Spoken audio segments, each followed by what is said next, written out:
box 3, one from box 5. Drawn box 6, and I've got 2 vacant boxes on its inside. This 5th grade over the 278. It's a clear favourite at Hannah Kevin, $1.30. Second pick is the one Cut the Cord, who's first up since July. Did have a steward's trial, but it's first up since July at $3.40. And then we go out to $13, number 2, Rosie's Return. He's got reasonably good form overall. And then pretty much whatever odds you like after that. $26 for the 3, Billy Benson. And $26 for the 7, Highgate Digger. About to be boxed now for race number 10 on the program. The Colonial Hotel, 5th grade. Favourite from box 6 at Hannah Kevin, $1.25, all the rage. For the Michael Sheriff Kennel. Now they're all locked away. Green light is on. This is race 10. Good luck. Favourite from box 6. Just about ready, and away they go. Fast away was Billy Benson up to the lead. Around the outside goes Highgate Deer and at Hannah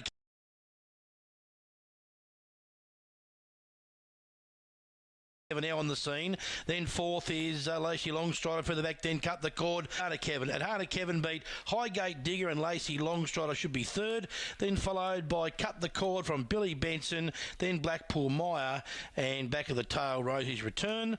And the run is 15.98 with a first split of 5.09. 15.98 and 5.09.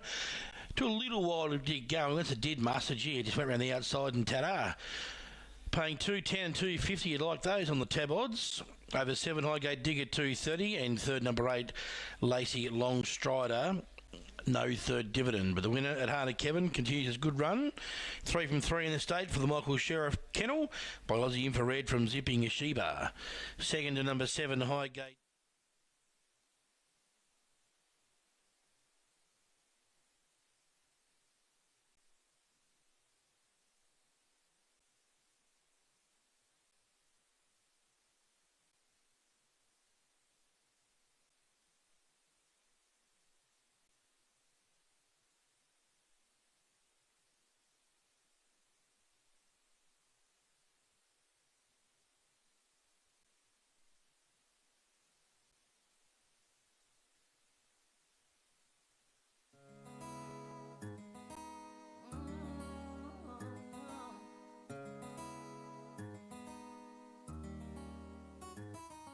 Scrub is a guy that thinks he's flying this, also known as a buster.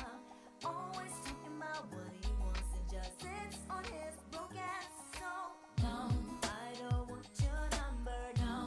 I don't wanna give you mine, and no, I don't wanna meet you nowhere, no. Don't want none of your time, and no, I don't want no scrub. A scrub is a guy that can't get no love from me. Hanging out the passenger side of his best friend's ride, trying to holler at me. I don't want no scrub. A scrub is a guy that can't get no love from me. Hanging out the passenger side of his best friend's ride, trying to holler at me. They're at the start. The starting signal won't be too far away. This is Q Straight Extra Race 1. And they're behind the back of the line. A 5th grade 300. Panda Snowers from the inside. Ellen Rose the 9 into trap 2. Blue Lakota is our favourite way. The 7 at $1.65. Workman like $4.80. $7 Rolling Royalty and Warrandyte Gold at 9. 7 the black. Blue Lakota the favourite way. Green lights there. Set and ready. Here's the lure. Right now racing, Blue Lakota was away fast, showing good speed beside it, Warrandyte Gold, and they're followed by Workman Like and also Rolling Royalty, and Ellen Rose sticking back down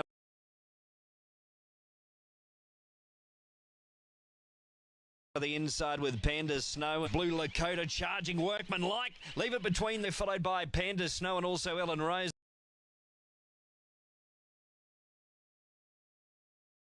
And then came Warrandyte Gold and Big Cuddle and Tiny but spoiled it to camera. Blue Lakota was just in front. Workman Like got a 10 up a little over the last bit, and 5's got the prize. 5 beats 7, 3, 1. 5731. Interim numbers 5731 in a time of 16:71 with a run home of 10:23.5. Workmanlike for Jason Woods. At Greenbank by Aston Rupee out of Elegant Eleanor. A Blue Fawn Dog whelped in August 22 for win 9 from 29 starts. 7-second Blue Lakota Ron Brook. Third 3 Rolling Royalty David Fitzgerald. And 1/4, which was Panda Snow. Interim numbers 5731. Workmanlike 5. I like Eric Little. I tell you what, those are the two that I would possibly be leaning towards. Well, there we go. Three bankers, three fields. Three bankers, three fields. That would be a good way to play it. Let's hand up to Brandon. Thank you very much, team. They are starting to load. Race number 3, we bang on 2:15.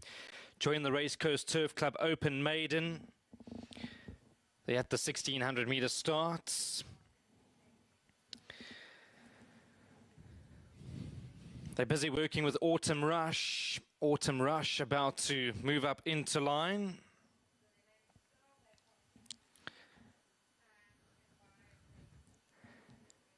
Chahiro, that's got the white cap. If you're looking for Chahiro, that's just about to go up into line.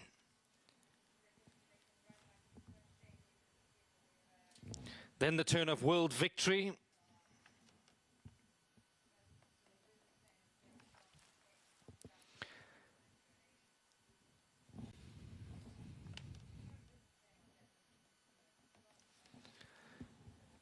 So just to straighten up Chahiro, Aussie Noach is the rider on this individual. Goes up now. Nicky's Law, World Victory, and will be ready to get race 3 on the road. World Victory goes in, we're set, we're ready. Gates go back, they off and racing. Nice start from that 1600 metre marker. There's a few that want to be on speed. Right up there's Who Is She, who broke out well. Fater Pace will make that one honest in the first part. Around them is Sparkling Sky. Big individual Sparkling Sky. She's only a length off them for now. Just in behind them is Autumn Rush, the yellow cap of World Victory. Then we go to Chahiro's got the white cap. On the outside is Arkansas State. Blue cap is See the Sign, one from last. And Nicky's Law is the trailer. And I would say about 8 lengths off this leader. So Sparkling Sky now tugs her way to the front. She goes a length and a half clearer. Fater Pace in second. Then came Autumn Rushes on the improve on the outside. Over the crossover they go. Who Is She's got the green and black, only 4 lengths off the leader. Then Arkansas State. Further back in running is World Victory. That moves with See the Sign. Chahiro lost a position. And at the back is Nicky's Law, and still 8 lengths off this leader as they go past the 700. And in front is Sparkling Sky from Autumn Rush in second. Fater Pace in third. To the outside is Arkansas State. Who Is She now gets a shake of the reins. World of Victory, Chahiro back marker. Race develops. There's a few that have now made up some ground. Sparkling Sky feels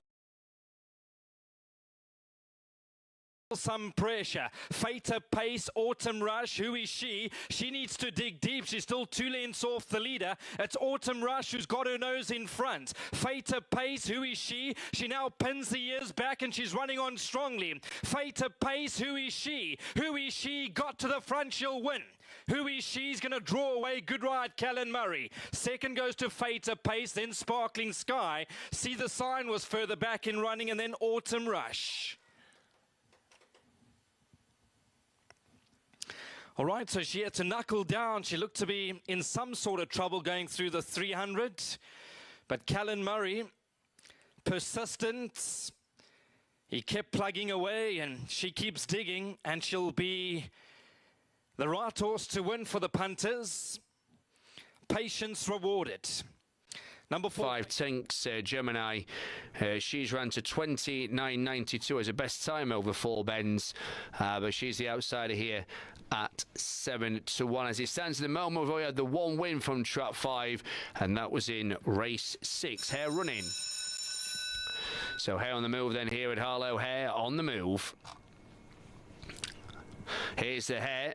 Lisbon, away they go. They're off and racing in 6 weeks well from 3, followed by 4 and 2 and 5 as they swing round the first of the bends. Tis the time then out in front again to 3 in second, Maddox Rose. There is Fenview Luca, 1 on the inside is Harristown Kate. It's still the outside trap though. Will he win today? Here is 3 on the outside. Look for the door to open. 2 gets choked up there. It's 6 out in front. Here is 3 on the inside and 3 beats 6, followed by 4. The 6 refuses to win once again, and it's Maddox Rose who comes home and wins the penultimate race on the card. 3, 6 and 4 then here. Maddox Rose for Mr. CMC Cashmore and Deborah Hill. Tis the time, second again. I tell you what, if there's ever a dog that doesn't want to win and loves finishing second, it is the time. He was out in front doing what he... Hey, Rog, we got a Kia EV5. What do you reckon? Crazy. You see my keys?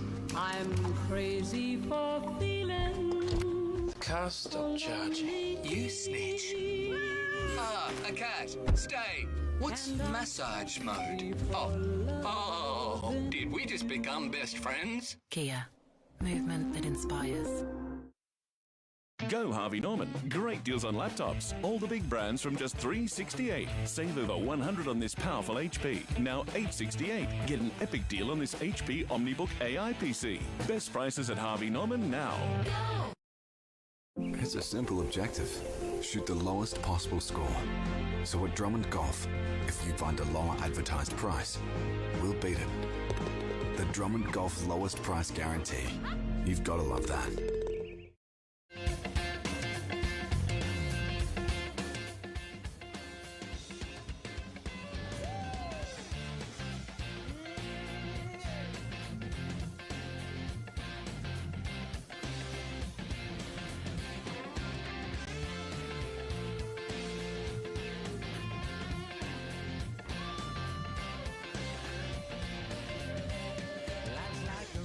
Travel on, there's one day here and the next day gone. Sometimes you bend, sometimes you stand, sometimes you turn your back to the wind. There's a world outside every darkened door where blues won't haunt you anymore, where the brave are free and lovers soar. Come ride with me to the distant shore.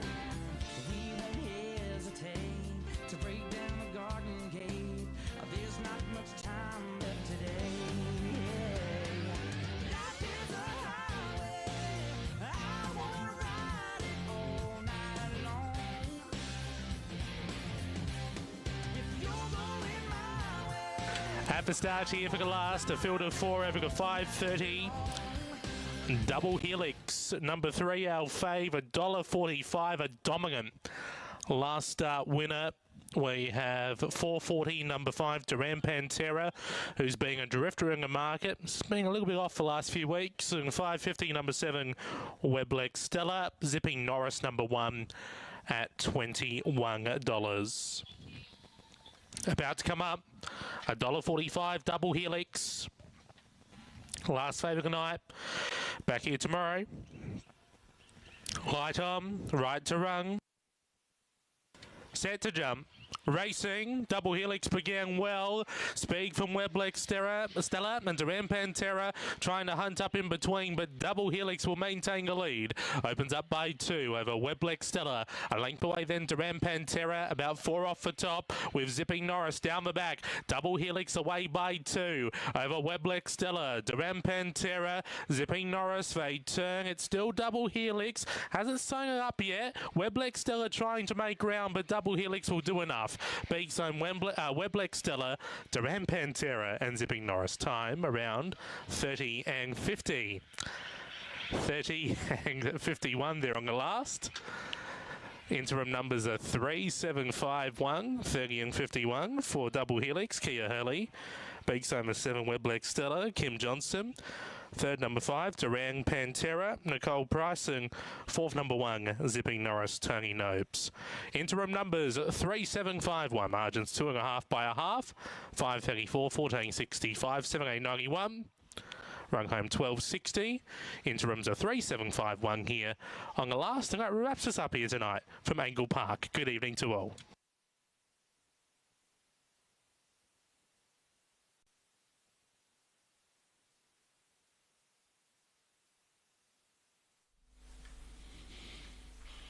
Hanging to the boxes here, the running of race number 11 on the program. This is the last of 11 for Launceston Greyhound Racing Club tonight, and we have the favourite number 7, Bundaberg Gum, at $1.95 for the Anthony Bullock kennel. It's been racing pretty much, you think, higher grades, some sort of mixed masters type of races, and it's ran second last time out. Should I say third last time out at Hobart behind Kenya Lexi. Not a bad performance. And it's had 2 starts track and distance for a 1 win and 1 placing, 56 starts overall with the 13 wins and 13 second, 11 placings. So it's got a very good overall record. Should find this grade to its liking over the 278. It's ran against some stronger grades than this from memory, Bundaberg Gum. So it's the clear favourite for the last in the program at 215, but it's fairly easy in the market. Number 1, very sneaky, is well in commission for Anthony Bullock. Kennel mate to the favourite. It had 1 run back on the 3rd of April at Hobart behind Bland Option, beaten 7 lengths on that occasion. Draws the red tonight at $4.60. Number 5, Highgate Winston. Only won the 1 from 26. It's in the market at $6. Number 6, Hat Trick Kennel, also for Anthony Bullock, who has a very big hand in this race. It's at $7. And the favourite, obviously, number 7, Bundaberg Gum, at $2.30, easing out for around $1.70 at one stage today. So they're your main few in the market. They're now to $14 for the pink Ala Zorro, and Bonta number 2, a $16 chance. So Anthony Bullock trades every greyhound here, bar the 1, which is number 4, I should say. The only greyhound he does, say number 5, the only one he doesn't train, Highgate Winston. So he certainly has a leading hand in the last in the program, and $2.30 runs your favourite, and that being Bundaberg Gum. We've got greyhound racing here tomorrow afternoon as well. As usual, the Launceston meeting on the Tuesday, the old Devonport meeting, and that greyhound racing gets underway. I think it's about 11:55 roughly the first tomorrow. Just about set for the last of the program. 225 Bundaberg Gum, looks well graded. Just about ready. This is the last. Good luck. And away they go. It's an even line. Showing speed was Highgate Rosie Bonta very slow. Highgate Rosie leads. Around the outside goes Bundaberg Gum. Alia Zorro railing through. Very sneaky. Looks at very ominous chance for the back down to Highgate Winston in the straight. They come. Very sneaky. Moved up on the outside. Very sneaky. Draws away. Very sneaky Bundaberg Gum and Highgate Rosie. Then followed in by Ala Zorro from Highgate Winston Bonta. Then we had Hat Trick Hannah, Big Hudson, back towards the tail. 16, 16 and 5, 12. And number 1, very sneaky. You can see on the bend, he was the one coming. Railed through beautifully to take up the running and win. 370, 160 over 7, Bundaberg Gum. 140 in third, number 3, Highgate Rosie, $2.30. 16, 16 and 5, 12 is the run. Numbers should be 1, 7, 3 and 8 on the last on the program. Should be 1, 7, 3 and 8. With very sneaky getting the job done for the Bullock Kennel. Tudor Moment at $7.50. Talk and Dash at 12. Golden Bell 21 and Dazzling Lizzie 31. Calypso Spirit $51. Rainmaker Joe 180 as the last favourite of the meeting. And they're moving across behind the back of the line. So Rainmaker Joe, the last favourite here tonight. Dog 4. For Lawrence Topping, and it's 3 times winner from 10 goes here up the straight track and distance.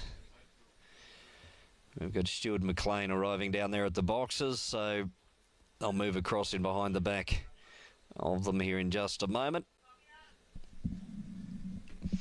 and we'll be right to go with $1.85 favourite, the 4, Rainmaker Joe, Agile Boy $4.20, and then Blue Serenade at $6.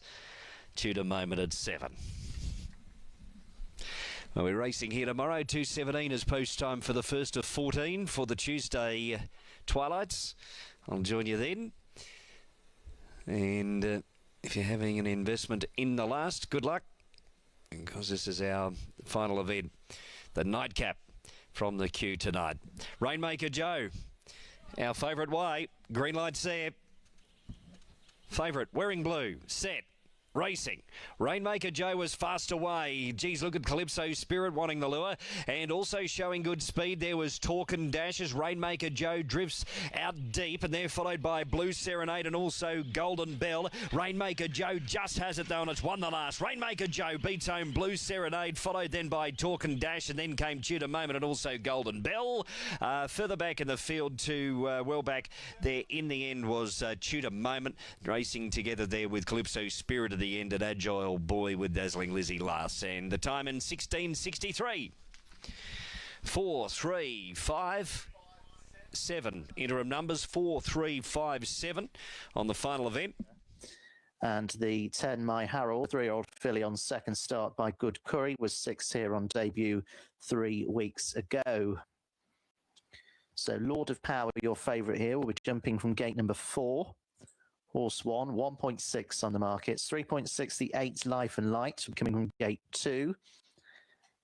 Number 5 Liprit has the inside draw in gate 1, is at 5s. Pegasus Flame at 10s, My Harold at 14s, 20 to 1 and bigger the others. Waiting for in gate number 10, Miss Hard, red sleeves and cap. Horse 9, she's on 5th start today, 60 to 1 outsider. She might be the last one forward here. She's safely in, so 1,400 metres this time around. For race number 6, gates are back and they're off. Liparet missed the start, and so did Sharp Sword, the only debutants in the field, the yellow and red colours, and trails them early on. In the early stages, from a wide draw, Bread Money is away well. Also, to that one's inside, My Harold with the hoop cap, and the favourite Lord and Power is down the inside and tracking through into 3rd spot, just ahead of Life and Light. But it's My Harold out into the lead, leads up by 2 to Bread Money in 2nd. Lord of Power is in 3rd spot, tracked through by Life of Light and Guesser Ease to that one's outside. Black and red colours in behind is Miss Hard. So that one's outside. Liparit's past a couple. And Blue Back is in midfield. A few at the back. Julius is struggling. Spot the white cap. Sharp Sword is out the back of the field. And Pegasus Flame is being eased out of it. Never involved. So My Harold has the lead by a couple to Lord of Power. Travels best on the inside of Bread Money. Is now weakening back into 3rd. Trying to get into it is Life. But has come wide off the bend, and Blue Back is trying to make some headway, spot the blue colours. It's Lord of Power who hits the front inside the final 300 as My Harold gives way. Blue Back is looking menacing though, and Life and Light down the near side. Bread Money sticking on again into 4th, and from the back Guesser Ease is next. Lord of Power is under serious pressure here, and Life and Light has gone to the front with Blue Back to the far side. These two go on, 50 metres to go. Blue Back in front. Blue Back is doing enough, and it's going to be a win for Blue Back. The 5th time of asking. Horse number 2 causes a bit of an upset. Life and Light in 2nd. Lord of Power is placed again in 3rd, and they were well clear from the rest.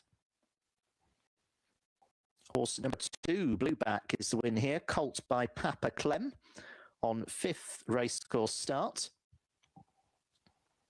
And has caused a little bit of an upset here. Came from gate number 8 and was an 18 to 1 shot. A little bit of late money for it. It was over 20s coming into it. Was finishing 5th only 7 days ago in a 1,900 metre maiden here. First 3 starts were all over shorter. Has had 4 starts in a pretty short space of time at the start of the career, but has got the job done at the 5th time of asking here, and has beaten Life and Light in a good sustained battle in the final 100 metres. That one has stepped forward from debut and finished 4th over 1,200 metres. That's Adana. And Lord of Power, who had every chance, seemingly, just tracking the pace, and is unfortunately placed again in 3rd. Was beaten fair and square, seemingly. Guesser Ease, source number 7, was best of the rest.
Neon Dream is the 6-4 on favourite, 100 to 30 for Ballymarine. Elusive PB is 5 to 1, 9 to 1 Untapped Potential, and it's 16 to 1 or bigger, the remaining runners. Neon Dream, the 6-4 on favourite. Pretty short price market leader to start our day.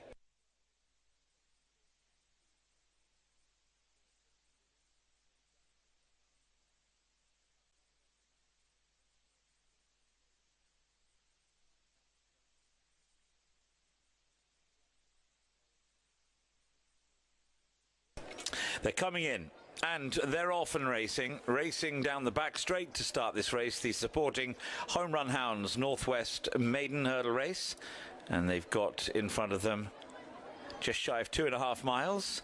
Ballymarine is one of the first to show, together with the favourite, who's already up with the pace, Neon Dream. The one who nearly went there was Sea of Fortune. Good-looking horse, but his jumping was very untidy at flight number 1. Granite Sands is with him at the back end of the field as well. On they go to flight 2. Ballymarine disputing it with Neon Dream, and George Marnie is riding behind them on the outside. Untapped Potential jumped up nicely there to land in a share of 3rd place with Elusive PB nice and handy as well. Right hand turn now back to the side of the course, heading back towards the home straight. Lady Blackmore's in the middle of the pack. Ample Warning is with that one. Then there's a small break to Yellow Warning, and there followed by Chantou Premier. Granite Sands last but one. Last of all is Sea of Fortune, flight number 3, coming right up now. Ballymarine still with the slender lead ahead of the favourite for the race. In 2nd place, Neon Dream. Now a little breather before they head into the home straight. One flight of hurdles just beside the car parks there, and as they make their way round the turn, it is Ballymarine with the lead. 1 length clear, Neon Dream in 2nd place. Untapped Potential's gone 3rd, Elusive PB 4th, and then Lady Blackmore in 5th place. George Manny has just dropped back to 6th place now, followed in turn by Ample Warning and then Yellow Warning towards the inside, and they're flanked by Chantou Premier.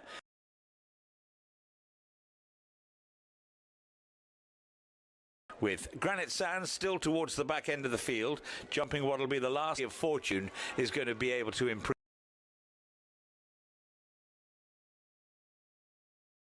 his position. Circuit to go. Ballymarine has the lead. Ballymarine with a 1 length lead over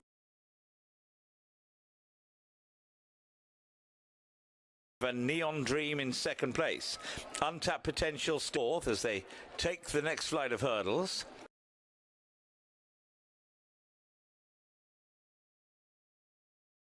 Lady Blackmore showing in 5th place.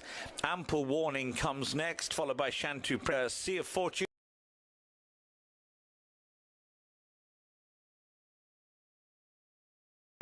on they go down the side of the course, only just in front. Neon Dream is right there towards the out.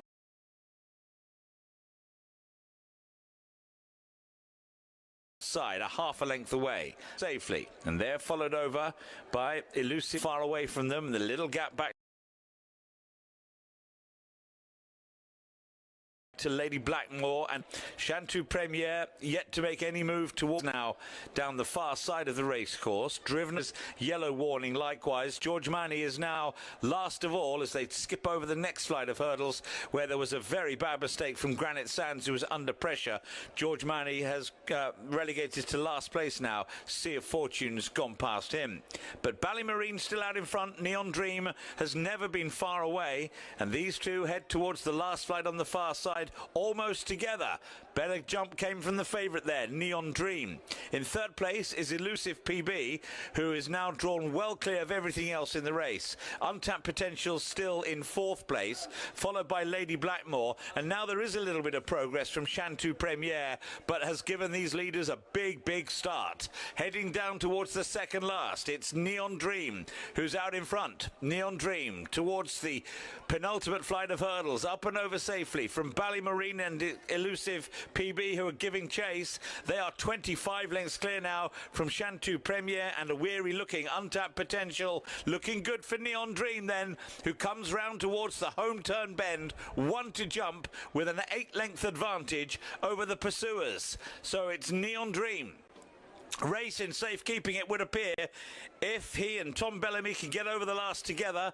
Ballymarine having this scrap for second with Elusive PB, and they are 30 lengths clear now of everything else. This is Neon Dream coming down towards the final flight. Neon Dream stepped over it nicely and will win with any amount in hand.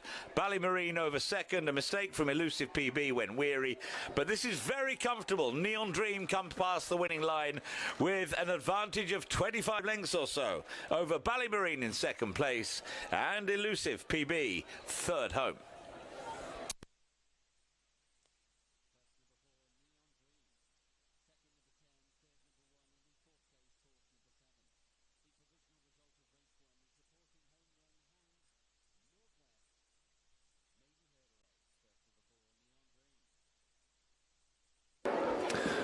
Number 12, the Grey Filly, Don't Worry About a Thing. Kieran Fallon for Des Donovan. River Racing, red with the white inverted triangle, the white armlets. It goes down with accommodation for Stuart Williams. 4, John Mark Rocket, Dean Chance 9-2. 5, Black Rose Bond, Alison Kelly Pilgrim 12-1, and 6 is Clovis Spice again for Alison Kelly Pilgrim at 20-1 chance. We got 2 warm favourites here for Debbie Herlock, but it's trap 3. No worries, Dave. Is very, very warm indeed here. Been threatening to win a race for a little while now. It's got some nice early usual splits around about 377. Sets a decent standard 24.73, and it should go very, very close indeed here. So no worries, Dave. Then no excuses for this little fella. It's a June 24 whelp. Has won a couple of times around here at Romford already. He's actually won 3 times since joining back in December.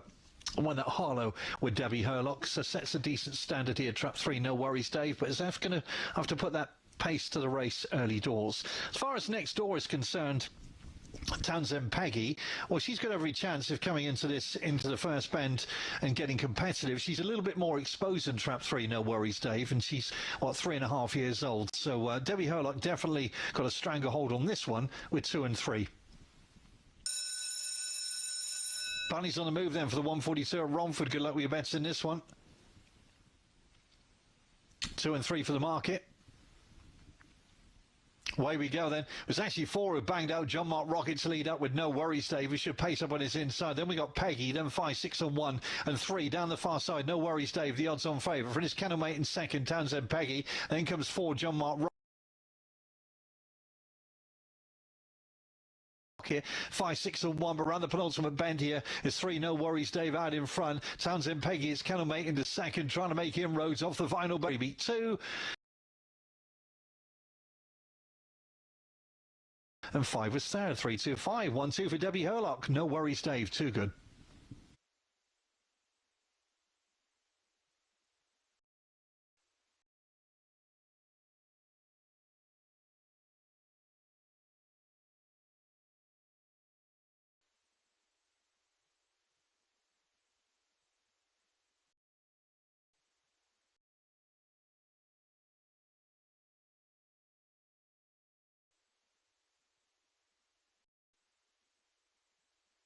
Yeah, I think that's right. I think there's something else as well, which is the fact that John Butler wouldn't have too many field of 5 at Newcastle. He'd obviously shown a lot, hasn't he? We tend to think of him, or I can't speak for you, operates and thrives in the handicap sphere. So that's interesting. He's obviously been showing something, and I agree with you. I think there are few here that certainly, even though Creative Queen was disappointing in terms of market expectations, she ran to a figure in that 3-runner race that would certainly put her in the mix here. She's quite tall, Creative Queen, so she is nice. As I say, she's a good pedigree. In the Watnan Silks, William Haggis and James Doyle. In goes Rogue Messiah, who looks quite close to the finished article now, this gelding.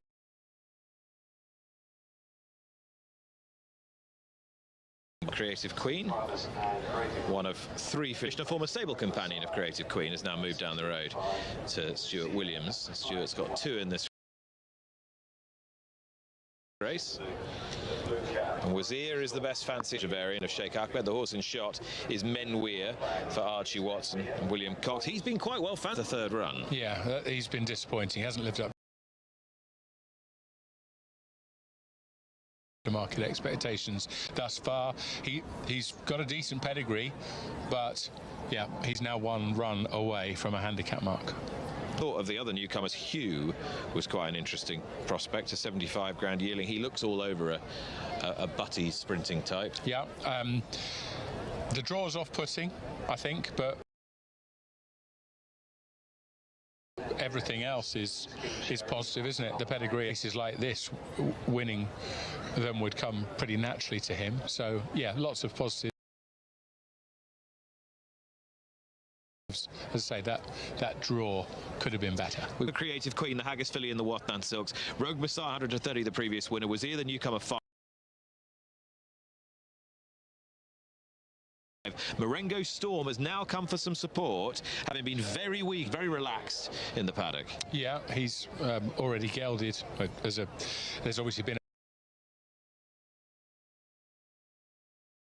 bump, and the dam was a winner and has thrown a winner too. So yeah, there are positives for him as well.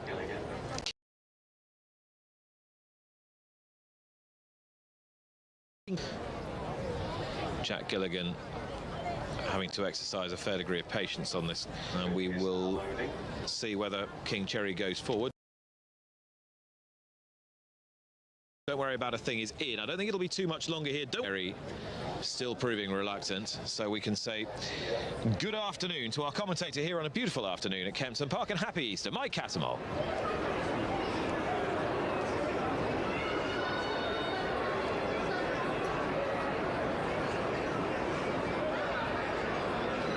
Park. Good to have a decent crowd here. King Cherry, who's a half-brother to a couple of winners. This horse is quite nice, Marengo Storm. He's got quite a speedy pedigree, cost 100 grand. As a yearling, Richard Hughes trained, and he's got Billy the Kid on board, Billy Lochnan. Talk about Wazir, though. I just thought he was so laid back in the parade ring. He was half asleep, lolloping around there, but he's got a nice look to him, Wazir. And it's interesting to see there's been a little bit of support for him. He was an expensive yearling at 280 grand. So they're still trying to get in Marengo Storm.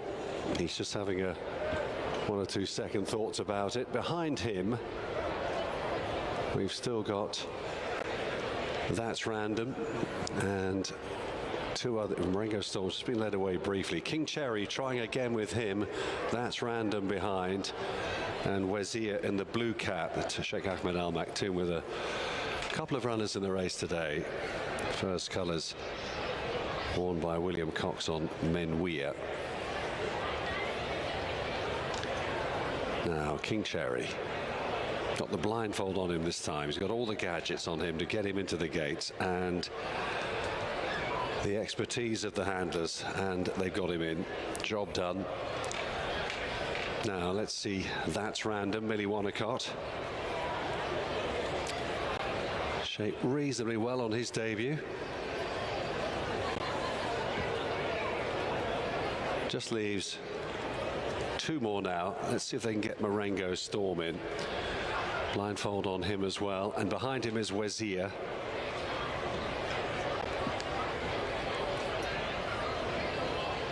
He is not cooperating at the moment, this gelding.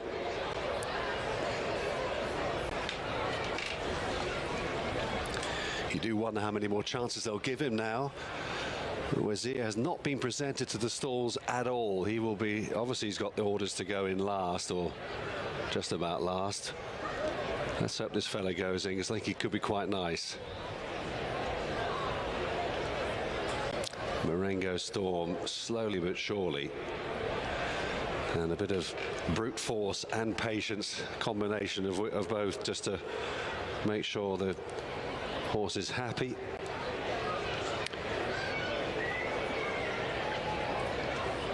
Needs to be a nice introduction here for any racehorse going into the gates. There we go.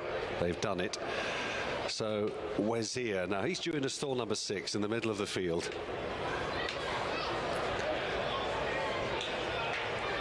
He's having a little look as well. But in he goes. They are set to race. Here we're set then for the first of 8 today at Kempton. Lined up and off and racing. And Creative Queen didn't break the best, and she'll be moved to the inside by James Doyle in this Virgin Bet Novice Stakes race over 6 furlongs. Hugh, the white face, is quite lit up in the early part of the race, alongside Zane Primus in the blue jacket. On the inside, Rogue Messiah next to the rail. These three ahead of Marengo Storm, racing with Sunpath in 4th and 5th. King Cherry is following them. Then the blue cap of Wazia, with on the inside, then That's Random. Bit short of room on the inside there, taking a grip. Creative Queen patiently ridden at the back, James Doyle. And then Accommodation, pushed along, Don't Worry About a Thing. And outpaces Men Weir in the yellow cap as they turn round and pass halfway down the home straight they come. The newcomer Hugh and Ross Orion being held together, taken on by the previous winner Rogue Messiah on the inside. Zane Primus, he's got a gap up the far rail there for Oisin Murphy in the blue jacket, closes down on them. Marengo Storm is trying hard as well. Creative Queen's leaving it late, she is motoring, so too behind them is Wazia, but in front it's Zane Primus, and Zane Primus has quickened up pretty smartly here, and he's going to another one for John Butler as Zane Primus goes on to win from Rogue Messiah. Wazia shaped pretty well for 3rd, and right behind them Hugh, a creditable 4th.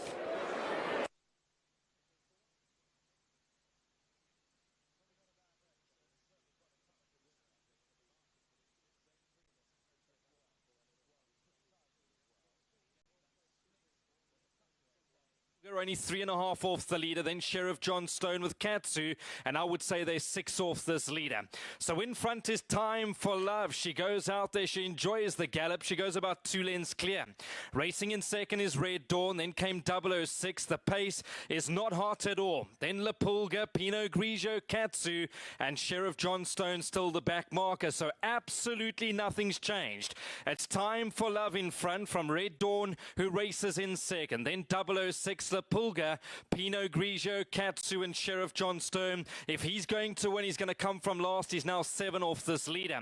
They'll have to click it up soon. They're about 700 meters from home, and it's Time for Love, who tries to turn it into a sprint. Red Dawn in second, 006, then Pinot Grigio. La Pulga still goes kindly, Katsu and Sheriff John Stone. Time for Love, Red Dawn, and the green cap is La Pulga. He's starting to run on strongly, La Pulga. It's his race to lose past the 200. He came sailing into the lead. He went 2 lengths clear. Katsu's doing the chasing. La Pulga has got a length over Katsu, and that's how they'll stay. It's all La Pulga. Ears prick, power-packed winner. Very nice win.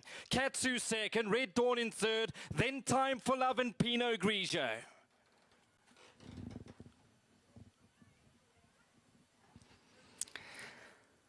Oh, he moved up beautifully. He was always going 2 to their 1. That's more like it from La Pulga. This combination doing so well at the moment, that of Aldo Durma and Candace Bass. He's won by just over 1.5 lengths. So La Pulga is the winner of race 4. Katsu, honest run. That's the usual story with Katsu, number 2. He's run second. They're about 3.5, 4 lengths clear of third, which was 5, Red Dawn. And then came Time for Love, number 6. Who was back in 4th. Pinot Grigio, Sheriff John Stone, and 006. So we'll have a look at the head-on replay. Center of the track, green cap. At this point, he's still in cruise control. Aldo Durma is going to shake the reins, and he goes past them like they're standing still. He's a nice horse, La Pulga. He's always come to the course with a reputation. He ran second to 10 Penny last time, who we see running a bit later on in quite a warm field. But it's La Pulga, the 4-year-old son of Pomodoro, out of the El Mufti mare Gilded Minaret. Well done to all the owners, Philip Banford, Andrew Brand, Alan Cooper, Monty Govender. Another one for Marsh Shirtliff. They'll be very happy with the way this 4-year-old has won race 4 today. He looked pretty accomplished then, obviously from a good racing background. And he's had a good grounding, and hopefully he can make a name for himself as we move on into the summer with some of those more high-profile races. Now, the first runners beginning to head into the stalls. For the first, Cologne, short price favourite, first one to go in, round about 6 to 5 late on. Prince Ali in the shades of blue, waiting to go in.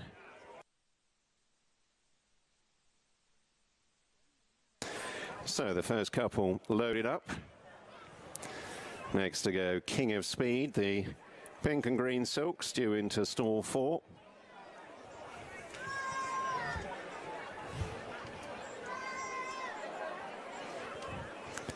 King of Speed goes in quickly. Next up, Lesse.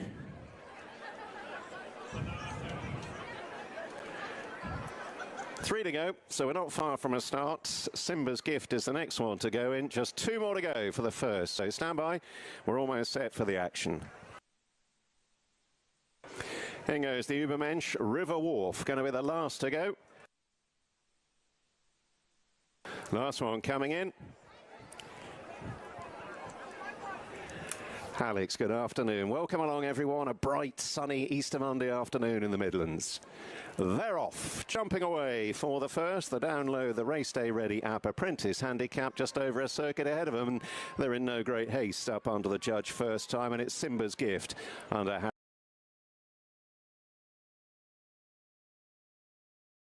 Harry Vigers, who move through to pink and green, and Prince Ali in the light blue. Short price place, followed by River Wharf on the inner of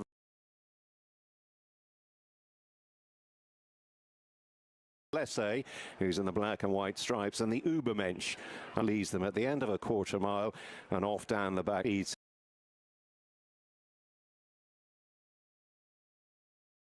Sitting at the leaders' quarters, and Prince Ali in the light blue racing keenly in third.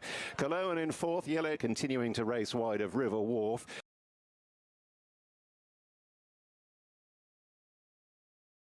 Who's in the red, white and blue, and the Übermensch remains at the back. Heading to the turn out of the back straight. Simba's Gift.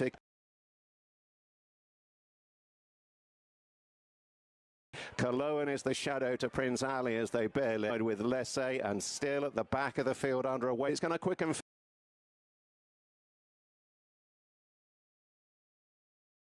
fairly soon. They're heading on towards the last 2.5 furlongs. King of Speed up on the outer of the wing, shadowing and the outer of Prince Ali.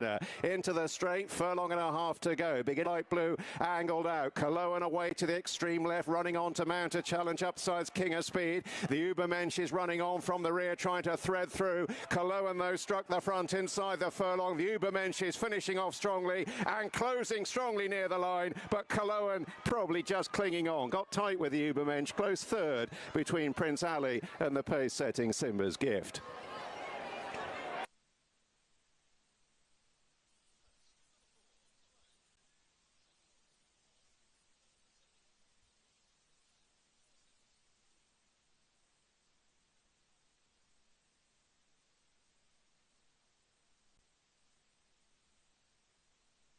Espero for third. Not impossible. What does the betting suggest? That Vikinger can be the one to be on. Vikinger, who won 3 races in 25 and was a winner over 1200 and a winner over 1400. So I don't think there will be a problem over the 1300, and betting suggests that this is a very interesting contender in this race with Torre Hammer Hansen on board, who's riding this horse Vikinger for the first time, and that makes him even more interesting. So horse number 7 is for me very interesting. Second favorite, behind the one horse Schützen Sauber. Zero Stress comes from a layoff, normally needs a couple of races. That could be the case as well today, but yeah, find really good conditions, so not totally out of it. There is some money for Dino, the 4 horse, the longest traveler, almost 850 kilometers one way for this Dalibor Turok, the trainer of horse number 4. So not totally out of it as well. And as we look at the betting, we see that Jasmin Almaweder is an interesting sprinter in the lineup. That's horse number 8, Warbright, I should say. Top sprinter, a winner in Hoppegarten in the summer of last year. And yeah, also a horse who comes from a layoff. So for me, in this field full of runners who comes from a layoff. I think top sprinters will show their bests. And maybe best of the best is horse number 1, Schützen Sauber. But watch out for Wikinger, the second favorite at the moment.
Zero Stress is causing some problems.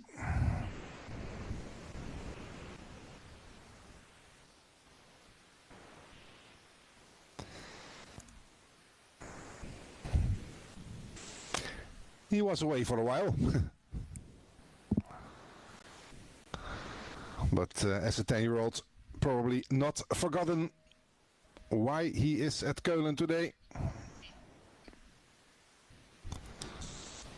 And now he comes a little bit closer to the starting stalls.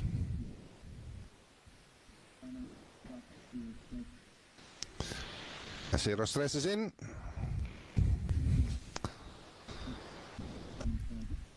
The old boy. Last one is in. Dino, and they're off and running. And almost at home as well. Time goes on with a Victory Call. The horse with some races under his belt. Then Zero Stress together with Casal. Wikinger, War Bright. Time goes on. Then Espero. And the favorite is last at the moment. And that's a big problem, I think. They turn for home. Victory Call. In the lead. In second place, Dino, the longest traveler. Then Zero Stress with Casal going nicely. So does Wikinger. War Bright Time goes on with Espero and the favorite Schützen Sauber. But look at Victory Call and Leon Wolf. They are taking some lengths out of this field. What is coming from the back of the field? Dino in second. Wikinger tries to come. Zero Stress is there. Horse number 8, Warbright, is close by. They're coming from the back. Schützen Sauber is one of them, but not close enough and not quick enough. Because Victory Call, the bird is flown, is away and wins it. Going away in second place. Horse number 4, Dino. Great second place for the longest traveler. With Warbright in third. 10 beats 4 and 8. Shock result here in race number 3.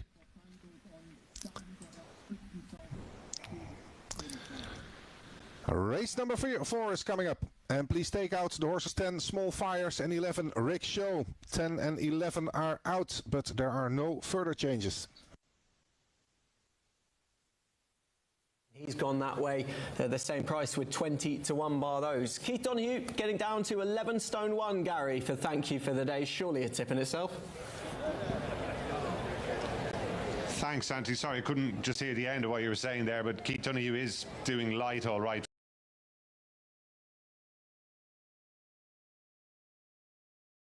for him on board this horse, and you can fully understand why, because I imagine he's still got a nice bit up his sleeve of this match.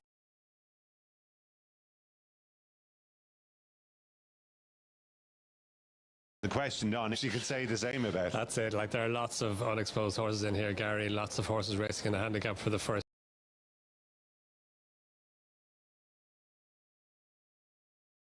as you would expect, or a lot of them are. But thank you for the days. You couldn't have been much more impressive than he was in winning. Philip Dempsey's always further through the long mile, and a 13 pounds hike. Yeah, expected a hike of around about that. And the Philip Dempsey horses have been in good form all season, so you can understand why he's popular.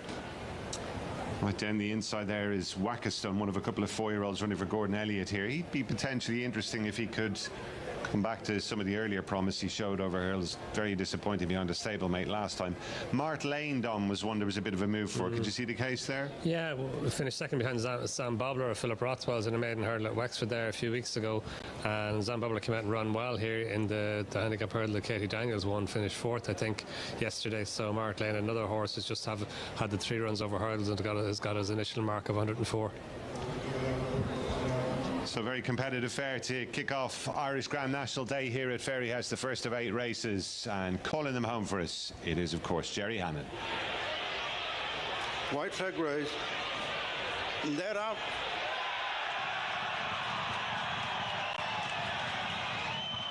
Nine flights to jump the Farmhouse Foods Novice Handicap hurdle. It's the grey Kentucky Beach. Lincoln DeSoy just jumped into the back of Jet to Monte Carlo as they make tracks to flight number 2.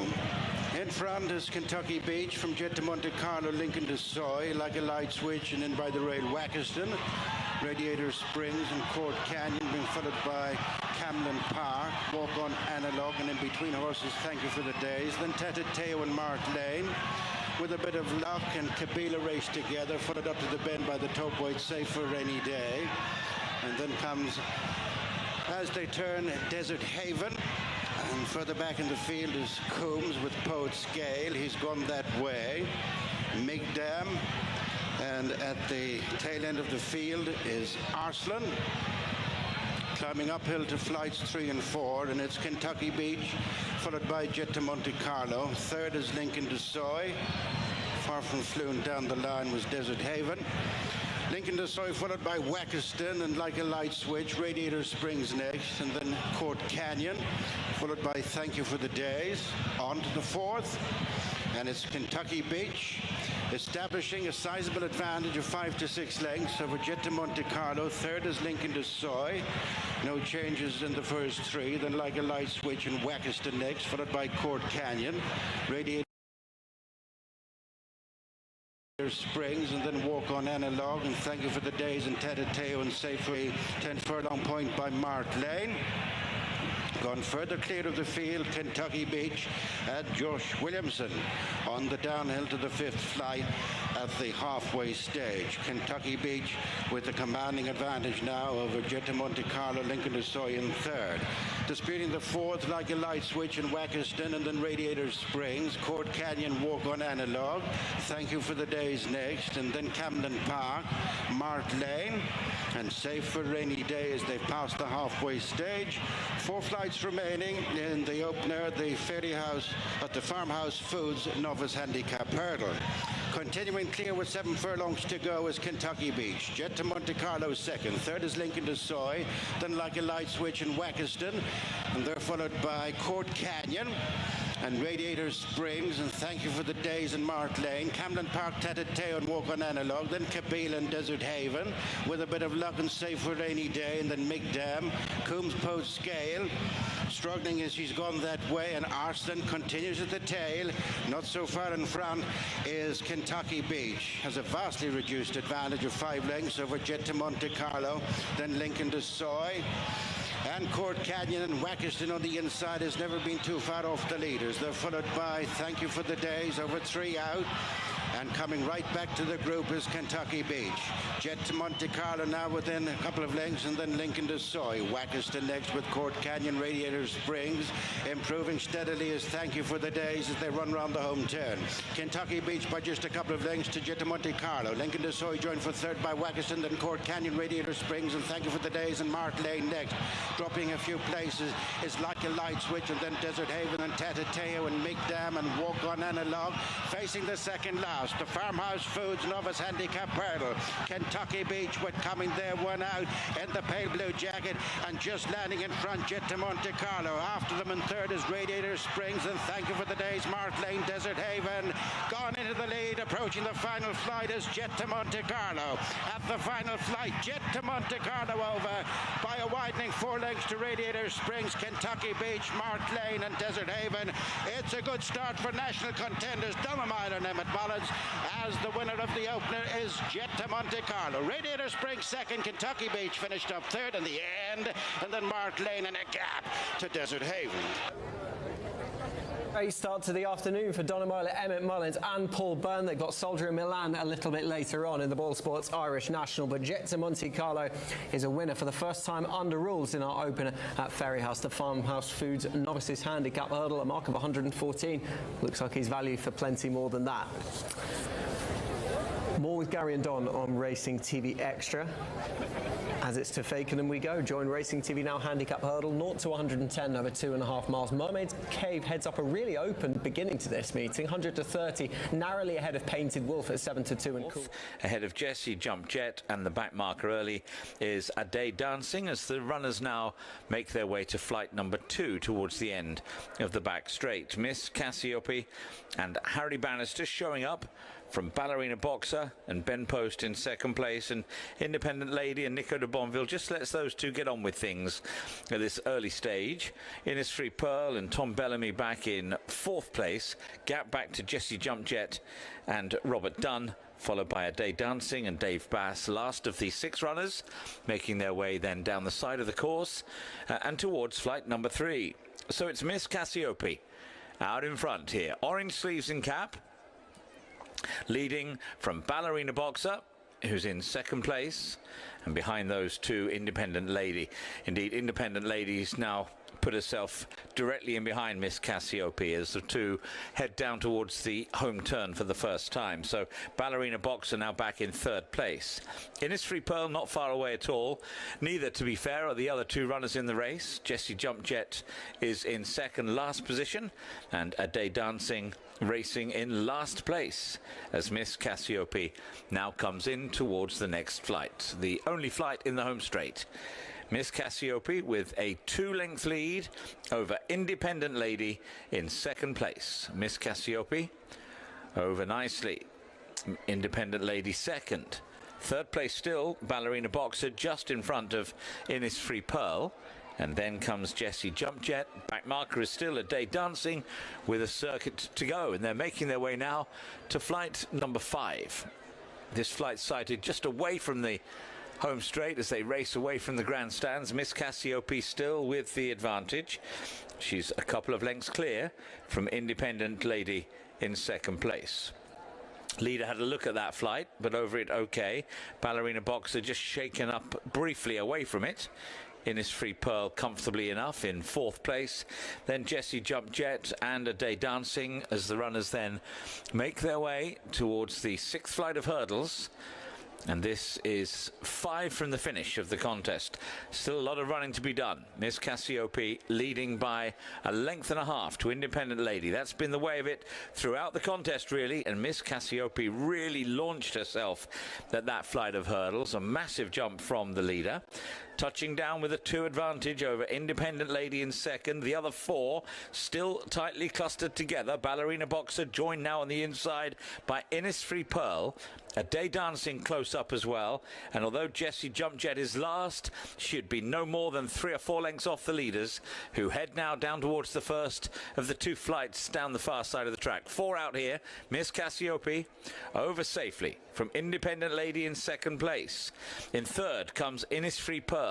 A Day Dancing is next, and then Jesse Jump Jet, and now Ballerina Boxer pushed along between rivals, but the 6 runners still covered by 4 lengths as Miss Cassiope leads by 1 length at the last on the far side.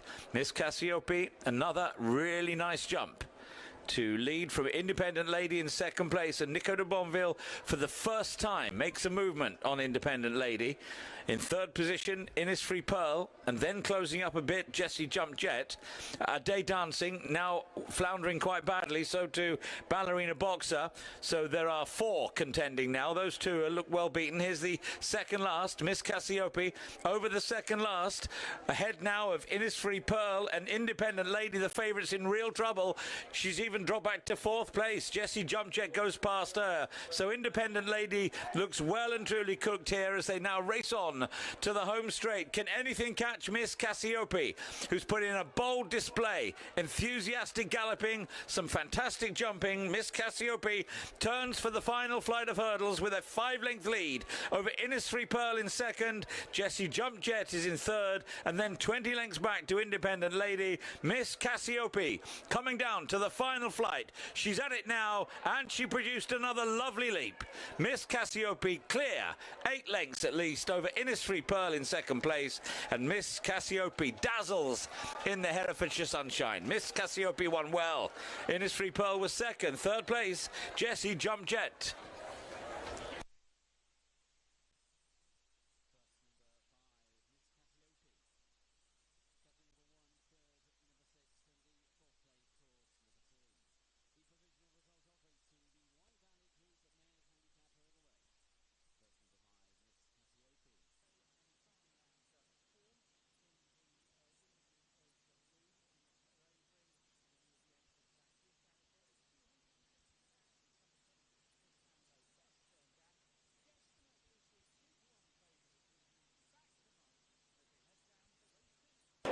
Yeah, thanks, Anthony. Coming out onto the track, Kay Kellaway leading her runner, Miss Mambo. Safi Osborne riding for Gay, blue and white dabbler, red sleeves, white armlets, the Premier Thoroughbred colours. She'll be followed up by Barbuda Bay, the Antiguan Family Syndicate, red with a yellow inverted triangle, blue and white dabbler on the sleeves. Ross Orion for Roger Teal. Wolf, that pair from Levano Bello and Bits and Buckles in the red jacket on the rail as they greet the next hurdle. Shotgun Rider looked a little bit clumsy there, got away with it and still disputes. Lewis Evans for Muir, Willie Muir and Chris Grassick, and then Guesstimate, the favourite Kieran Fallon for William Haggis for Ian and Christine Beard, light blue with the pink chevron. They're on their way down to the mile start. Already down the back straight there is Irish Incentive, Bev Hendry's colours, yellow with the red lion, the red armlets, red cap. Luke Morris riding for Gay Kellaway, was of Miss Mambo, and I'll just pick up 1 or 2 of the other ones down there as well. Number 7, Tamzan, Rob Hornby for Marcus Tregoning in the blue quarter jacket for the Fops. Doodlings in the yellow with the black sash, black cap there. Callum Hutchinson for Eve Johnson Horton for the Norman Court stud. Eastern Vale, Oisin Murphy, nose banded runner. She's in the Kingsclear Racing black with a gold cross stripe on the cap for Andrew Balding. That's Eastern Vale. Oisin looking for a quick follow-up. And Blue Samuna, Alex Egan taking £7 away. She rides for Jane Chapelheim. Lawrence Holder's pale blue maroon spots, half sleeves. And as with all of Jane's horses, they always sport the white bridle as well. Blue Samuna. So 10 runners for this Virgin Bet Fillies Novice Stakes. Just arriving at the mile start, so due off in a couple of minutes, 2:20.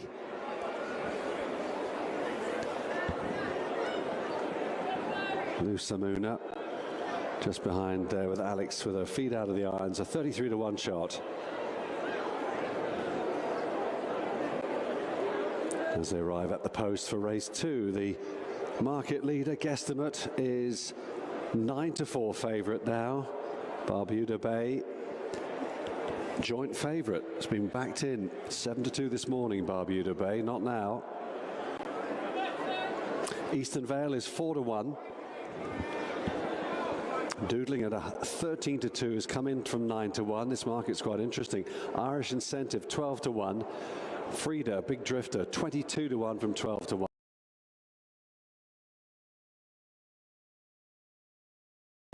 Midnight Media 28 to 1, and bigger prices the rest of them.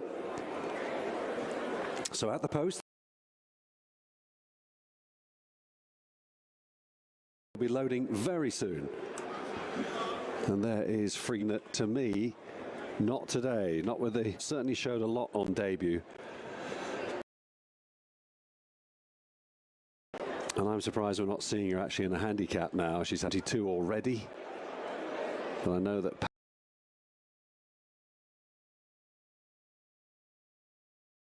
quite likes her, but today no one seems to fancy her at all. There's Doodling in the background, ran very well at Newbury over 6 foot. And she's not exactly crying.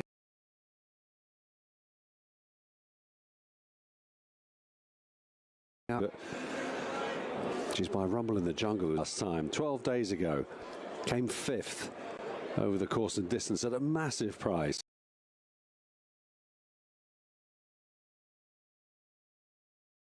Midnight Media and Irish Incentive about to go into the stalls first by the looks of things. Midnight Media showed a bit of a lot of promise, I thought, here last. Here's Doodling.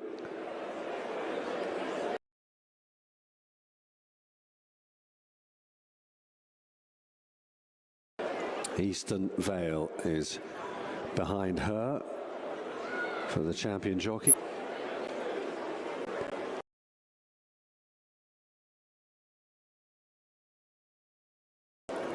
She goes in nicely.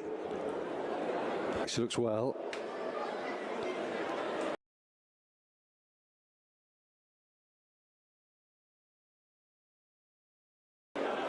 Here's Frida and Paddy Bradley going up. Tamzan. Right, not too many more to load. Guesstimate being one of them, who's looking to get off Catamol. So Miss Mambo and Safi Osborne will be next, and behind her there's just Miss Mambo, who ran well on debut at Chelmsford. Didn't build on that last time, but she's making her reappearance today up in trip. And finally, Blue Samuna. And that's it, they're all ready to go here, off and racing. Eastern Vale was perhaps the slowest, not by much, alongside Doodling for this mile contest, the Virgin Bet Fillies Restricted Novice Stakes. Miss Mambo broke well, guesstimate even better, and just about heads them down the far side. On the wide outside, Tamzan and Rob Hornby in the blue quarter jacket is sitting in a close third or so, and Barbuda Bay, black cap, right up there in 4th place, very handy as well. Blue Samuna wider in the white bridle with a good early position, just taking a little bit of a grip in the early part of the race. On the rail then Irish Incentive alongside Eastern Vale, and then Midnight Media in the grey jacket. Doodling on the rail is next. Looking on is Frida as they move out of the back straight down towards the halfway point of the contest, with about 8 lengths covering the field. Guesstimate the leader, then under Kieran Fallon from Tamzan and Rob Hornby in 2nd place. Pushed along 3rd is Miss Mambo. Driven behind that one is Barbuda Bay, who's just looking for a response then from Ross Orion's urgings. Wider out Blue Samuna. Irish Incentive and Luke Morris travelling well in the gold jacket with the sheepskin noseband red cap, getting right into it as they come down past the 2 furlong marker. Guesstimate taken on now by Tamzan. Up the inside, there goes Doodling, who's made up ground very quickly indeed, very impressively indeed under Callum Hutchinson. And then Irish Incentive is trying to respond as well. Frida on the wide outside is leaving it very late, but she's powering home, Frida. Doodling on the far side with Frida on the near side as they race up towards the line. She wasn't fancied, she drifted, but she's landed in great style. Frida beats Doodling with Eastern Vale back in 3rd and Tamzan in 4th. One for Paddy Bradley and Pat Phelan. She was a bit of a disappointment last time, running over course and distance. She's put it right today, though, Frida. Overcomes stall 9 under Paddy Bradley for Pat Phelan and the Fat Jockey Partnership. 10 stone 2 to give away to the younger horses, but she had a bit of know-how to her. Good form in the book. She's gone in at 22 to 1 in our latest and second the Fillies Restricted Novice Stakes for C and D participants at Kempton Park. Feature of Cork upcoming. The Coolmore National Hunt Sires Kyprios Handicap Chase, 5-year-olds and upwards, 2 miles, a furlong and 45 yards. Skylord well supported, 15 to 8 into 13 to 8, 100 to 30 River Vale. I like Glen Ashling in here, 7 to 2, 11. Beat Ready for the Road, who has probably fluffed a little bit since then. That run when he ran behind Never 7, who is, there's been no wins from that. I'm not sure what to make of him, but I thought he was quite decent when he was a maiden, MJ. Yeah, he's got a nice looking horse, so maybe one just to watch. A bit of racing could just 1 or 2 extra runs could help him a bit. Can he win? Yeah, I don't think so, but he does look like a nice horse. Alistair, can Tunguska feature here? He's obviously also taken a while to shed that maiden tag, but I think he's better than probably some of the runs that he's shown, and there's not much of him, but he should get stronger as he gets a little bit older. Don't like Benelli much, and if I don't like Benelli much, then I can't really like Tunguska. He was 3.5 lengths behind at his penultimate start. I know that he's got a swing at the weights, which should bring him closer. But yeah, I'm off the scent with numbers 5 and 7. I'll tell you what Tunguska has in his favour is it looks like he's improving and maturing with each and every start. So is Benelli, but I'm not too sure they're ready to take on the Primal Instincts, Noble Heroes, Scottish Links, Chance Encounter and Eric Liddles of this world. Well, Super Vikings form line has been framed because Primal Instinct, who beat him, has also got some fair form. That wasn't a bad runs behind King's Quest, and if King's Quest was in this race, guys, I think we'd be putting him quite high up the pecking order. Absolutely, King's Quest is a nice horse. He continues to impress. Primal Instinct first run over this type of trip might bring out a little bit of improvement. He's the unknown in the race. Up to Brandon Bailey, they're starting to load. Thank you, Grant. They are loading. Race number 5, the Race Coast Incentives, powered by Hollywood Bets. It is a C Stakes at the 1800 metre marker. Eric Liddle is about to move up. Benelli still needs to come into line, so Eric Liddle goes up into line. Benelli, Tunguska, who won a good race here last time. We're ready. Gates go back. They often racing. The starter wasted no time pulling the lever. They've actually broke out really well. Right up there is Scottish Links as well as Primal Instinct. It's Primal Instinct for now. We'll go forward with Chance Encounter, who wants to be on speed. And to the outside is Balzi Rossi trying to beat an outside draw. Benelli's got the white and purple, 4 lengths off the leader. Then came Noble Hero. The big white blaze with the red sleeves and the white cap is Tunguska. A bit strong is Scottish Links. Eric Liddle's been dropped out. He's won from last. And Twilight Warrior will need to get past them all. They go past the last bit of the race and on to the back straight, and in front here is Chance Encounter, who's about 1.5 lengths in front. Balzi Rossi to the outside in second, then came Primal Instinct. Benelli races in fourth, is in a good position, 4 lengths off the leader with Noble Hero. Tunguska, Scottish Links, Eric Liddle and Twilight Warrior is now 9 lengths off the leader. So in front is Chance Encounter, a nice sedate gallop. He's got the call by a length. Balzi Rossi in second, then Primal Instinct in third. Benelli races away in fourth, then Noble Hero Tunguska. That's about 5 or 6 lengths off the leader. Further back in running is Eric Liddle. He's still racing alongside Scottish Links, and Twilight Warrior is the back marker. They're almost homeward bound, and in front is Chance Encounter. He's been given the run of the race. Primal Instinct towards the inside, then Balzi Rossi, Noble Hero, Benelli, Tunguska, Scottish Links 6 lengths off the leader, but it's Chance Encounter. He's in front. He's got some pressure. Balzi Rossi and Primal Instinct running a big race on the inside. Benelli starts to launch towards the middle of the track. They went past the 150. Chance Encounter. Benelli tries hard. Chance Encounter. Benelli. Benelli got his head in front. He'll win going away. Benelli beats Chance Encounter. Then came Tunguska and maybe Eric Liddle in fourth.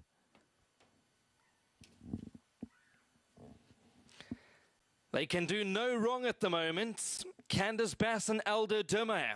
Benelli straight out of the maidens. He's going to get the better of Chance Encounter. Just under the hands, the last bits. The white and purple of Benelli. He'll do enough. 3-year-old son of Master of My Fates. He gets there, long head, to beat Chance Encounter, who was gutsy. He was game in defeat. So 4's run second. Tunguska, good run out the maidens in third, number 7. I thought Eric Liddle run fourth. Let's keep rolling it. Eric Liddle, he'll just get there for fourth. Primal Instinct on the inside. Then came Scottish Lynx, Belsy Rossi, Noble Hero didn't fire, and Twilight Warrior always at the back of the field. So Bonelli, he came forward with purpose. Elder Dimmer, he had about 2 or 3 to find on Chance Encounter. Muzieni's done everything right. He was taken off to the lead Chance Encounter, but he's just found an improving individual. Too good on the day. 3-year-old son of Master of My Fate out of the Captain Elmer Mosan. Well done to Neville Isdale. He was bred by the estate late Mrs. Yes, it's another one for Elder Dermer. Up next is race 6, and that goes off at 4 o'clock. It's turning out to be a good day for Candice Bass, and here's another winner. It is number 5, Bonelli, and this horse has been half the field in. The final 4 about to be led in by Miss Lizzie, one of the big priced outsiders in the field, leaving just 3 to go. Minnie Bear, Lover Girl and Fortunate. Up comes Lover Girl into the wide draw into stall 8. 2 to go. Minnie Bear goes in. So Fortunate's going to be the last. We're almost set for a start.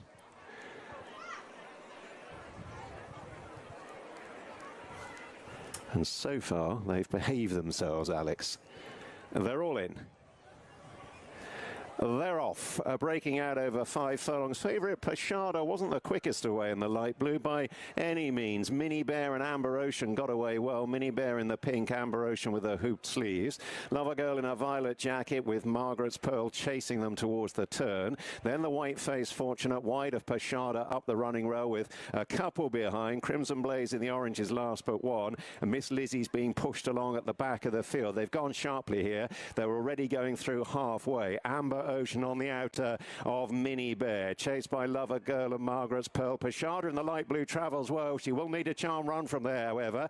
Kept in at the moment by Fortunate as Amber Ocean presses on with Minnie Bear weakening. Lover Girl in the violet silks is out after her. Pashada trying to find daylight, bit short of it. Fortunate's running on behind Margaret's Pearl and Crimson Blaze. Amber Ocean, Lover Girl down the centre though, powering over the top. Pashada is running on late in this piece, but it's Lover Girl in front and doing best to make a winning debut. Lover Girl tight second. Amber Ocean are running on Pashada, then Margaret's Pearl and Crimson Blaze.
She keeps a Moet Chandon in a pretty cabinet. Anthony case, she says, just like Marie Antoinette. Building a remedy for Khrushchev and Kennedy. And anytime an invitation you can take. Next race is the big one today here in Keulen. fantastic horses teaming up against each other. And in that race, horse number 5, Aikido, is a non-runner, unfortunately. But still 6 superstars together in one race. But this one is interesting as well. This 4th race, good field. And let's see if Mickey Caradu is on board the best. One of the horses he used to ride, but the other one is the favorite. Here, number 2, Black Phantom. And that one is going forward.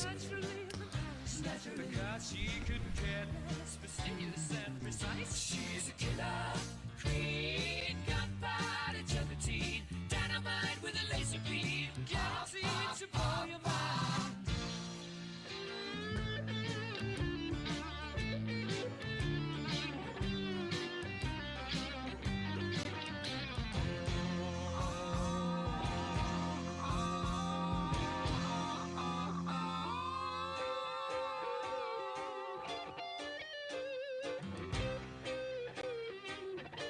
Two to go.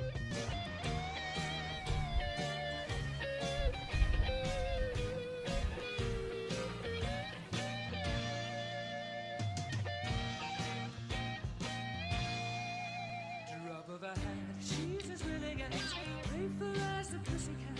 Momentarily out of action, temporarily out of gas. You're absolutely dry. She's a killer queen, gunfighter, gelatine, dynamite with a laser beam, guaranteed to blow your mind. Hier is Morgenmond. With René Pichelek and Lucky Shauna is the last to load. They are all in. And away for the 2100. The both Caradu horses are well away. Lucky Shauna takes the lead. Black Phantom with Baltrame is coming on the outside.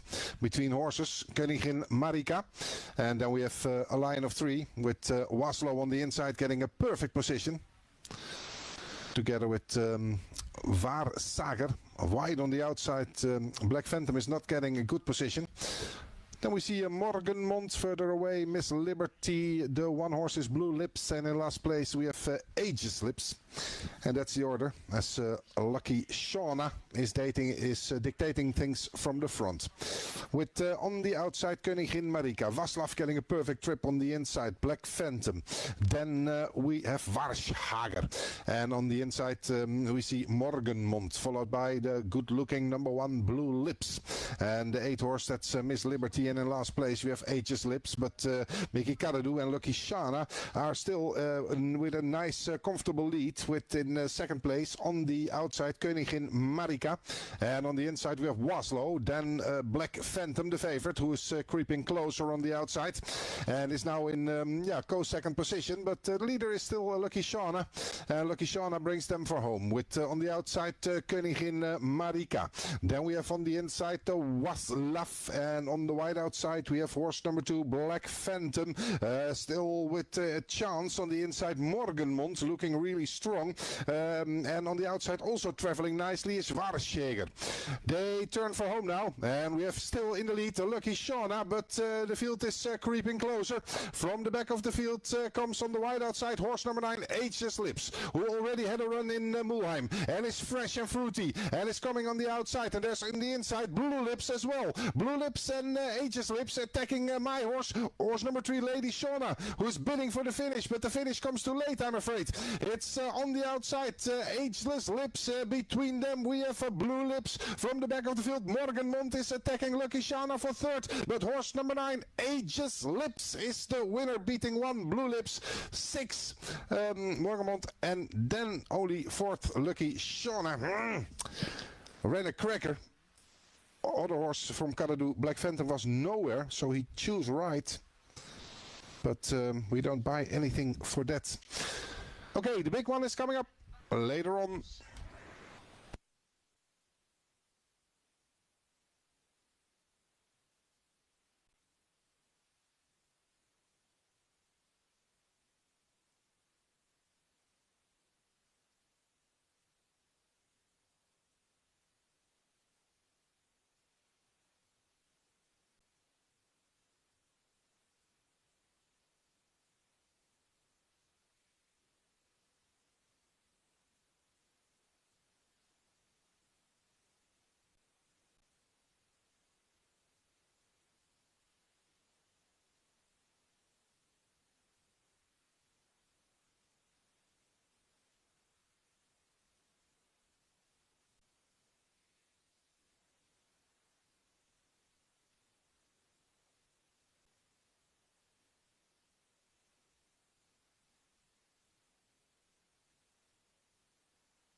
So yeah, you can see why he's been popular. He's down 1 over 10 furlongs and 1 over mile and 7 as well. And yeah, again, another horse for whom you have to just be allowing him his run in the Triumph Hurdle, but back to his Leopardstown form, that gives him a chance. We are just about at post time then for this Grade 2 contest. Blue Lemons won this for Willie Mullins 12 months ago, champion trainer with an enviable contingent to represent him once again this time around. Let's see who emerges triumphant with the favourite lining up on the outside there. Proactive. Over to Jerry.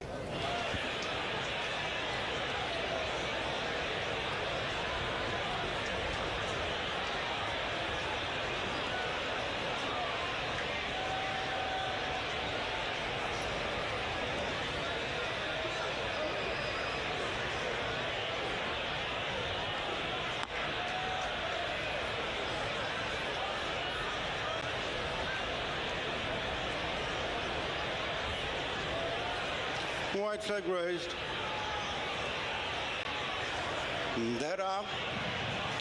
9 over 2 miles, the O'Driscoll's Irish Whiskey Juvenile Hurdle. They approach the first flight. It is Kylong, the early leader from Michon. Proactive jumped up well on the outside. It just goes second. Then Moulin Lab. And then one stable companion, Macho Man. And then comes North Shore, Adrienne on the outside of Major Lake and Arwa, flight number 2. Racing on ahead of the field is Kylong. Proactive into second, followed by Moulin Lab. Just third from Michon with a couple of lengths to Macho Man, followed up to the bend by North Shore. And then Adrienne Arwa, and held up in these early stages is Major League. Turning to flights 3 and 4 on the uphill run to the top of the track. Out in front is Kylong and Sean O'Keefe second. Is Proactive and Mark Walsh, and then Moulin Lab, Brian Hayes, Michon, then the miler next. Beside Michon is Macho Man, followed by North Shore. The last 3 are Adrienne, Arwen, Major League. On rising ground at the 4th flight. In the lead is Kylong, with a reduced advantage over Proactive, Moulin Lab, and then Michon and Macho Man. North Shore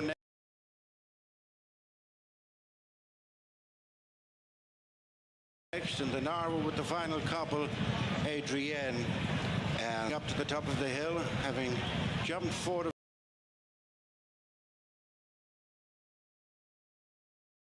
the 9, and it is Kylong by 3 lengths to and then Misha, followed by North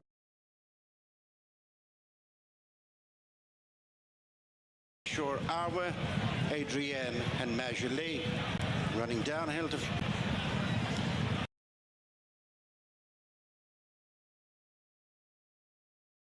very few changes in the order. Proactive and Moulin Lab after the stable companion.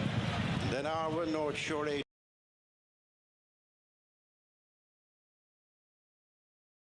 Adrienne, and Major League will have to pass them all. We're just over long by just a couple of lengths now to Proactive.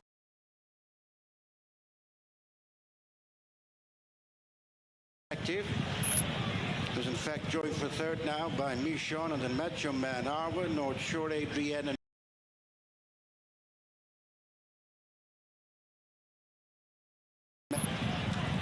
leads a tightening up field as Moulin Lab, and then Michon and Macho Man, Arwa inside the final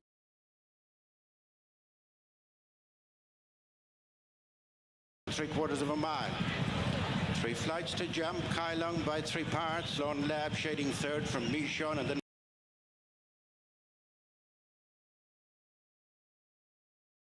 Macho Man thanks back to Major League. 3 out. Jumping right up on terms, losing.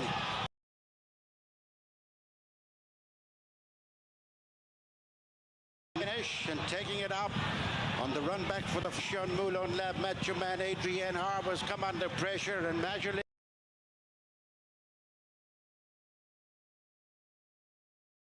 continues at the rear. Active coming round is Macho Man. Then Michon. Major League is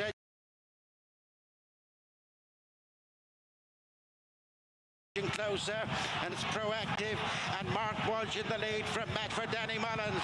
The latest one to go, Kyle.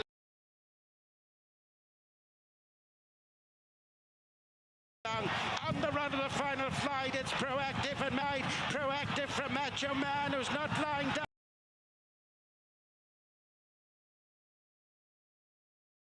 Miss Majorly, it's Proactive on the inside of Macho Man. Proactive by less than an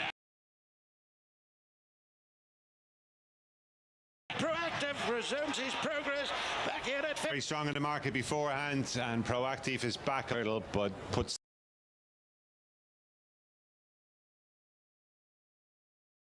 behind him to stave off a strong challenge from his stable competitor, never near a third, having been held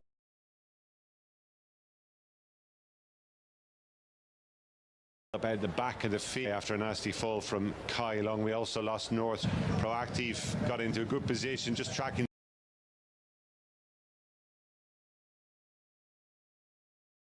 the leader. He'd taken the race by the scruff of the neck as we join them here. Because when Kai Long, where Bouquet de Paris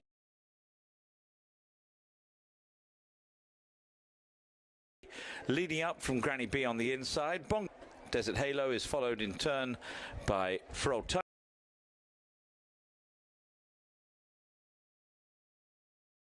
Sake on the inside. He's in 6th place early on. Get Away With You, a Kingdom of Stars, so the two at the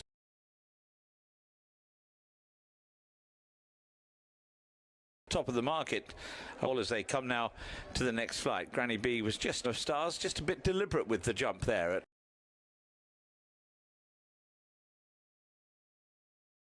flight number. Bouquet de Paris leads the way just. And Desert Halo, who are together 3 and 4.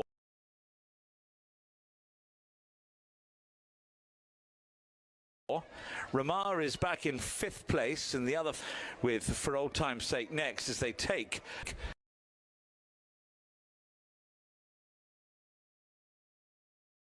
over safely at that one. They turn away, dropping back to last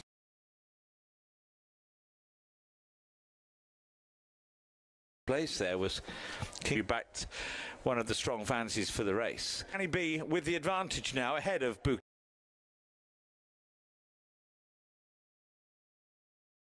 de Paris in 3rd.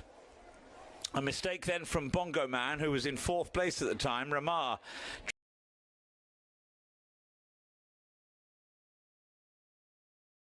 is followed by Gracia and Lord Chamberlain at the back of the field. Last one of them, and that one is For Old Time's Sake at the rear of the field. He's lost ground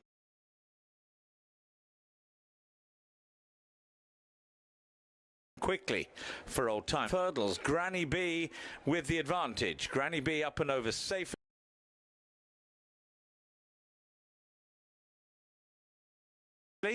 Ponderous jump from place and apparently going nowhere. So Kingdom of Stars as they now move on towards the 3rd last.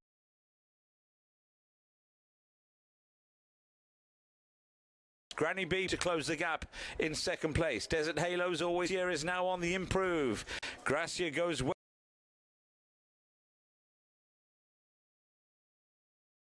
3rd place, moved just ahead of Lord Chamberlain, who's improved from the back of the field. He's also going okay. Man has lost ground.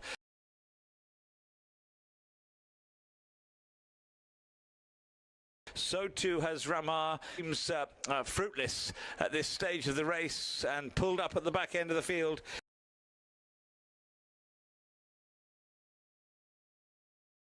Is For Old Time's at the 2nd last there. They were Bouquet de Paris and Granny B. Lord Chamberlain's come scything through.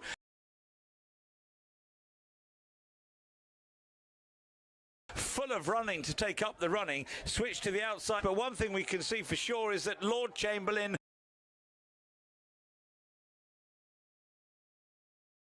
is absolutely cantering and goes into a perhaps in vain in 2nd. Granny B is back in 3rd. Coming down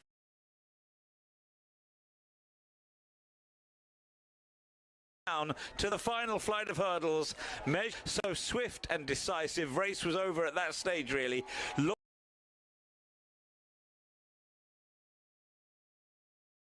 Lord Chamberlain Lord Chamberlain beats Desert Halo. Get away with you.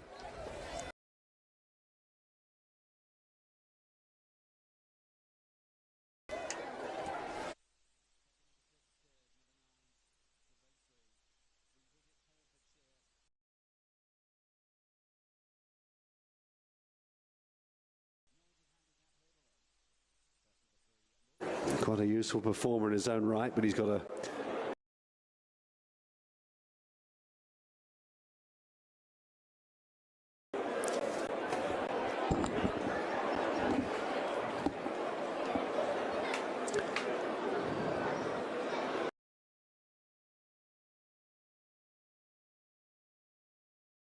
treks for Charlie Pike. Gary Gillie's colours. She's in the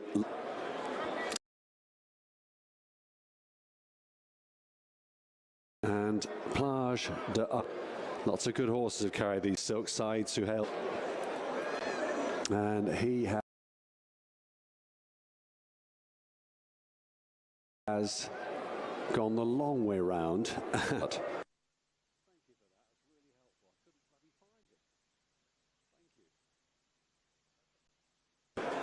Couldn't see him, he'd gone all the way around the loop, so he's had a decent warm-up. Plage de Havre. Here they come then. There's the mare Muddy Moy. Gethin the Grey, who's got still untapped potential, you feel. Number 7 there, Muddy Moy going down. Thunder Run is in the blue with the white stars, white sleeves and red stars. Thunder Run going down ahead of the others, and Clifford Lee. It's his only ride today, Clifford. Great to see him back. He's been off, as I'm sure you'll know, had a quite a nasty accident. Carl Burke trained Thunder Run for the JC organisation and partner.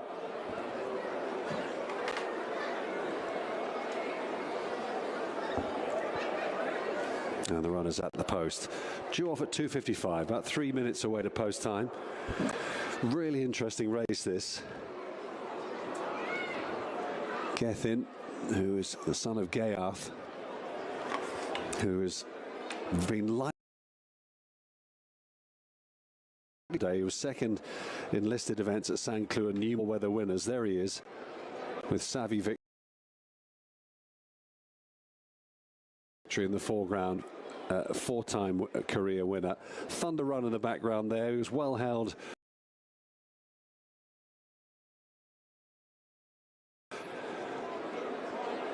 And Gethin just getting a bit warm under the saddle. You can see there a little bit of sweat under his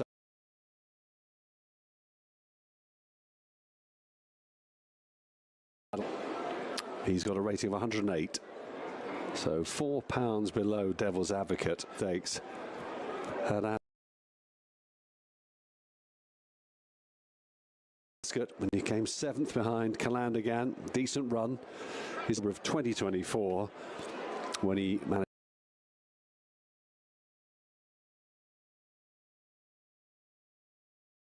record from one start. Plage de Havre has been last July. He's a nice horse, this. That was over 1.5 miles. I do think he's got more to come. Can't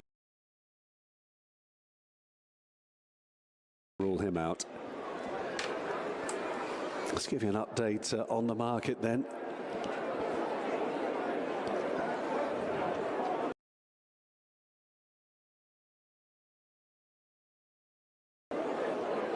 You see them on the big screen there. Look at Plage de Havre is 7-2, 12-22's Muddy Moy, Savvy Victory, the outsider at 40-1.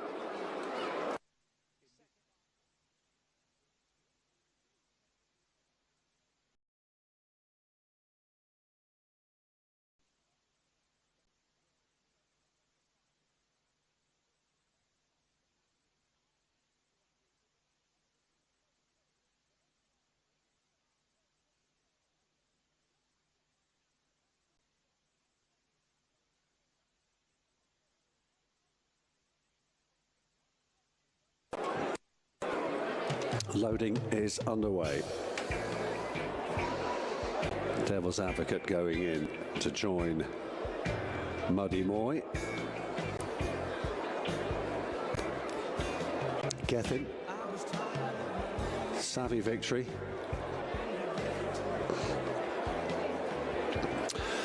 Loading continuing with Military Academy going forward next in the white bridle and the red blinkers. Billy Loughnane third in the Winter Derby 2 starts ago. Thunder Run. Great to see Clifford Lee back in action. His only ride today here, Clifford, at Kempton. And finally, Plage de Havre. That's the mount of Oisin Murphy, making up the line for the Magnolia. Set and off and racing. 7 runners sent on their 1.25 mile journey for the Virgin Bet Magnolia Stakes listed contest, and Devil's Advocate striding out in front here from his market rival Gethin on the outside as they go through the first furlong. Plage de Havre in the blue and yellow colours racing alongside Thunder Run on the rail. They're disputing third. A break of 2 lengths then to Military Academy. Savvy Victory next, and Muddy Moy the mare is last of the 7 runners, only about 4 lengths behind them though, as they move now towards the right-hand bend, which will take them round the far side of the course and round towards the mile start. So Devil's Advocate, who was last seen finishing 7th in the Champion Stakes at Ascot, leading the field by 3/4 of a length then to Gethin in second place, travelling nicely enough. Then Thunder Run, Clifford Lee on the rail, Oisin Murphy next on the outside, Plage de Havre. And a break of just over a length or so, then back to Military Academy and Savvy Victory on the rail in the gold jacket. And looking on still is Muddy Moy in the hands of Ed Greattrex as the runners continue down the back straight here, moving inside the final 3/4 of a mile. They're moving right-handed on the inner loop here now, down towards the final 3 furlongs in this Magnolia Stakes. And it's still the 2 principals, first and second. Devil's Advocate leading narrowly, squeezed along now by Will Buick. Gethin and Callum Rodriguez looming up on the outside as they turn into the home straight.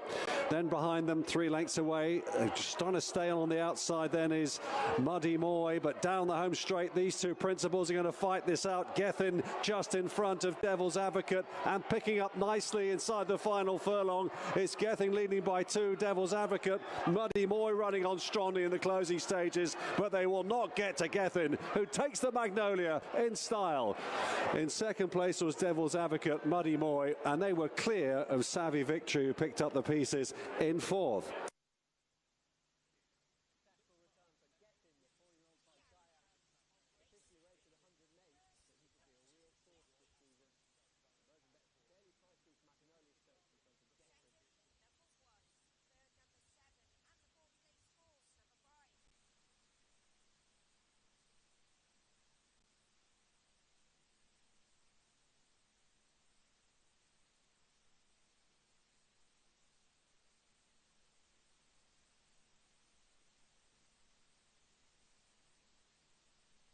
She also turned over wish list once upon a time, a completely underdone and unknown wish list at the time. Vaughan Marshall's got a string going very nicely at the moment. She can only kick on from her last run. I think she's dangerous at a reasonable price, number 3, Viva La Vida. Also no weight in the back, 53.5. What about Scarlett McCaw? She's got to come into the race in the last start. Yeah, listen, she's got to be, like we said, anything that this yard sends out, you really have to take cognizance of. And she hasn't been running badly as well. And as we say on numerous occasions, guys, that benefit of pole position is a massive advantage. She's the biggest overachiever, probably in Cape Town, number 1, Scarlett McCaw. She never jumps off the page. When she turns up in these big group races, you think, oh, not today. Maybe a minor place chance. And she goes and punches well above her weight. I respect a filly like this, number 1, Scarlett McCaw. She'll run an honest race as she always does. 5 lengths off double Grand Slam on her penultimate. Massive run. And I'm not sure Double Grand Slam was actually at her absolute best on her. Like we said earlier on, her career best was on Saturday. That was out the top draw from Double Grand Slam. I thought that she was, despite the fact she won a Grade 1, she ticked that box. I thought that she came into the summer maybe just a stride underdone. I think that she's going to be so dangerous in Durban when we get to the Ridgemont Garden Province Double Grand Slam. She's been an absolute revelation, and Andrew Fortune was so bullish about her chances going through the whole season, and he was spot on, wasn't he? I think I could have won on her. Well, I'll tell you what, I think in the interview you heard that Craig said Andrew Fortune, what he phoned and told me, he was absolutely spot on. But needless to say, I think Scarlet McCall definitely does deserve a mention as well. But it looks like they are starting to load up for the first of the feature races.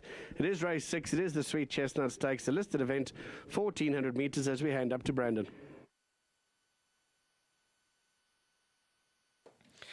Thank you very much, team. They are starting to load. This is the listed Sweet Chestnut Stakes for 2026. They're at the 1,400 metre marker. Viva La Vida goes in. Give me everything, locked and loaded.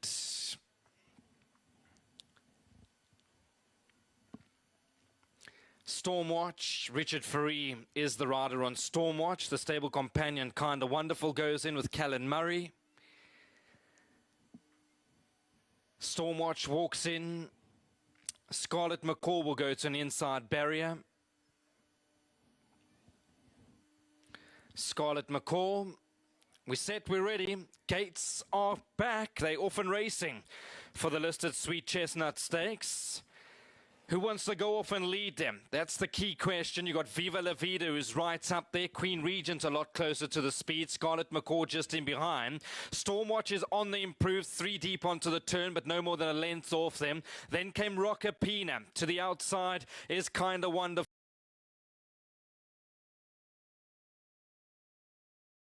Wild Applause and Give Me Everything being the trailer. There's 7 left. Found herself in front. She goes a length and a half clear of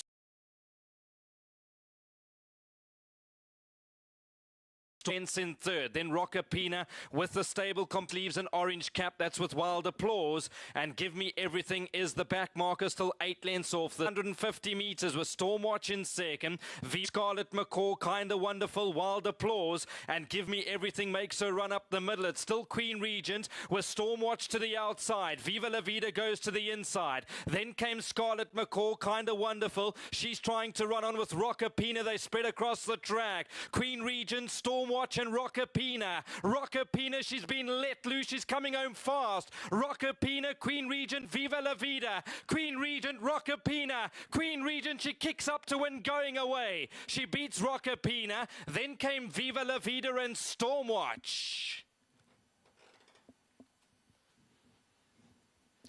Top rod, JP van der Merwe. Queen Regent, it looked like Rockapina had her measure, but she kicks back under a strong ride and she'll win going away in the end. The only thing that beat her last time was the pace. They crawled and she got going when the line arrived. She's clearly way above average. So Queen Regent is the winner. Beats Rockapina number 5 into second. Good run. Third will go to Viva La Vida number 3, and then came Stormwatch number 6. Give Me Everything. Over a trip too short, I thought a fair run.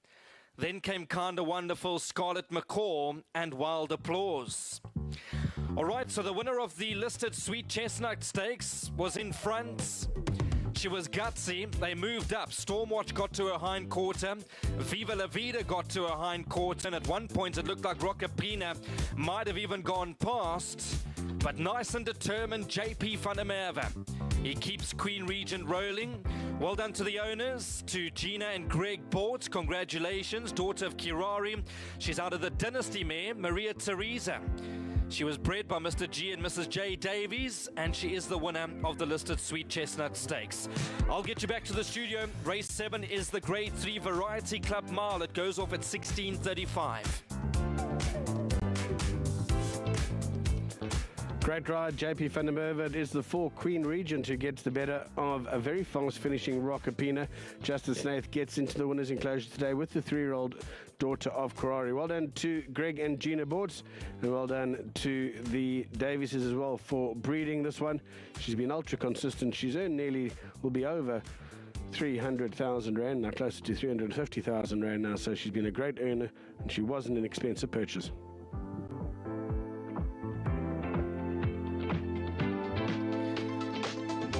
So coming back into the winners and enclosure under a great ride.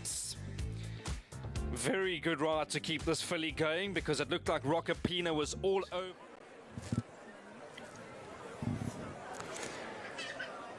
But there now. Now Sunday Sinatra moving up. He goes in quickly. 3 to go. Caraway goes in. Ballon Rouge and Magician of Riga will be the last 2 to go. Ballon Rouge in the purple and yellow moving up into stall 4. And Magician of Riga, the light blue silks for Sean Levy, due to go into stall 6. So the last one coming in.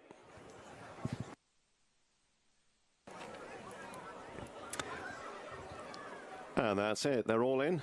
Clear from the front. They're off. The free bets on attheraces.com handicap. 1.5 miles the distance to be covered this time. Sunday Sinatra in the black and blue, ridden up to get a prominent position into the first turn. Caraway, meanwhile, dropped out at the back of the field in the cherry and cornflower blue. So Sunday Sinatra leading them on the crown of the first bend to Ballon Rouge in the purple and yellow, racing handily. Trust No One, the blue cap, tracks the leading pair, in turn shadowed by Magician of Riga in the light blue. Favourite Kelly Byrne, the yellow and black striped sleeves, races with a couple behind at the top of the straight first time. Forever Perfect, the white and black silks, one of them, and the other is Caraway. So heading towards the end of the first half mile, and it's Sunday Sinatra who leads, to Ballon Rouge tracking the pace and Trust No One racing third. Magician of Riga is just a half length further back, slipstream by Kelly Byrne, who's keen enough under restraint. Upside's Caraway, who's made a position, and Forever Perfect at the tail. Sunday Sinatra just slipping away from the field as they pass the 7. Leads them away towards the back straight, opening up by 4 or 5 lengths. Ballon Rouge continuing to head the pursuit, just in advance of Trust No One, Magician of Riga. Then Caraway and the cherry silks racing on the inner of Kelly Byrne, and Forever Perfect remains at the tail. Through halfway, 8 lengths from first to last. Sunday Sinatra with the run of things from the front and unpestered, being pursued down the back by Ballon Rouge. Trust No One, the royal blue cap, racing on the inner of Magician of Riga, who's beginning to make some headway. That move being covered by Kelly Byrne in the yellow, and then Caraway. And although Forever Perfect is last, she is firmly in touch. They've completed a circuit. They're about to leave the half mile behind them. Sunday Sinatra taking them to the far corner. Over Ballon Rouge, Magician of Riga in third place. Then Trust No One racing just ahead of Kelly Byrne to Caraway and Forever Perfect. Hard work now for Sunday Sinatra. Looks as though he's about to be picked off by Ballon Rouge in the purple and yellow and Magician of Riga in the light blue. Trust No One looking for a way through in behind, slipstream by Caraway as Kelly Byrne in the yellow gets clear sailing. Top of the straight inside the 2. Magician of Riga, light blue jacket, moving up to Ballon Rouge on the right. Here on the left comes Kelly Byrne. Caraway still trying to thread through from the rear. Forever Perfect staying on. Magician of Riga, though, has set sail for home deep inside the furlong. Kelly Byrne is chasing, and then Forever Perfect, and merely nudged out to make sure it's Magician of Riga who holds his rivals in a spell and beats Kelly Byrne. Forever Perfect in third, back in fourth, Caraway.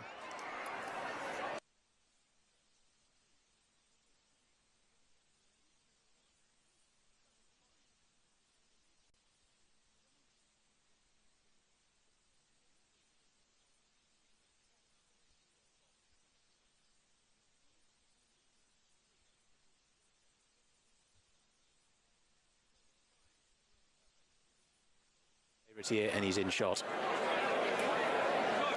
Horses making their way to the start.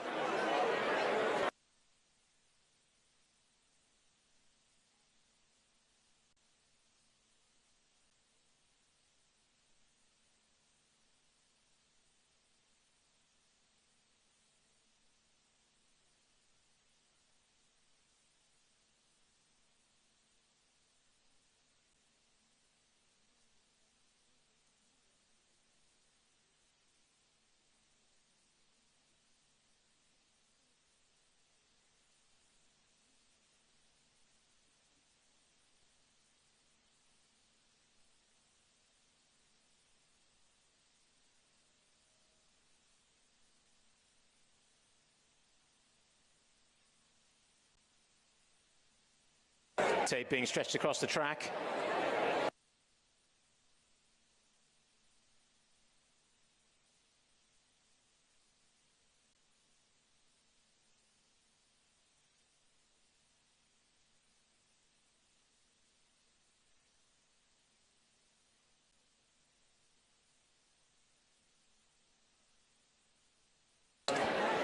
Horse is now on the course. Started on the rostrum, yet to raise the flag, but you get the feeling it's imminent.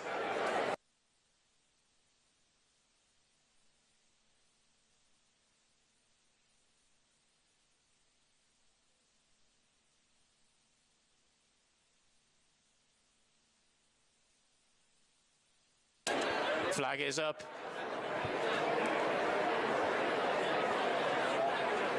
Making their way towards the starter.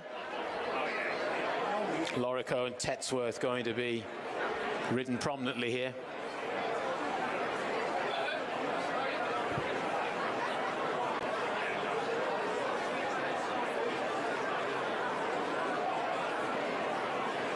Flag down, take back, and they are off and racing for the Roy Reeve Memorial Maiden Hurdle. It's over the 1 mile 7 furlongs, 195 yards, just under 2 circuits of the track and 9 flights of hurdles in all to jump. And it's Lorico, the favourite, just about the leader, although taken on for that by Flashman. And they're just about neck and neck as they make their way down the hill. Tetsworth, who ran well at Kempton last time out in the two-tone green colours races in third. Bit of a gap back then to Answer That, who won the Best Turned Out in the parade ring beforehand, and right at the rear of the field is Oblamenko. So they made their way towards the bottom of the hill, and it's Lorico who's leading them. Flashman racing in second, Kevin Brogan aboard that one as they come to flight number 2, leading duo over it okay. Oblamenko a little bit slow in the jumping at the rear of the field. So it's Lorico that leads them. To Flashman racing in second. Tetsworth up the inside there in third position for Freddie Mitchell. Then Answer That in the colours of Old Gold Racing and Plumpton Racecourse racing in fourth, with Tom Cannon up, and Oblamenko is at the rear of the field, making their way around the station bend and heading into the home straight. And it's Lorico that's out in front. To Flashman, the orange and purple jacket racing in second. Coming towards the flight that'll be the second last in a circuit's time. Lorico gets over well. Answer That in second. Tetsworth racing in third. As they come towards the next, Answer That is racing in fourth, and this time it was Flashman. He wasn't particularly flash in the jumping there. Ploughed right through that flight, but landed running. So they're making their way past us. Again, a packed crowd here at Plumpton, thoroughly enjoying the lovely weather and the high quality racing. And it's Lorico that leads them towards the flight that takes them up the hill. To Flashman, who's racing in second. Tetsworth didn't jump that particularly well in third. Answer That in fourth, now just being nudged along, and Oblamenko getting a slightly more vigorous ride at the back of the field as well. So they're making their way towards the turn at the top of the track, and it's Lorico who's out in front by about a length. To Flashman racing in second. Tetsworth not that far away in third, still keeping tabs on the leading duo. 6 lengths back to Answer That, who's in fourth, and Oblamenko in the check jacket is fifth and last. As they head towards the fourth last flight, Lorico jumped that well. Flashman in second, not quite so good from Tetsworth, who's in third spot, but lost a little bit of ground over that flight of hurdles. Answer That is now getting a more vigorous ride, and Oblamenko has been driven along for a while. So they're making their way down the hill towards the third last flight of hurdles. Lorico and Flashman, these two have been at the head of affairs throughout. Tetsworth is still just about within hailing distance in third, but there's a big gap back then to Answer That, and Oblamenko's fifth and last. Coming towards the third last flight of hurdles now. Lorico, the pink cap, saw quite a big stride there, got over in a fashion round the outside. Flashman, who's just been given the hurry up now. Tetsworth is in third, followed then by Answer That, and Oblamenko stood at the rear of the field. Flashman has come through to take it up. Lorico, the odds-on favourite's got a fight on his hooves here as they start to make the turn. Flashman and Lorico. Flashman has gone on to Lorico in second, then Tetsworth in third. They're making the turn for the judge. Flashman the leader at the moment. Lorico is trying to battle back in second. Tetsworth has unseated the rider as they took the turn there, as they make their way down towards the second last flight of hurdles. And it's Flashman getting a bit tied out in front, but leads by 4 or 5 lengths and jumped the penultimate flight well. Lorico's not got a great deal to offer in second as yet, down towards the final flight. Flashman at it, jumps it okay. Lorico wasn't particularly fluid either. Flashman, Lorico is getting going late, but Flashman's got enough in hand here, and racing up towards the line. Flashman downs the favourite. Flashman out in front to Lorico only second. In third was Answer That, and the fourth horse home was Oblamenko.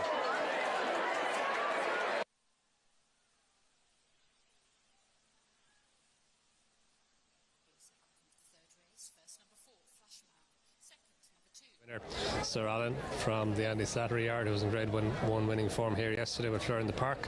And Grant's Boy, on his last run over hurdles, he was finished second behind Sport in the Park of Noel Meads of Galway back in October. That was off mark 128. He's only 2 pounds higher now than he was then. And a 6-year-old, another horse who's got the potential to improve again. And as you said, he's got course form, and that's obviously a positive. And you mentioned Noel Mead, he was also on the score sheet yesterday, Don, and as well as Fierce Hande, he's got Blue Mosque in this, and I think she's a mare you think could have a say, isn't she? Yeah, I just think this is her time of year, Gary. She's run in March and April 5 times. She's won once and finished second twice. Thought she shaped well at Naas the last day. She travelled into her race really well in the handicap hurdle that Mojo won. She was off a mark of 124 then. She's 2 pounds lower now. She's only won once. That was on her debut over hurdles at Cork back in November last season. But the Noel Mead horses are going really well. He had a double there at the Curragh on Friday. Blake ran really well here yesterday, called Cannon 1. So I think there are lots of things lining up in favour of Blue Mosque. So here they come, just making their way back out in front of that hurdle towards the starter. And we are at post time now for this Fairyhouse Steel handicap hurdle.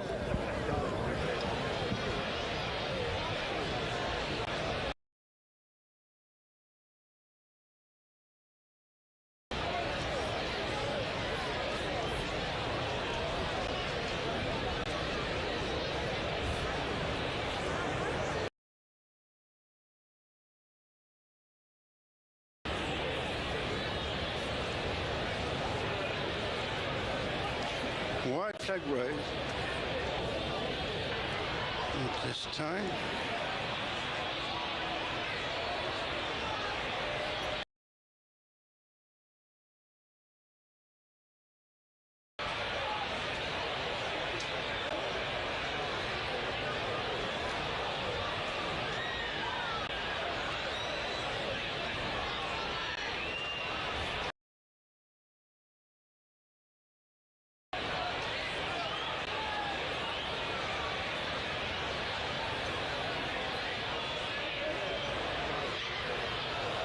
That up.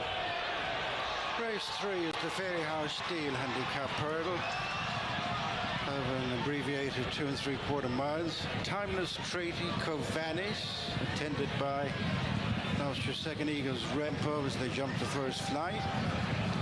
He's tracked by Eclipse Chaser, and we'll only have the one. Fodadra next, and then Shabby Hill. Grand's Boy for company, and then Gronk of the Tay. Fierce Handy on the outside of stable companion Blue Moss, and then Buchel Bucht was 2 lengths back to Musco now, and Slane Hill in a yellow cap. Little between Eagles Reign and El Champo, being followed to the flight before the straight by Covanis after the Grey's Timeless Treaty, and then we'll only have the one in Eclipse Chaser for Dadron. Wide of them is Shabby Hill. Coming round the bend for the 2 flights in the straight, a little over a couple of miles to go from here. Eagles Reign, El Champo, 3 to 4 lengths to Covanis, Timeless Treaty and Eclipse Chaser, Shabby Hill. We'll only have the one upsides for Dadron as they straighten on up. Eagles Reign moves on by a couple of lengths to El Champo, and then Covanis, Timeless Treaty, Shabby Hill, Eclipse Chaser for Dadron. Gronk with the Tay up the inner as we'll only have the one, followed by Fierce Handy and Grand's Boy. Further back in the pack is Blue Moss as they approach the flight.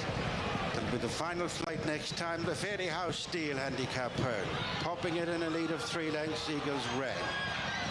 Shane Markey, just second, is El Champo, Tiernan Power Roach from Covanis, and Jack Kennedy. And then that one stable companion, Timeless Treaty and George Williamson. Shabby Hill and Eclipse Chaser together, followed by Fierce Handy and Fodadron. We'll only have the one, Gronk of the Tay and Grand's Boy. The final 4 are Buchel Bucht, Blue Moss, Musco Now, and Slane Hill. Very little changes as they go to the first of 2 flights past the stand.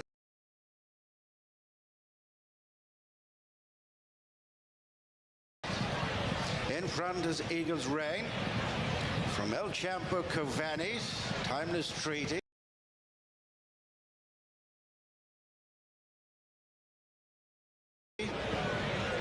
a hat-trick with Shabby Hill. It's along the side of the track.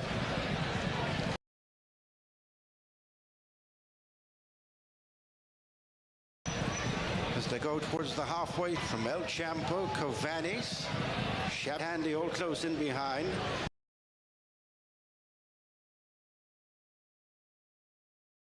Followed by Start to Tighten Up with 1.25 miles to go and 5 flights left to jump.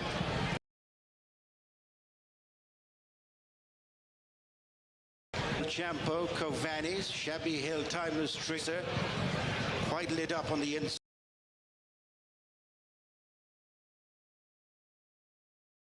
Of Fodadron, and we'll only have the one. And Gronk within the lead.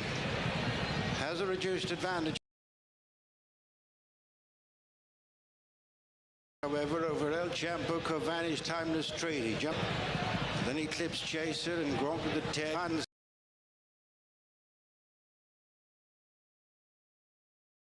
7 furlongs with 4 flights left to jump for El Champo. Break of a length to Shabby Hill, who's just into third from Covanes.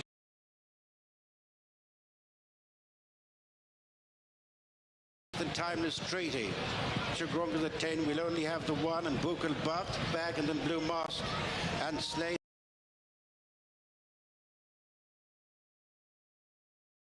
Hill has also from Eagle's Reign, pushed and shoved along now on the inside and joined for second by Shabby Hill. Between horses.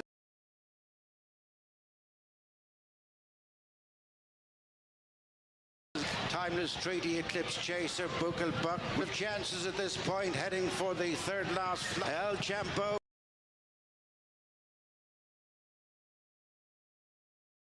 From Shabby Hill, who joins issue.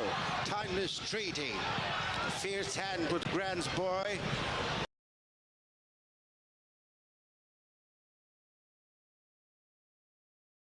As Shabby Hill takes it up from Timeless Treaty, Fierce Handy. Grab behind them, and then comes Gronk with the Tay, Eclipse Chase.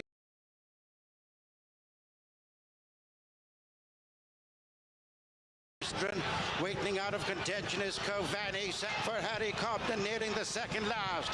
Fierce Treaty, Buchel.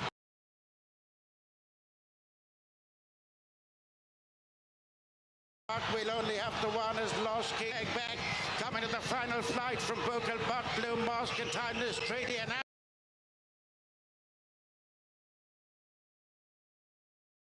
the last fit for the second with Buchel Buck and Timeless Treaty. 6 seconds for JP McManus. This one written.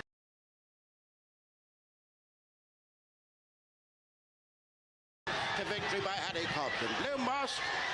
Waiting Harry Cobden has won on Fierce Handy in the colours of JP McManus for Noel.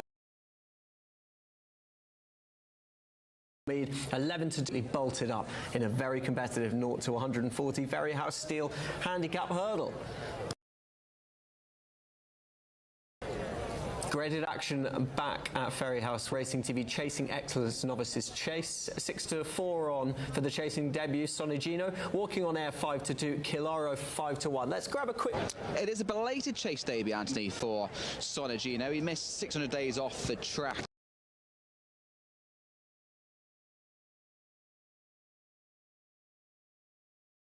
Prior to coming back in November, he's had 3 goes this season. 1 OK run and 3rd at Sandown. A little bit worried for taking a shot odds. It's been a very good day for Freddie Gingell. 2 rides, 2 winners, looking for the treble on this individual.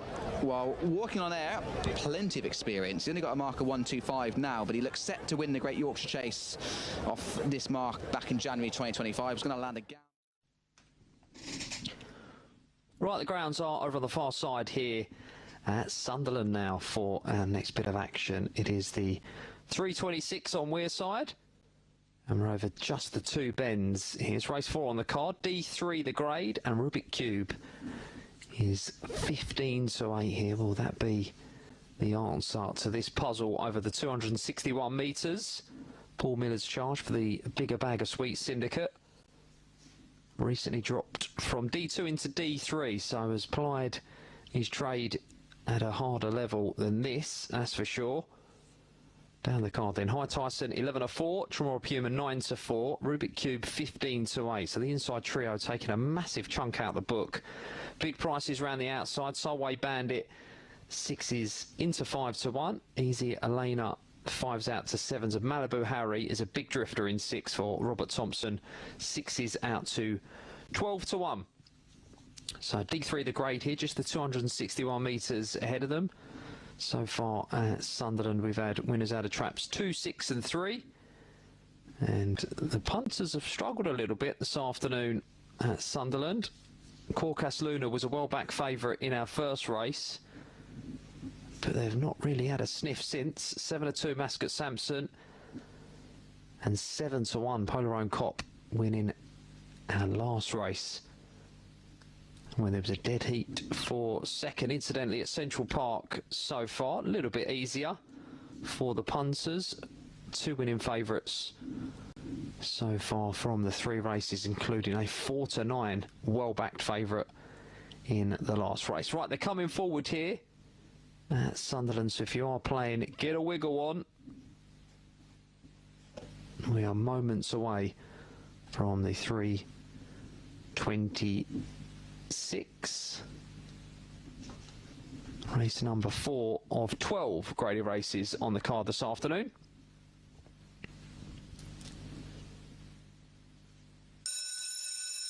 Here on the move. Favourite in 3, Rubik Cube, 15-8 into 7-4 just before the off for Paul Miller. And we are racing away. Our 3's up with the boxes. 5 and 2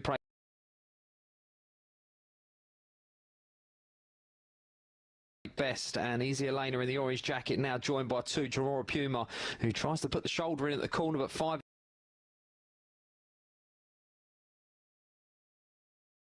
very wide on the track and presents the race to 2, a third.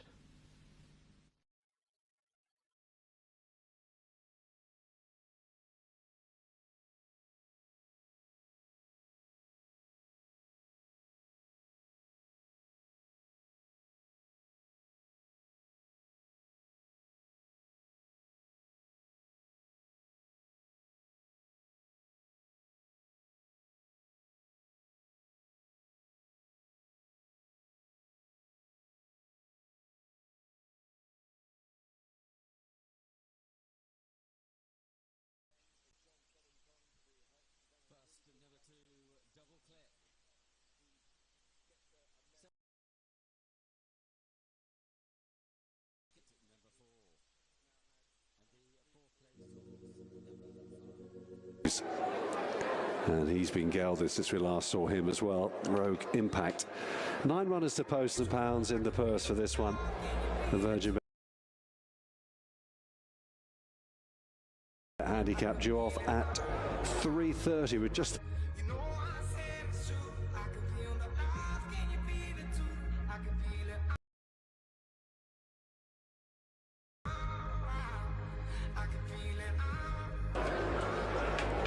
Marnier in the centre of Kingfield last time out. That was a few months ago now.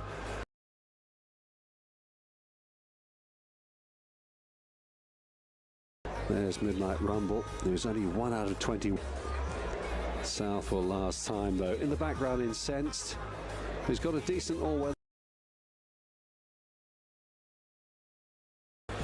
3 out of 4 on the all-weather, Incensed. And there's Top Team, who I think could be quite interesting here. He's been gelded since we last saw him. There's Bahadur. He was very progressive last season.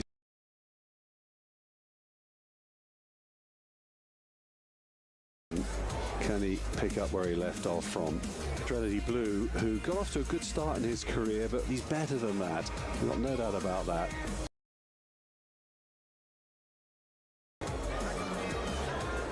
Serenity Blue, he's up in trip today as well, which might help him. All been checked out by the starting team.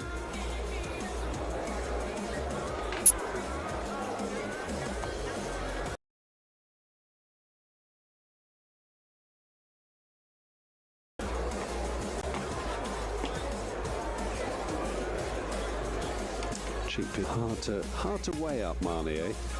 Could be better than 87. There's Incensed. And you'll see in a moment how she got the best turnout award too.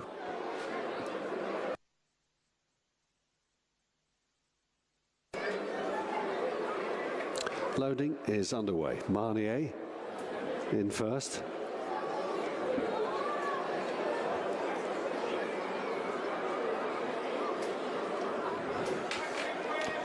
Top team is in. Goblet of Fire.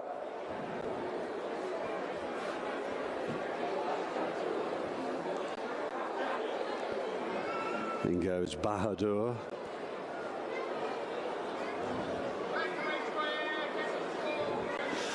Rogue Impact next. Just 3 to go. Midnight Rumble. Youthful King. And Serenity Blue. 2 left.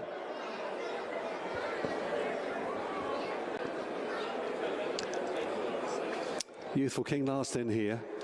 9 runners ready, set, and off and racing for this Class 3 Virgin Bet handicap. An intriguing contest, this one, over 1.5 miles. Good beginning from Top Team down the centre, up the inside Marnier in the pink jacket. Rab Havlin looking across. Wider out Goblet of Fire and Rob Hornby away to a good start as well, and moves into second place behind Top Team as they go past the enclosures. Bahadur racing with Serenity Blue and Marnier in the next wave. 2 lengths away then to Midnight Rumble and Youthful King.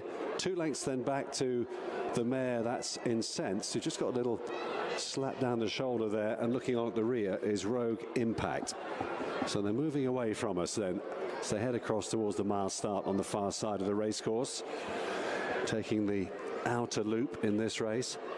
And Oisin setting out his stall quite early here on Top Team, who had a very good summer last year. Leads by about half a length. Goblet of Fire and Bahadur. Bahadur moving up now to almost throw down the gauntlet to the leader, but he's just settling about a neck down there, James Doyle. Bahadur. Goblet of Fire joined by Marnier on the rail in a dispute for third place. Midnight Rumble, Serenity Blue, and then towards the back, Rogue Impact, who races together there with Youthful King, and still looking on is Incensed as the runners continue their way towards the end of the back straight. They're racing inside the final 5 furlongs of this contest. 7 lengths would cover them, and still Top Team. He seems to be in a decent rhythm out in front. Bahadur, who's 3 out of 3 on the synthetic surface, is travelling strongly though. James Doyle in his shadow on the outside. Marnier, Rab Havlin in a nice sit in third place. Goblet of Fire next. Rob Hornby just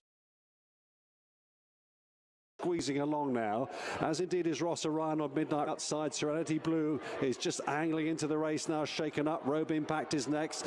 Incense has got a bit to do, so is Youthful King. They're thundering down the home straight here, and it's Top Team who continues to pull out a bit more for Oisin Murphy. They're all off the bridle now. Serenity Blue is emerging as a big danger on the outside though. Top Team's having to dig deep up the inside. Midnight Rumble is running on. Top Team sticking his neck out in really gritty fashion, and Top Team is going to see them off and make every yard of the run. He goes on to win from the running on. Incensed in second, Serenity Blue and Midnight Rumble. It's a double for the champion jockey.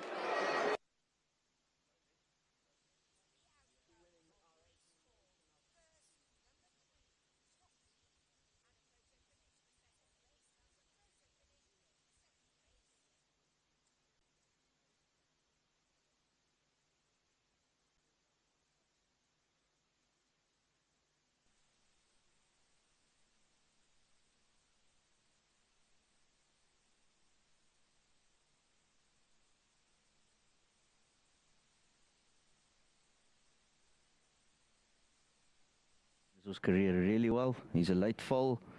Put him in the right races, soft. He was a big baby, this horse, and he still won some races where he got put in his plate. This horse used to walk around the parade ring half asleep, completely. I think the last 2 starts only really started walking around, and like you could see, okay, we're talking about racing now. I mean, last time, yes, he did go to the front canter. He had all to do with the weights and canter and sprinted. I say sprinted, he quickened away from him. But he's a nice horse. I really like this horse. He's just got there's something about this horse. Today's going to be a bit tougher task. I'm not saying he could probably beat him over a mile, but if he does, I wouldn't be surprised, because he's been taking on whatever's put in front of him, and he puts his head down at the right time. One thing I will tell you, every time that we've had a chat to JP van der Merwe after 10 pennies won, he's got a distinct sparkle in his eye, hasn't he? Absolutely glows when you talk about this horse, 10 penny. I mean, and he did the same. I mean, I'm not comparing him to Oriental Charm, and I do think that 10 penny's going to have a little sneaky nomination for the Hollywood Bets Derby in July. But I haven't seen JP have this much excitement for a horse than Oriental Charm. 100%. There's that sparkle in his eye, and it gets bigger every time he sits on the horse. And JP doesn't light up for anything, eh? Well, 100%. Well, certainly 10 penny does. That's why I said if he could take 10 penny home and put it in his garden, I think he would be there as we speak now. 8 Gallic Dreams, interesting for me. Eric Sands, and now teams up with Gareth Wright. Didn't run far off Jet 4, so you can make a bit of a case. Probably a little bit worse off in the weights, but they are loading up. Let's find out what happens in the Variety Club Mile. And just hats off to Anton Shepherd, who was the breeder of Variety Club. Thank you, team. They are starting to load up. This is the Grade 3 Variety Club Mile. Viva's Liberté to an inside draw. Pump It Up is the next one.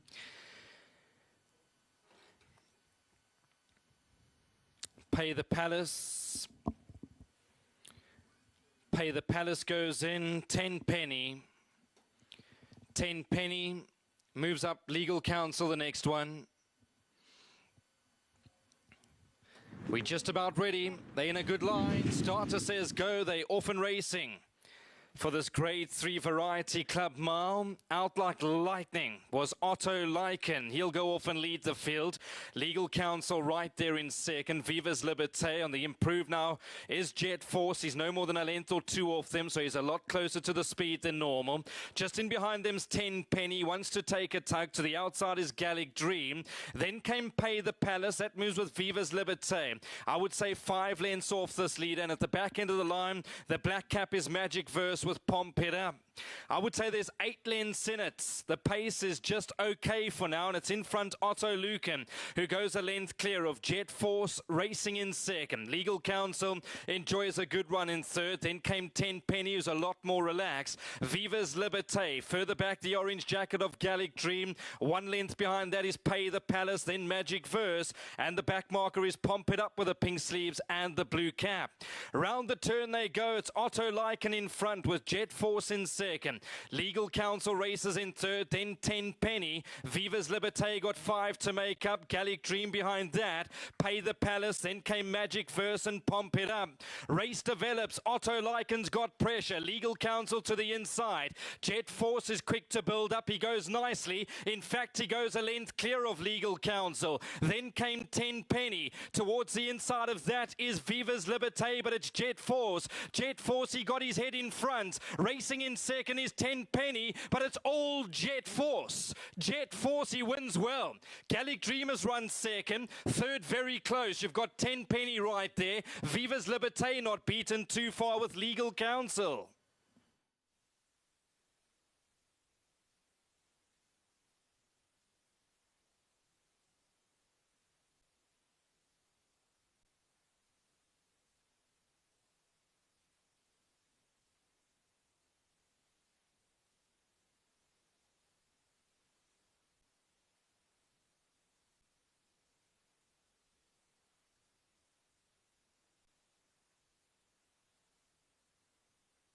The afternoon in this part of the West Midlands, and by Wolverhampton standards, a decent crowd. I suspect probably the smallest crowd out of all the domestic tracks racing this afternoon, but they are lined all the way along the rails from just beyond the winning post down to just beyond the half furlong marker.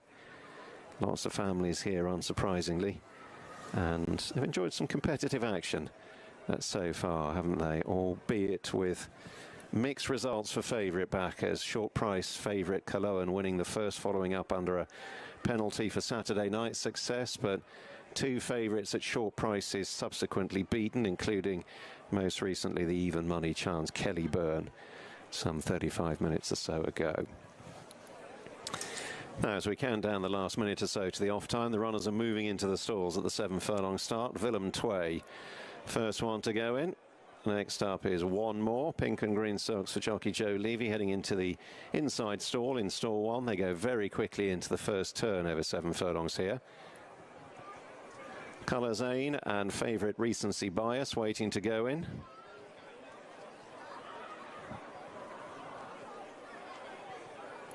Quick and Wild. Quick and Wild is Quick and Wild and takes over. With horse number 4, Sullivan in third. So the favourites well positioned. Now we have Doratio on the outside. And also coming forward is on the outside horse number 5, Theo. With the 8 horse Sugar Baby. With Albertina. Then Ding Dong. And Sugar Baby. Unex Friendly in last place. Now this one is going furiously in front, this Quick and Wild, with Sina Schmidt in second place. Doratio. On the inside, Hamilton in a perfect sit. So is Sullivan.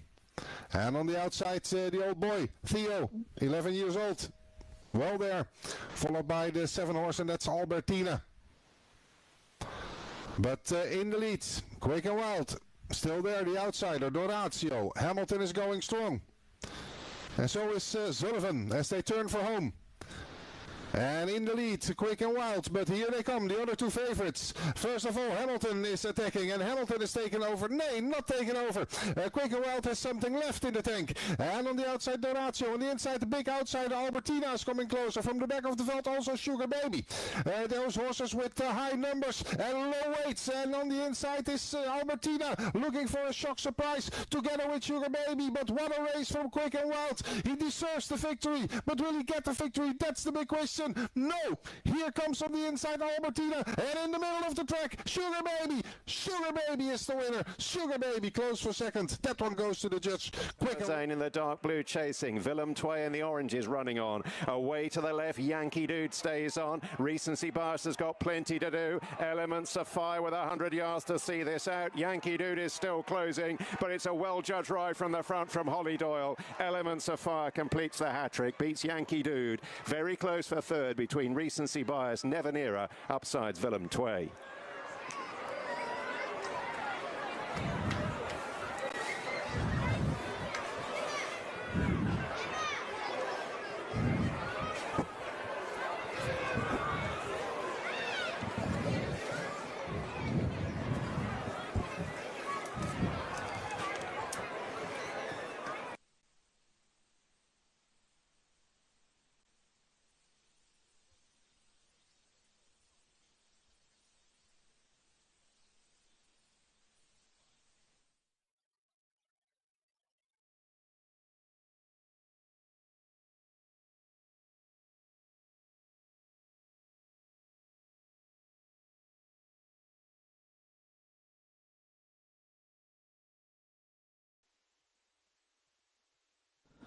Right then, we are off to Sunderland now for an A2 contest.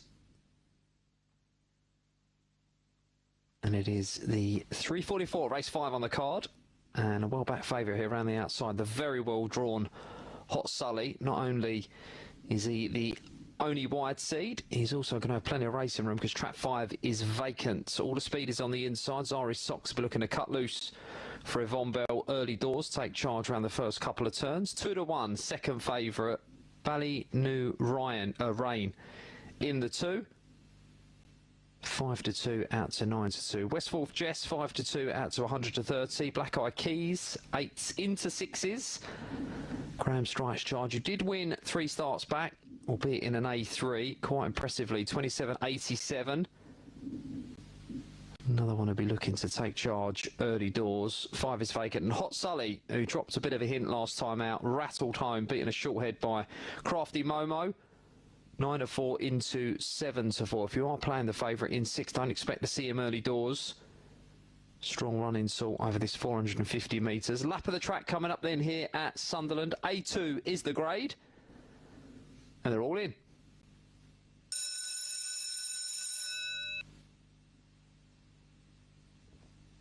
Here is on the move then, 344 Sunderland, 7-4 Jolly in the Stripes, Hot Sully. And we're racing away for a little bit slow to go. 2 starts brightly. The early pace comes from 3, though, down the centre. Westforth Jess, who's unable to clear the 2, who scoots round the inside. And Ballynew Rain railing tightly and full of running for Dean Blackbird. Skips clear. 6 lengths clear of the 3. Westforth Jess. Then comes 6, the favourite Hot Sully, trying to stay on. Tangles with 4, though, Black Eye Keys. And 1 is struggling out the back. It's the Blue Jacket who's going to come home all alone here. Favourite stays on well for second. 2 beat 6.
Every time that I look in the mirror, all these lines in my face getting clearer.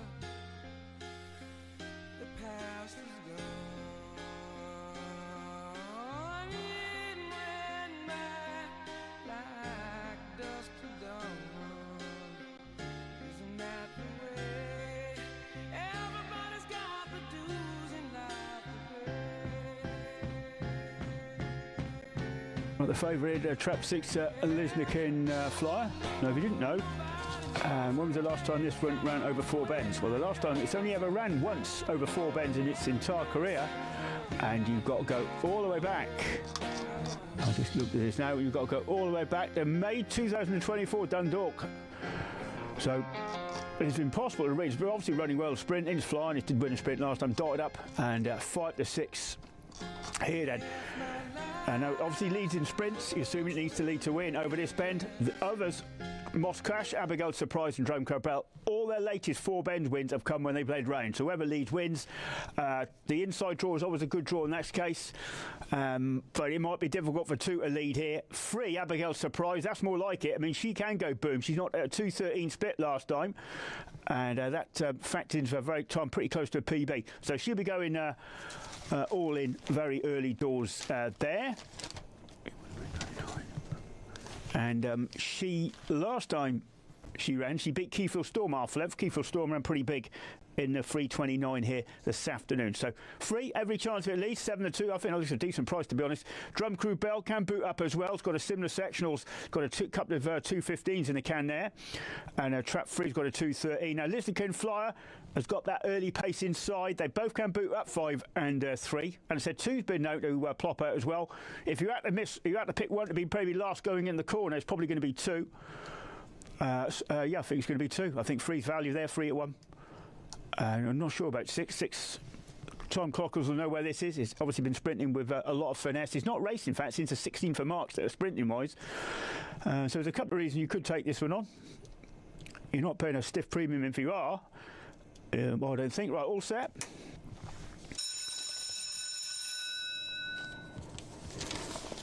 Right then, favourite in 6 Lisnikin First. Going to be a long way to drop for this one.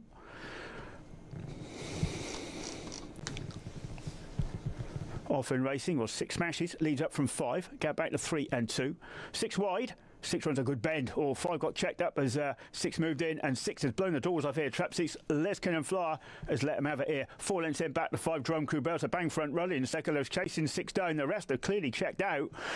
About 10 left covers the field, and the Trap 6 Relentless is not running with this trip for a long, long time. It's not quite a done deal yet, because 5's got it in the crosshairs. 6 might need a line. 5 won last go, didn't get there. 6 was all right in the end. 6 easy, well, easy-ish.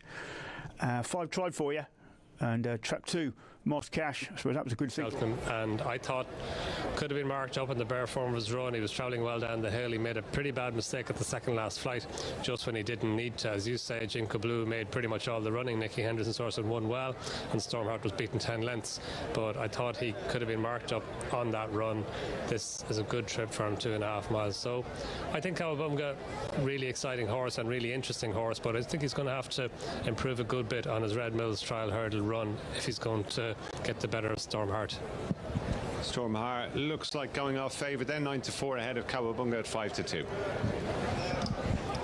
The Grade 2 Red Berry and Glenview Studs hurdle. Just south of 2.5 miles. Slade Steel, Glen Kiln. With those two is the Yellow Clay, followed to the first flight by Cowabunga. And then Stormheart, the 24 winner, brewing up a storm. He's 13 now, the only Murphy trained as they jump to first.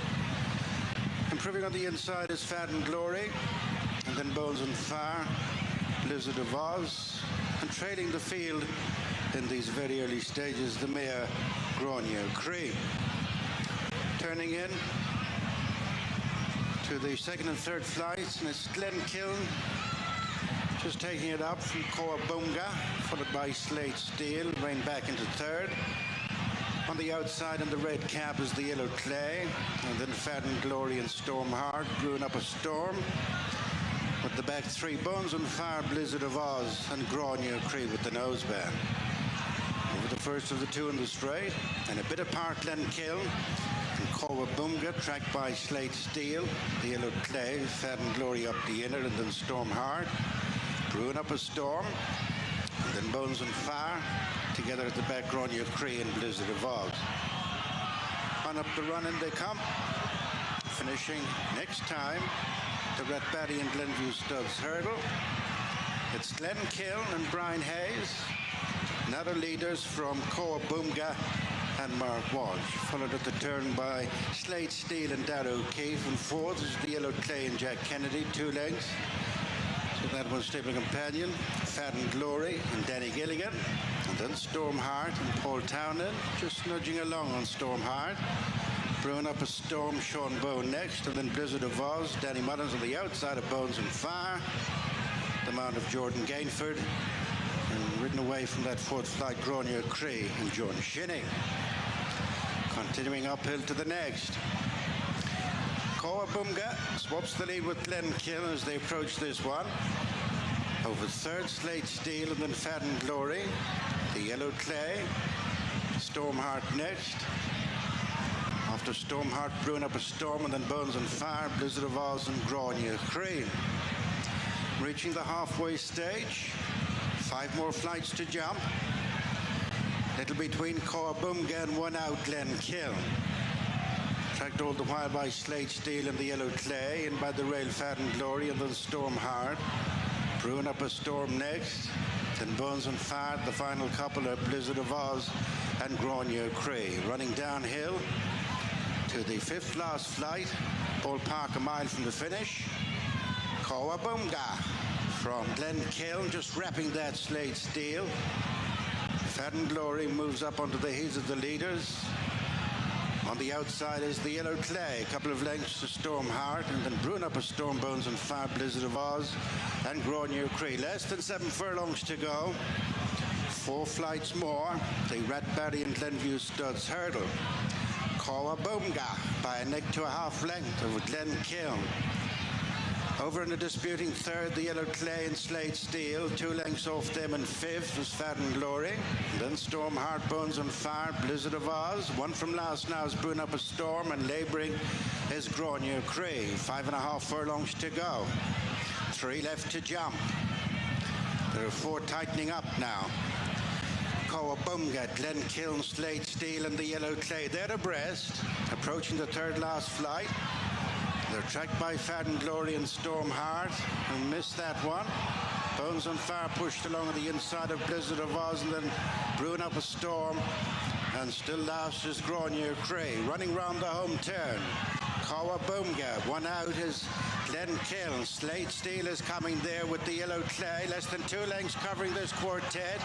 Shifting on from Fadden Glory, Blizzard of Oz trying to make late headway ahead of Stormheart. Coming towards the second last. Slate Steel comes there to press. Cowabunga and then the Yellow Clay. Glenkiln has just dropped back. At the second last, Slate Steel over in front. From Cowabunga, the Yellow Clay. Glenkiln fades, then Stormheart out in front with 1 left to jump is Slade Steel and Dad O'Keefe. They've shot 4 clear from Cowabunga, and at the last, Slade Steel not doing a whole lot in front. Cowabunga second, then Stormheart, and into the closing stages, Slade Steel, no joy over fences, is set to win the Red Batty and Glenview Studs hurdle. Cowabunga second, Stormheart followed them in 5 lengths behind them third. Yes, Slade Steel back over the smaller obstacles today. Nibble out in the market has won here at 6-1 for Henry de Bromhead and Dara O'Keefe. And he's won in great style as well. Cowabunga was closing him down near the finish, but the heavy lifting had been done by then. Here we are on the approach to the home turn. Stormheart was being niggled along a long way from home. It was a laboured effort from him today.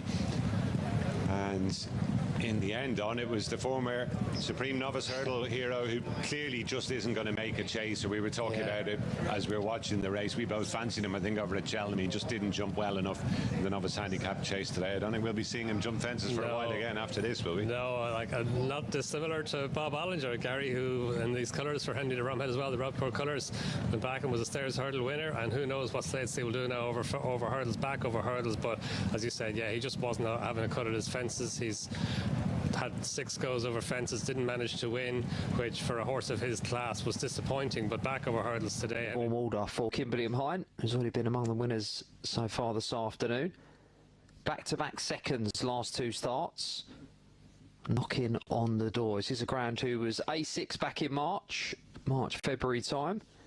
Now plying her trade in A7 company, and a slow starter next door, Bluey Hills, who's been over 6 bends. So Romantic Love 11:08, chance to cut loose up the rail. Bluey Hills is 9-2. Photo package for Pat Curtin, led finish second last time, 5s out to 6s. Thierry in the 4, 7-2 into 3-1. Michael's Dream in the 5, Big Drifter, 5s out to 11s, and trap 6s. Telon Jaffa for Craig Marston. All in.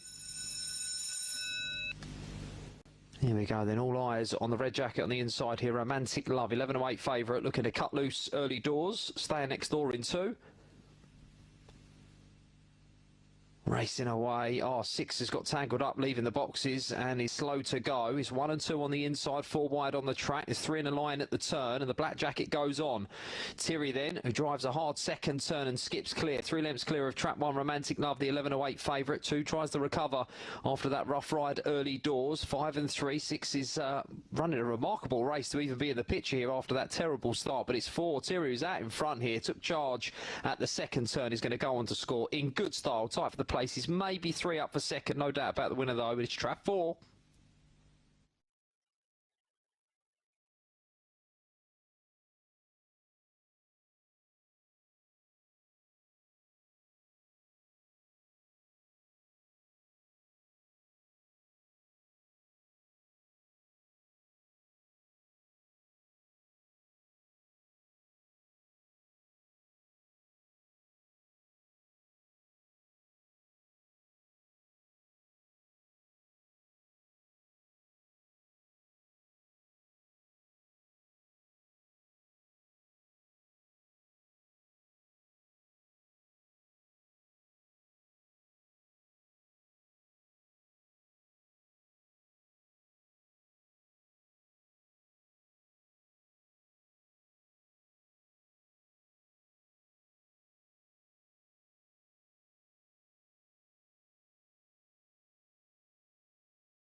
in a little cafe just the other side of the border.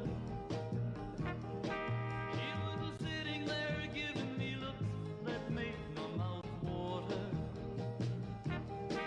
So I started walking her way. She belonged to Batman Jose, and I knew, yes I knew I should leave when I heard her say, hey, come a little bit closer, you're my kind of man, so big and so strong. Come a little bit closer, I'm all alone, and the night is so long.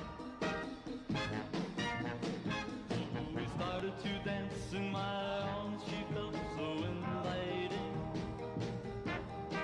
and I just couldn't resist her, just a little kiss so exciting. Then I heard the guitar player say, vamos, Jose's on his way, and I knew, yes I knew I should run, but then I heard her say, hey, come a little bit closer, you're my kind of man, so big and so strong. Come a little bit closer, I'm all alone, and the night is so long.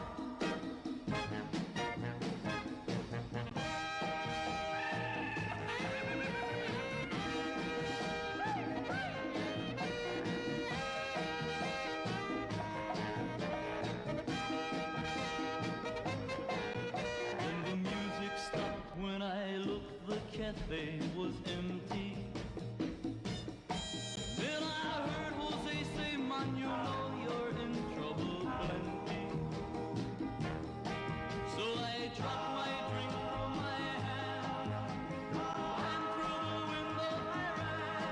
And as I rode away, I could hear her say to Jose, yeah, come a little bit closer, you're my kind of man, so big and so strong. Come a little bit closer, I'm all alone, and the night is so long.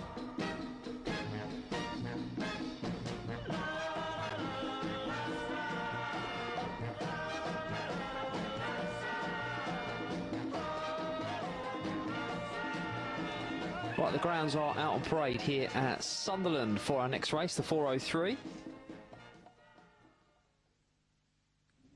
And this is an A6 contest in which the favourite is drawn widest of all. Amidus Call. And Amidus Call is on debut here for Paul Miller, so a really interesting runner. Purchased out of Kilkenny back in February. 28.36 in a trial, and then 28.40 last time out. So open to loads of improvement. He's going to need to step up ever so slightly on the clock, but not by a lot. Morton Lily, 28.35. On board, 28.11. Fastest on the clock, trap 4. So if you're interested in the clock, on board will do for you in trap 4. Did touch 3 to 1, but back into 11 to 4. But quite interested in this jolly in the stripes here. Amidus Call, daughter of the other Kobe. Lovely draw out wide in trap 6 as well. So be interested to see how this one goes on debut. 2's a big drifter, Ballinolti Sue, 7 to 2 out to 11 to 1. All in. Here we go then. Favourite in 6 on debut, Amidus Call for Paul Miller. Good luck if you're getting involved. And we're racing away. It's a lovely start from the debutant in trap 6. The well-back favourite, Amidus Call, was going to go round in front here after that slick exit is clear from trap 1 on the inside, Nixon Drive. Then comes 4 on board, 5, 3 and 2. The big drifter, Ballinolti Sue, 7 to 2 out to 11 to 1, is in last position and going backwards. It is the stripes out in front. Amidus Call at 2 to 1 is going to make a winning debut in the sunshine here at Sunderland. A sparkling display on debut. 6 beats 1.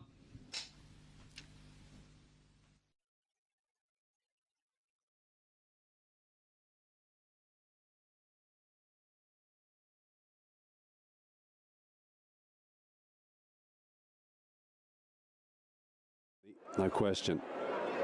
Interesting that Musical Angel had a 14 to 1 chance. I thought that Alpine Girl would come on for her opening run as well. First for 6 months at Newcastle, only a few weeks ago, and yet she's a huge price. Here's an update on the market as they look at them at the start and just check everything's okay. Fleetwater 2-1, 5-2 Lady Roxby, 7-2 Lady Mariko. Mercury Day at 6-1. And then we've got at 16-1 Musical Angel, Alpine Girl and Go-Go Yabari. Loading.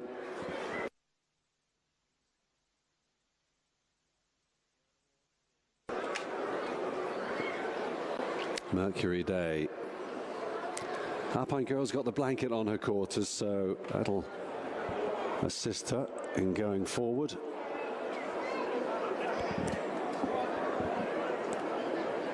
Lady Mariko.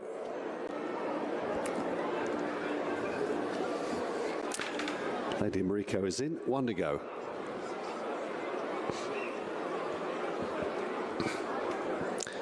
Alpine Girl with the blindfold and the blanket on. Didn't run too badly on her comeback, but she's been ignored in the market. Here's Go-Go Yabari, who's been in good form for the Tony Carroll team. Luke Morris. Set to run now, ready and off and racing.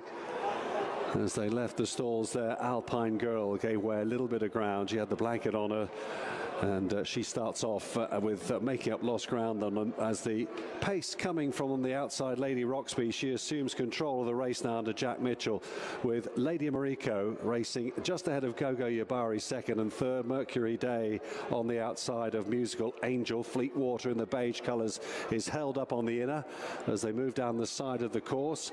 Playing catch up still is Alpine Girl as they head down towards the halfway point of this Virgin Bet Fillies handicap sprint. Turning in for home then, and Lady Roxby out in front, leading by about a length or so. On the outside, Lady Mariko poised to challenge up the inside. Go-Go Yabari's got the cutaway now to aim for. Luke Morris behind them, then shaken up now. Musical Angel in the diamonds. Fleetwater needs to pick up quickly, but she is trying to stay on under pressure now as they race up towards the final furlong. Lady Mariko inside the final furlong picks up and sticks her neck out. Fleetwater's trying to run on back in a dispute for second, but this goes to Lady Mariko. She's too good for Fleetwater and Lady Roxby, with Go-Go Yabari close up behind in fourth.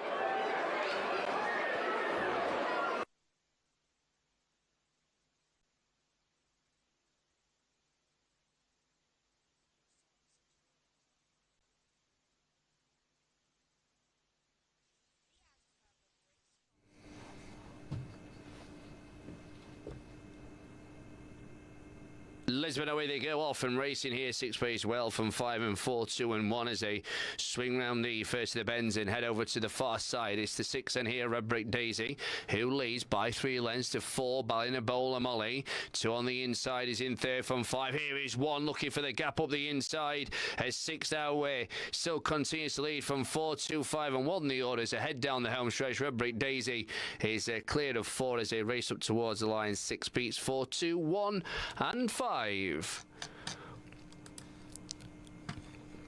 Yeah, win then for the 6 in here. Trap 6 has come home in front. Good performance on the day. Red Brick Daisy, the winner then here.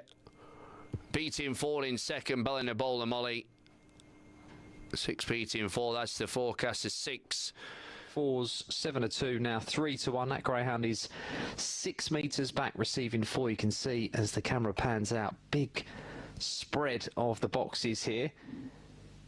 So 6 metres between traps 3 and 4, and then it's 2 metres back to Whoop Whoop Molly for Mick Mavris, who's been among the winners already this afternoon. 2-1, and another 2 metres back to our well back favourite Queen Gracie in the stripes. 2's into 6-4. So we are behind the boxes then, ready to go here for race 6 of 12 graded races on the card this afternoon at Central Park. Good luck if you are getting involved. Monmore, Sunderland and Central Park, our 3 meetings on this afternoon. We've got some good action for you this evening as well. Yarmouth, Kinsley and Nottingham with a bit of open racing sprinkled in. So Hollyoak Prince, a positive in the market, the black jacket, the last one to be locked away. It is 13 metres front to back. It's race 6 on the card at Central Park. Here on the move.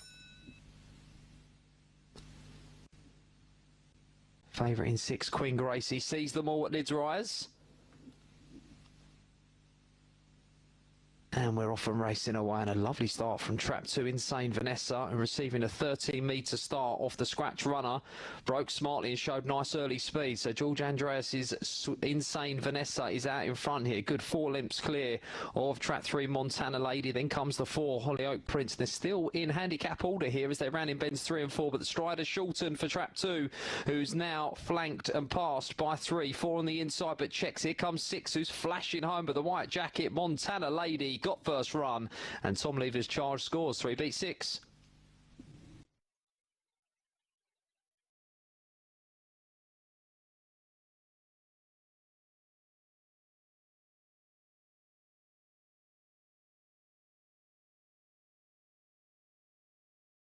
October Storm's gone in with Never 7. Now the turn of Objet d'Ar, who found some late betting support. Objet d'Ar goes forward. Lady Lookalike, Give It Luldy. We're just about ready to close it off here at Hollywood Bets Kenilworth. Gates go back. They off and racing from their 1,200 metre marker. To the right-hand side, Rattlesnake came out nicely. Up the middle, you've got October Storm, Navis 7. The black and white is Lady Lookalike. On the far side, that's Street Outlaw with the red sleeves and the white cap, only 2 lengths off them. The pink cap of In Motion, that travels about 5 off them, moves with Rattlesnake. Then came One Liner. Give It Luldy's 1 from last, and Objet d'Ar, the 2 shades of blue, is the back marker and 7 lengths off the leader. So in front is Navis 7, just from October Storm. Then came Street Outlaw. One Liner got a bit closer. Lady Lookalike, the mare, only 3 lengths off the leader. Then came In Motion, Rattlesnake, Give It Luldy, and Objet d'Ar.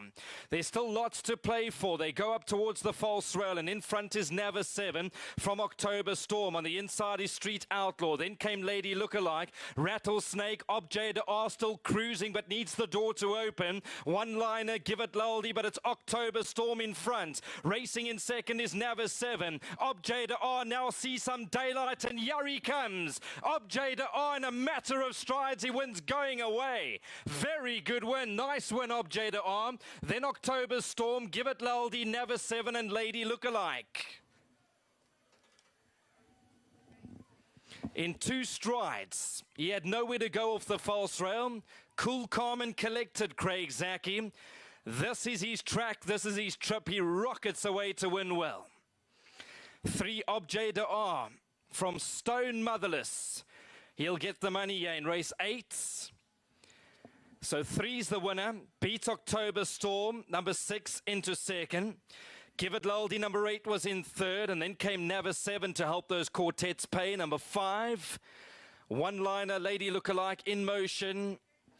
Nothing from Rattlesnake. And then Street Outlaw. All right, so I wonder where we can see. Yeah, you can. I really think the horse likes the long straight and likes the distance, so for being one of the biggest outsiders in this field, a couple of euros place on Parsi. Stable won a race already with this jockey Koen Kleimans, and it was also an outsider. But that Night Lord looked phenomenal. But Dortmunder is dangerous. Really dangerous, especially over this distance with this jockey. So I go for the second favorite, Dortmunder, in race number 7 here in Keulen. And that race is about to start.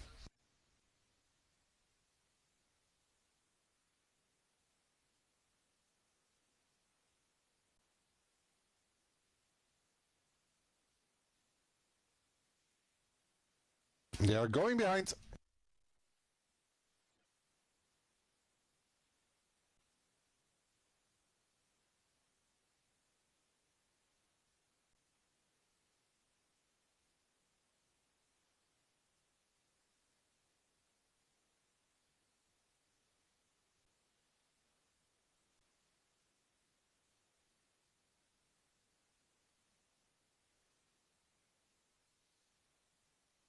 In. Latest to go, the Crafty Master in the orange and purple. Blindfold going on Kalinsky. due into stall 4 under Sean Kieran, the white with the purple hoops on the sleeves. Now V Power in the yellow and purple going in.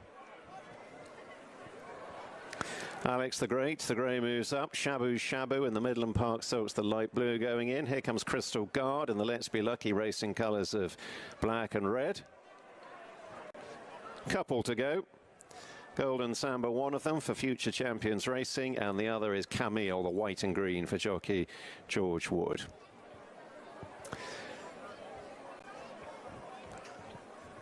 So last one, waiting to go in. Golden Samba to complete the line. And you're spot on, Alex. It is just Golden Samba to go as she prepares to slide into stall 10. He's going to last place with Dortmunder. Has no chance with this impossible pose number. But if there's tempo in the race, that's no problem. But there is no tempo.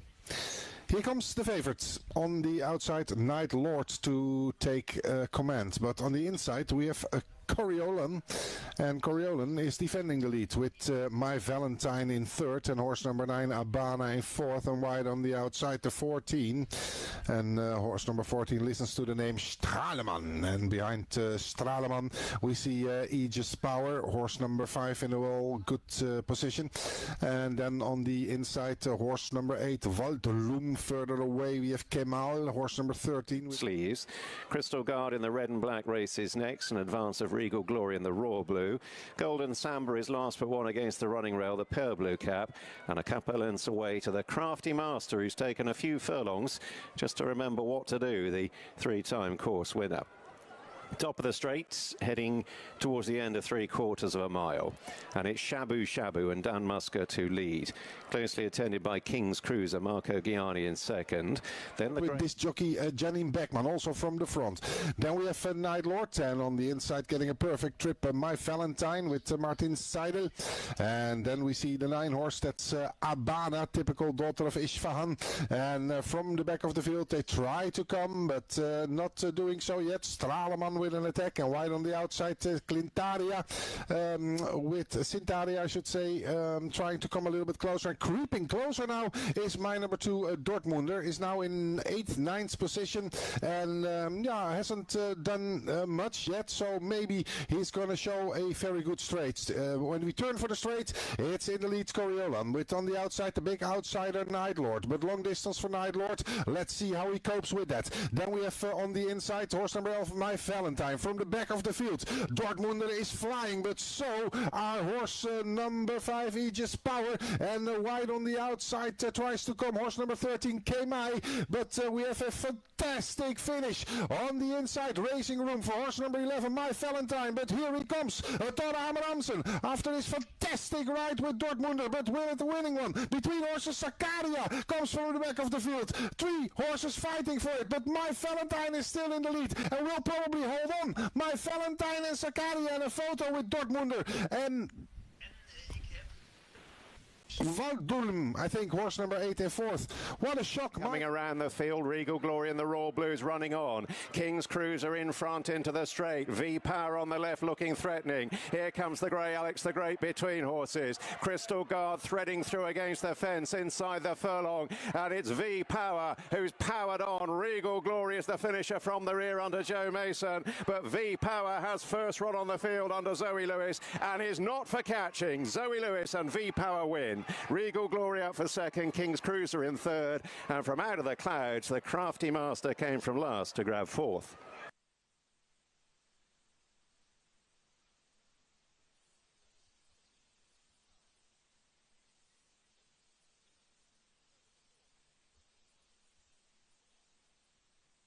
There he was proving his usual real handful for Danny Mullins on the way down to the start, half carting him past the starting point for this race, just shy of 2.5 miles here, but Danny eventually managed to anchor him down. I mean, if he channels his energies effectively, he's always going to be a threat in a race like this, but that, I'm afraid, is a big if when it comes to St. Sam. It's Mullins versus Elliott, 3v3. Yeah. Who do you think's got the stronger hand on paper? I think Willie Mullins probably is the stronger hand, all right. Found a 50, as Anthony was saying, his favourite now. He won the race last year, so he sets the standard. In Ergumain, the drying ground is not going to be in his favour, so you can see why he's been maybe a little bit weak, maybe. On the back of that, St. Sam, people have obviously seen him go down to the start. He's out to 13-2 now from 6-1. Yeah, like, I just thought that St. Sam, he might get it easy on the front end, or as easy as he will allow himself have it.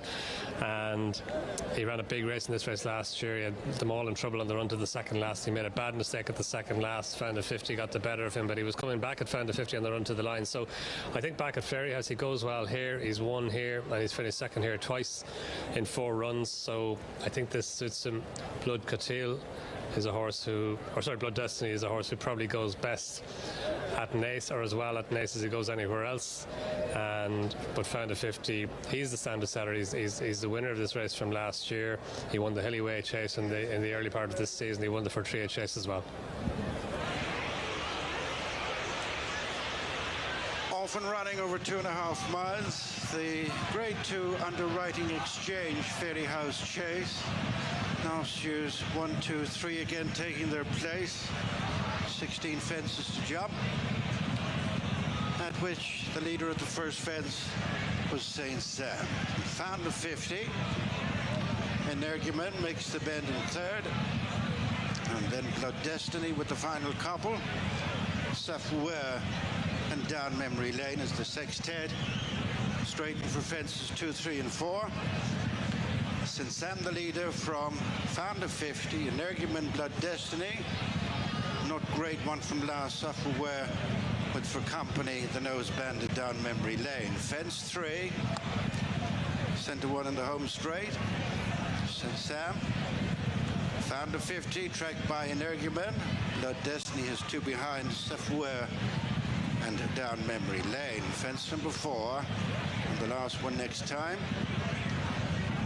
Coming up the run-in with a circuit to go and 12 more fences left to jump, and striding on by an increasing 5 lengths, St. Sam and Danny Mullins. In second place is Found a 50 and Jack Kennedy. Third is Energument.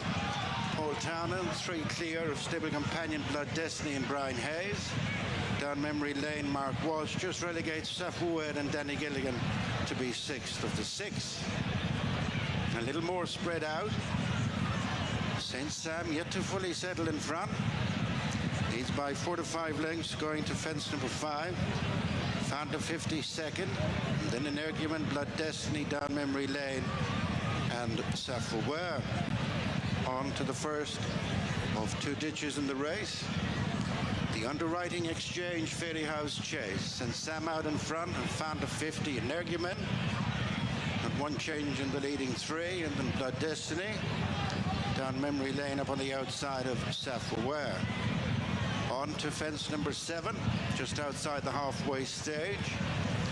St. Sam maintains 4 to 5 length advantage over Found a 50, stoked by Energument. And then Blood Destiny landing just 4th from Down Memory Lane. And the back marker by 2.5 lengths is Safouer, right up at the top of the hill as they come past the halfway stage. Another 9 fences left to jump. And bowling along, good 4 lengths in front, if not 5, St. Sam from Found a 50 and Energument. Then Blood Destiny, Down Memory Lane, and Safouer. Running downhill to the next 2 fences on the far side. 8 left to jump. St. Sam in front from the very start. At the first of the 2. Tad Fiddley was Found a 50, enjoyed for second by Energument. The last ditch, St. Sam. Now by 6 lengths. Into second, just Energument from Found a 50, and then Blood Destiny, Down Memory Lane, and Safouer. Heading for the final 7 furlongs. 6 more fences to jump. And St. Sam is cementing a sizable lead of 6 lengths over Energument and Found a 50. They're together second and third, and then Blood Destiny, Down Memory Lane, and Safouer. At the 6th last fence, Sends Sam up over from Energumen, landing just second from Founder 50. Just fourth is Blood Destiny from down memory lane, and less than 3 lengths back to Safaware. 5 left to jump, and with a greatly reduced advantage sends Sam. Now within a couple of lengths is Energumen, relegated to third, Founder 50, and then Blood Destiny down memory lane, and Safaware. Over that fence at the end of a circuit, 4 left to jump. Sends Sam tracked a length back by Energumen, 3 parts of a length to Founder 50, and then Blood Destiny down memory lane, and Safaware, the fence homeward bound. Sends Sam from Energumen looking poised. Founder 50 just nudged along in third. Blood Destiny tracks those 3 into the straight. Been shaken up is down memory lane. And 3 lengths to Safaware. Energumen joins issue with stable companion Send Sam in line for the last 3 fences. Out on the right, and Send Sam's gone there. Leaving Energumen a few lengths clear, heading towards the second last. About to get up is Danny Mullins. It's Energumen followed through by Blood Destiny, and then Founder 50, who halved that fence but survived. Energumen with 1 more fence to jump. Chased by Blood Destiny as they approach the last. It is Energumen over from Blood Destiny, and on the run in, there's many a good tune played at an old fiddle as Energumen is back to winning ways in the underwriting exchange. Fairy House chase, Blood Destiny second, well clear. Founder 50, Safaware and down memory lane. Seconds was the off time.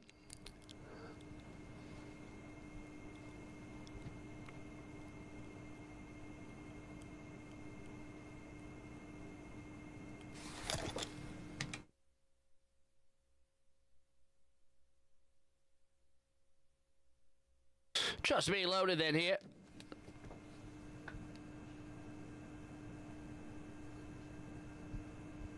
And the start is going to shake these over. And the hair's in motion. Hair on the move then here, hair on the move. And thereof, racing away that here in 2 brace well from 3 and 4, 5 and 6 as they swing round the first of the bends and head over on the far side. As they do so, it is the blue jacket that here is Keyfill Apollo, the 30-to-8 favourites, chased by Stony Bono in second. That is 6, 4 and 5 brings up the rear, but it's sold the 2. Here is 6, Sporty Venus bridging the gap, but 2 is still clear. A 3 who's holding on to second, just over 6. It's 2 though with the lead here with 3 in second. 2, 3, 6 it finishes here, chasing 5 and 4. Yeah, so Keyfill Apollo then comes home in front and has got the job done then here. Keyfill Apollo then the winner. Order there to James Gaskin, the winning owner and trainer there as well. Good performance on the day. Just watch it.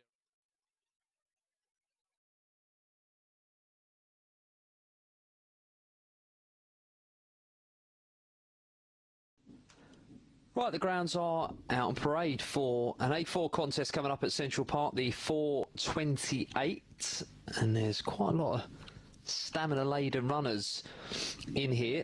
King Dino being one of those on the inside for George Andreas and the KSS Syndicate. 6 to 4, did open up 6 to 5, so he's on the slide, the runner in red. Bombay Zorba in 2. Almost came from off the pace, the score for Tom Levers last time out. Another stamina-laden runner in blue. There should be a short price to be last going into the first bend. Very slow to go, but stays on very, very strongly. Podgers in 3, 7s into 6s for Dan Brabham. Regrove Jenny, impressive winner last time out for Nick Carter, 5 to 2. Agaba and Pete is 5s. Hollyoak Speedy is 5s. And they're all in. We're ready to go. Here running. Here on the move then, here at Central Park, King Dino, our favourite in red. And we're off and racing away, and 2 breaks smartly, now gets beaten for early speed, and it's 1 and 4 a rush to the corner together. Black Jacket goes round in front. It is Regrove Jenny who's in control here from the short price favourite King Dino. Then comes 3, the strong run in 2, Bombay Zorba making a move into 3rd position. Now the favourite strikes the front. It's King Dino for George Andreas, who quickens up nicely. 4 has got no answer. There's trouble out the back for 3 and 6, and the red jacket streaking away here in superb style. tight between 2 and 4 for second, but King Dino reigns supreme at Central Park.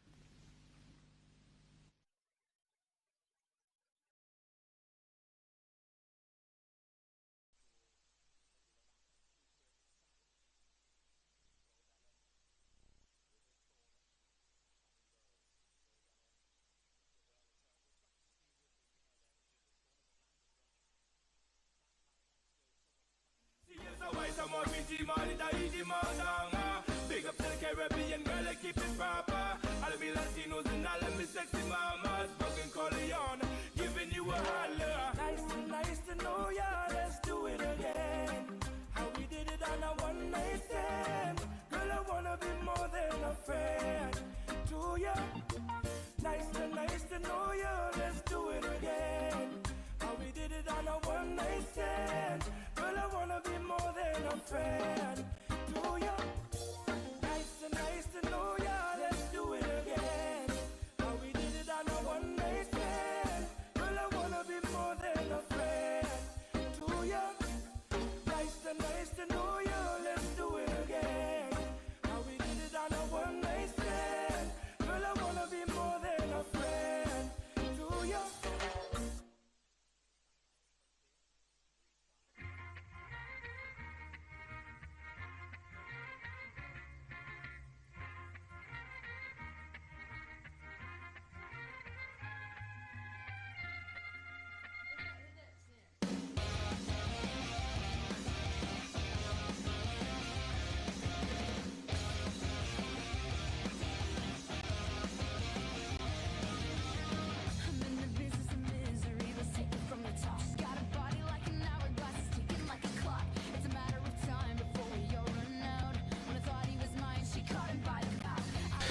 They're all at the post.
It's not going to be run at a crawl, you would suggest, looking at the rider's body language reform. Now the red hood's been removed, is very much on toes, the Sun and Diamond boy. can be a trait of Diamond Boy Offspring, and even at this point, Brother Boris actually just slipped back a little.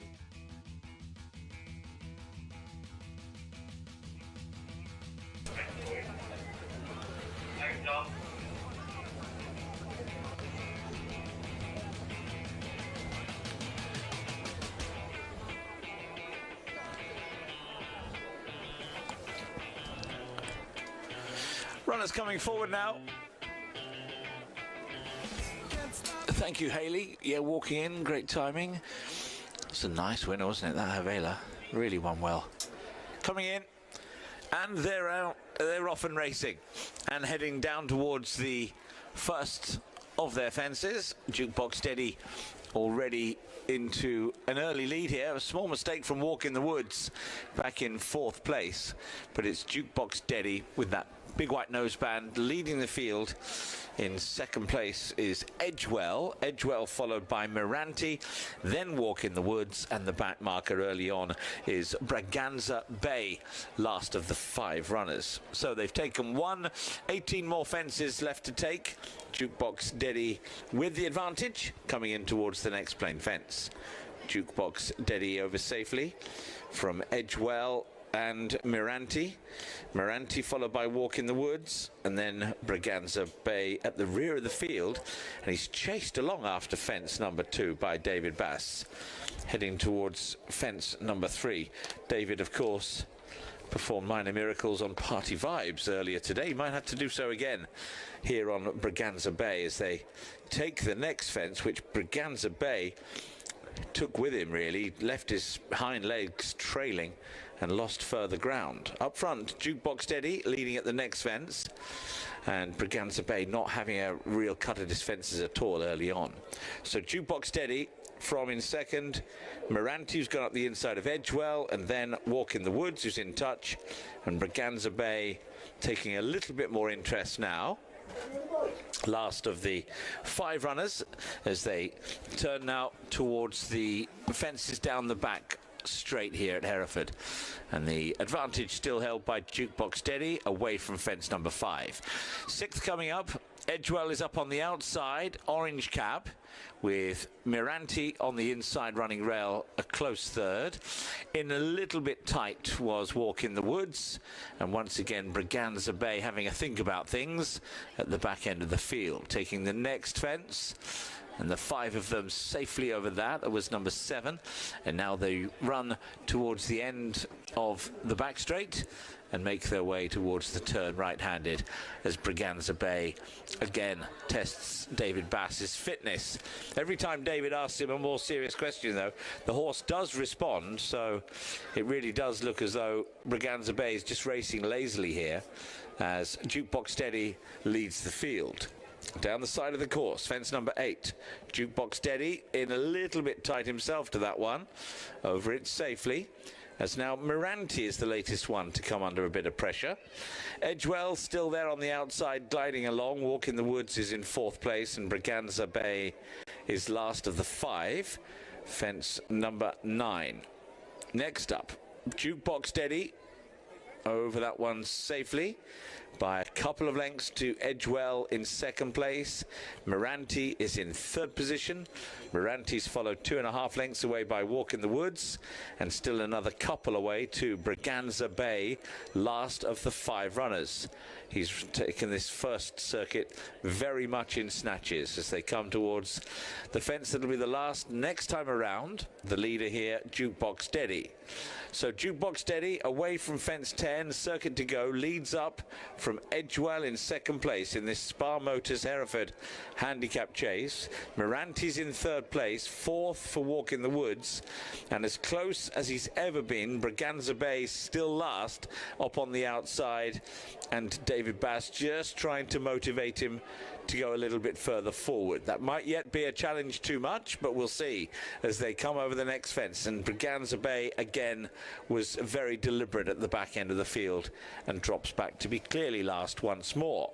On they go towards fence number 12 of their 19 now.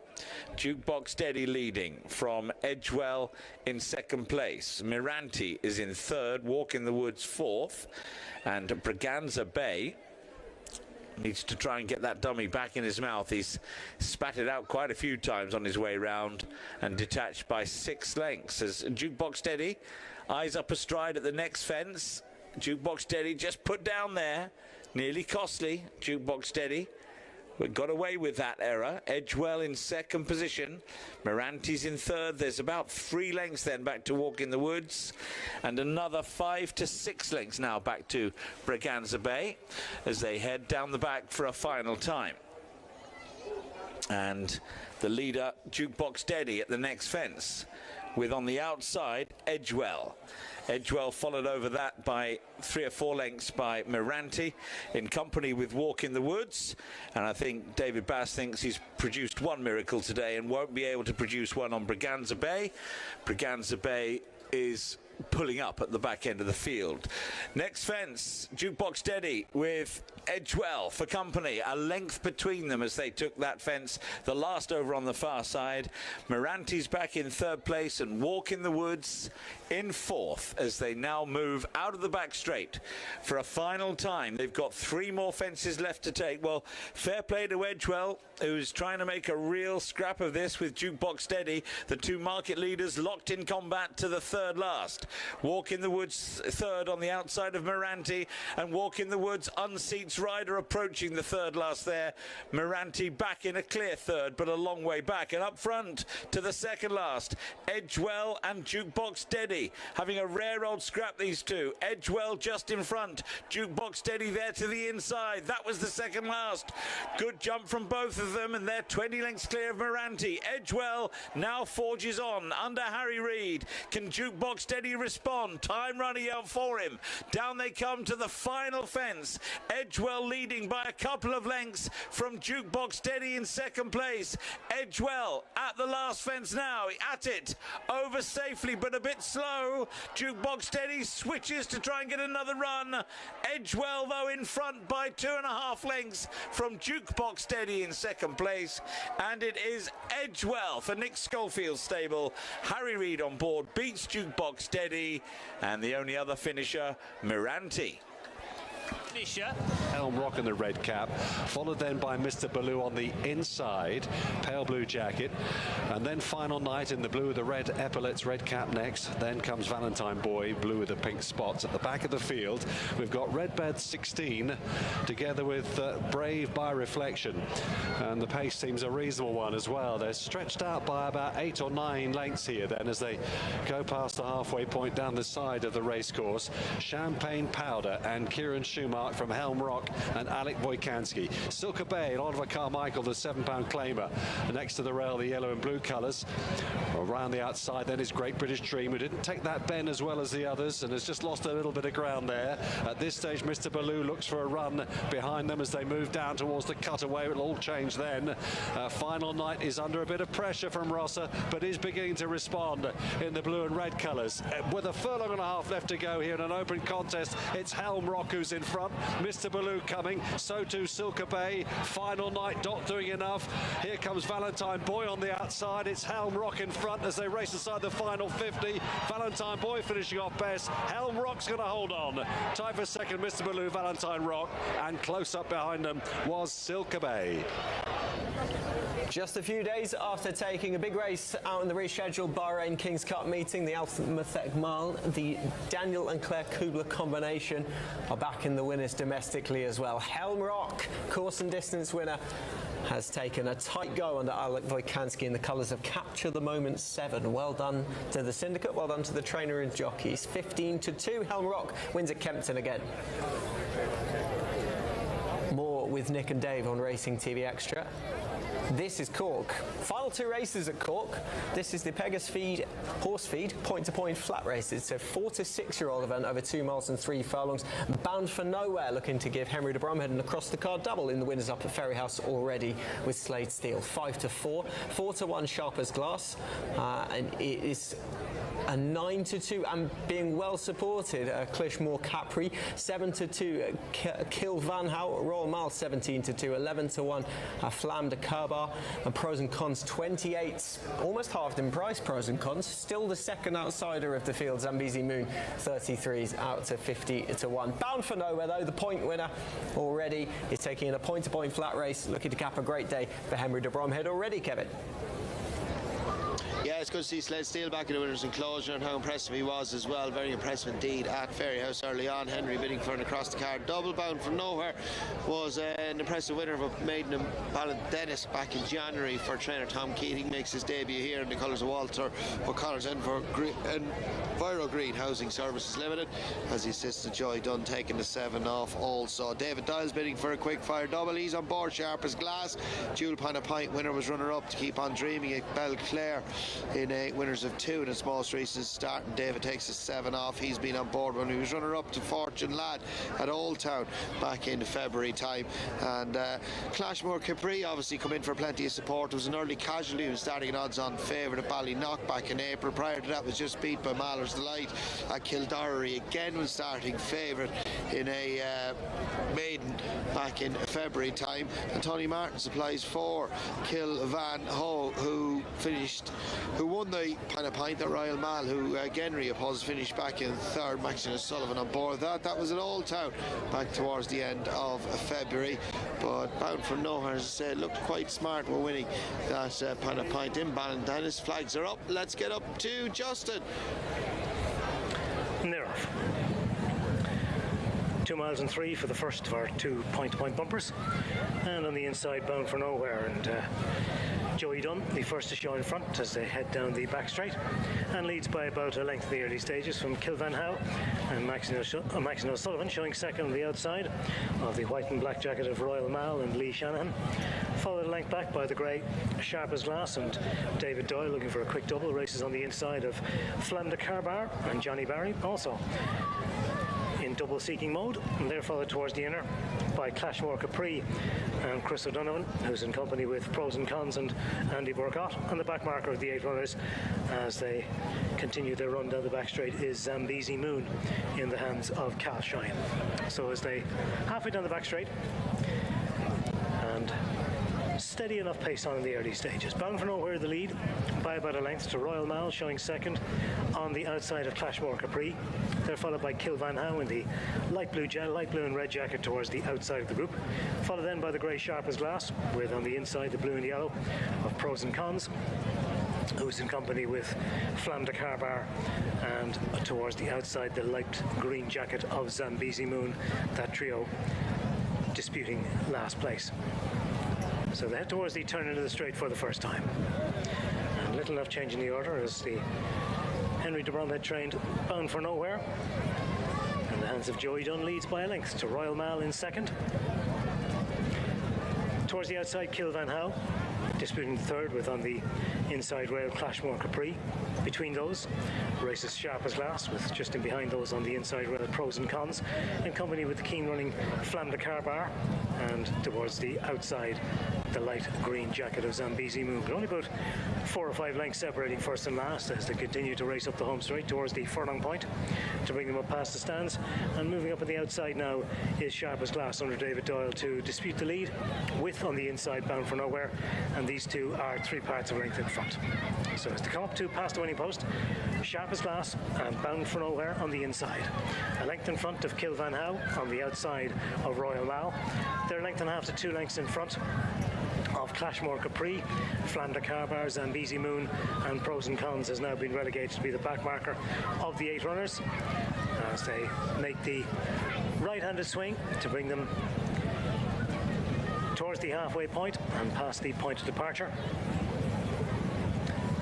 And Bound for Nowhere on the inside of Sharp as Glass. Not a lot to separate the two. Sharp as Glass with the marginal advantage. 3 parts of length in front of Royal Mile, Kill Van Howe on that one's outside.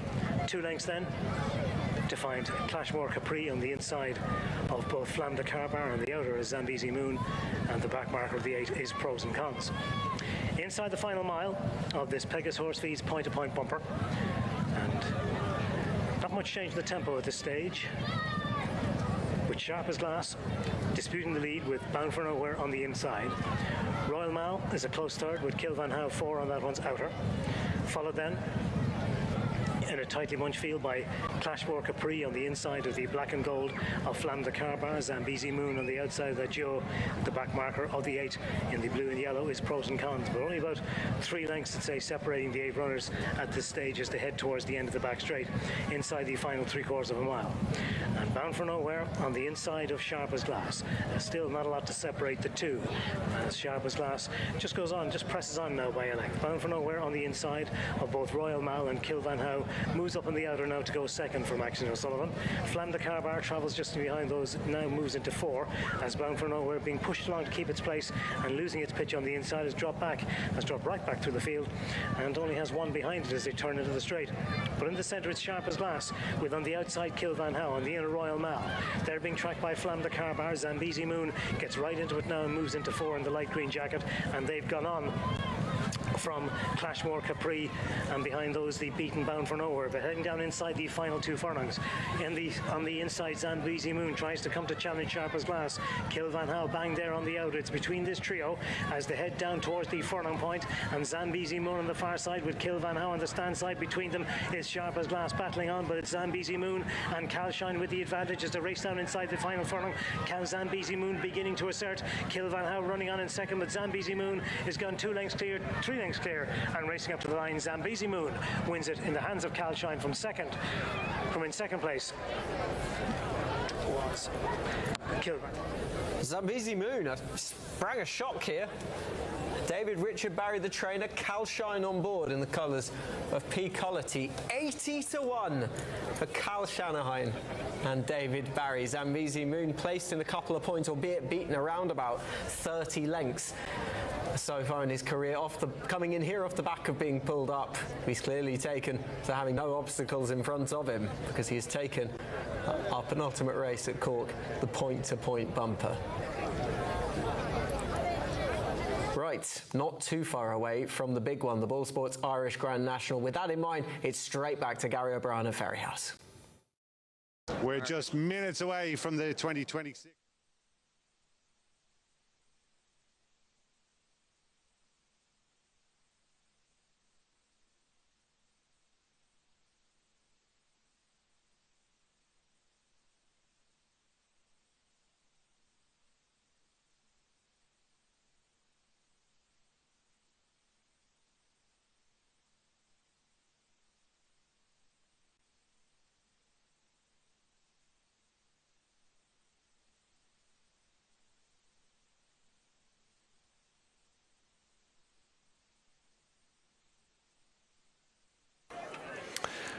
Well, he made them work, but the handler's patience has paid off, and Rain Cap has been eased gently into the stalls. Next up is the Cutest. Filly was a bit on edge coming out onto the track. Macarone about to go in, the yellow and white. Rye in the stripes. Bullington Bry in the shades of blue going in. So just 4 more to go in now. Dancing with Drums is one of them.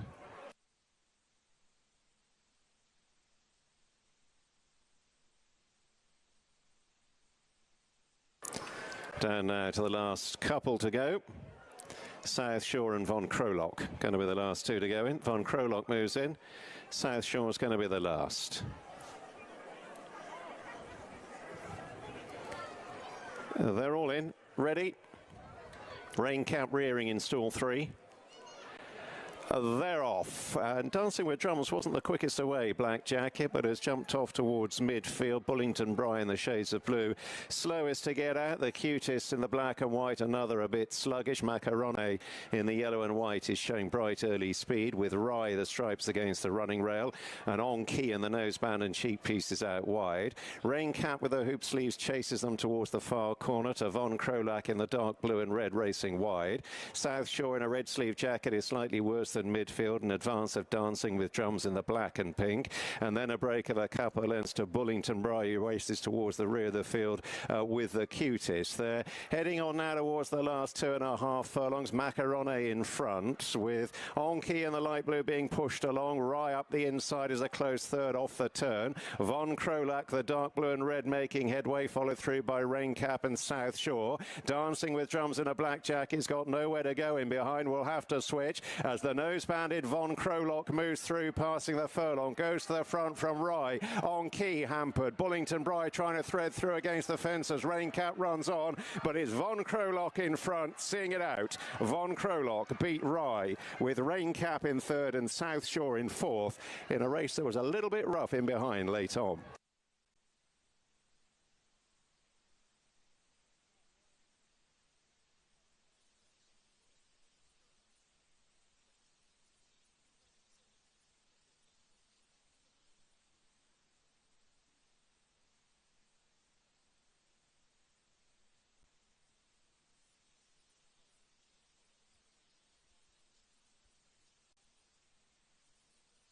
Plan, but things have gone a lot better today. You're never too far away from a Gary and Josh Moore winner at this particular venue, and today has once again proved that. So down at the start there is Risk It All.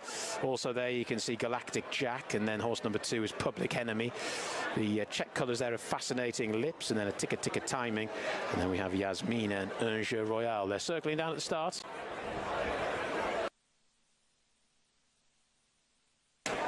Horses circling at the start, and it won't be that much longer before they are sent on their way.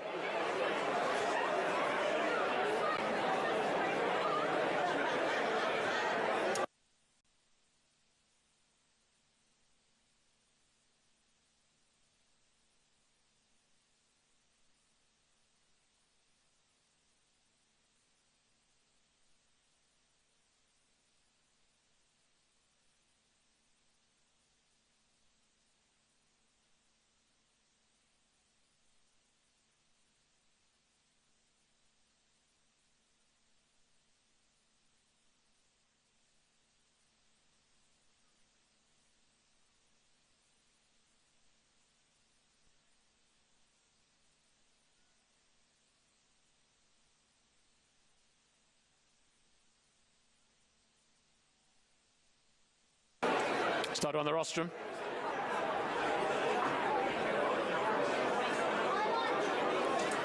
Flag is up now.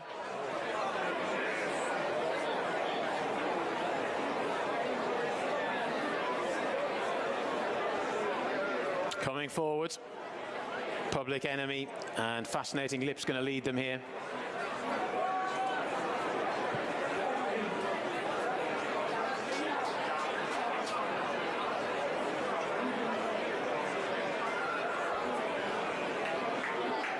Slowly making their way to the start. The flag is down, the tape is back, and they're off and racing for the Gordon and Angela Ashdown handicap hurdle.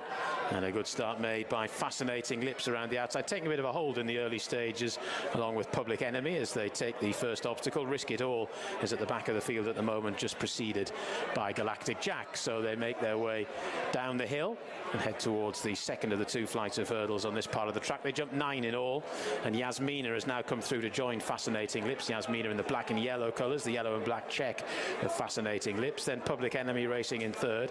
A Ticker Timing is in fourth. Un Jeu Royal in 5th position there in the purple and orange, followed then by Galactic Jack and Risk It All right at the back as they take that one. Yasmina jumped it well for Callum Pritchard to Fascinating Lips, and then on the inside Public Enemy, followed by Un Jeu Royal, and then right round the inner is a Ticker Timing as they make the turn at the station bend, and they're followed by Galactic Jack in that starred jacket, and Risk It All is right at the back.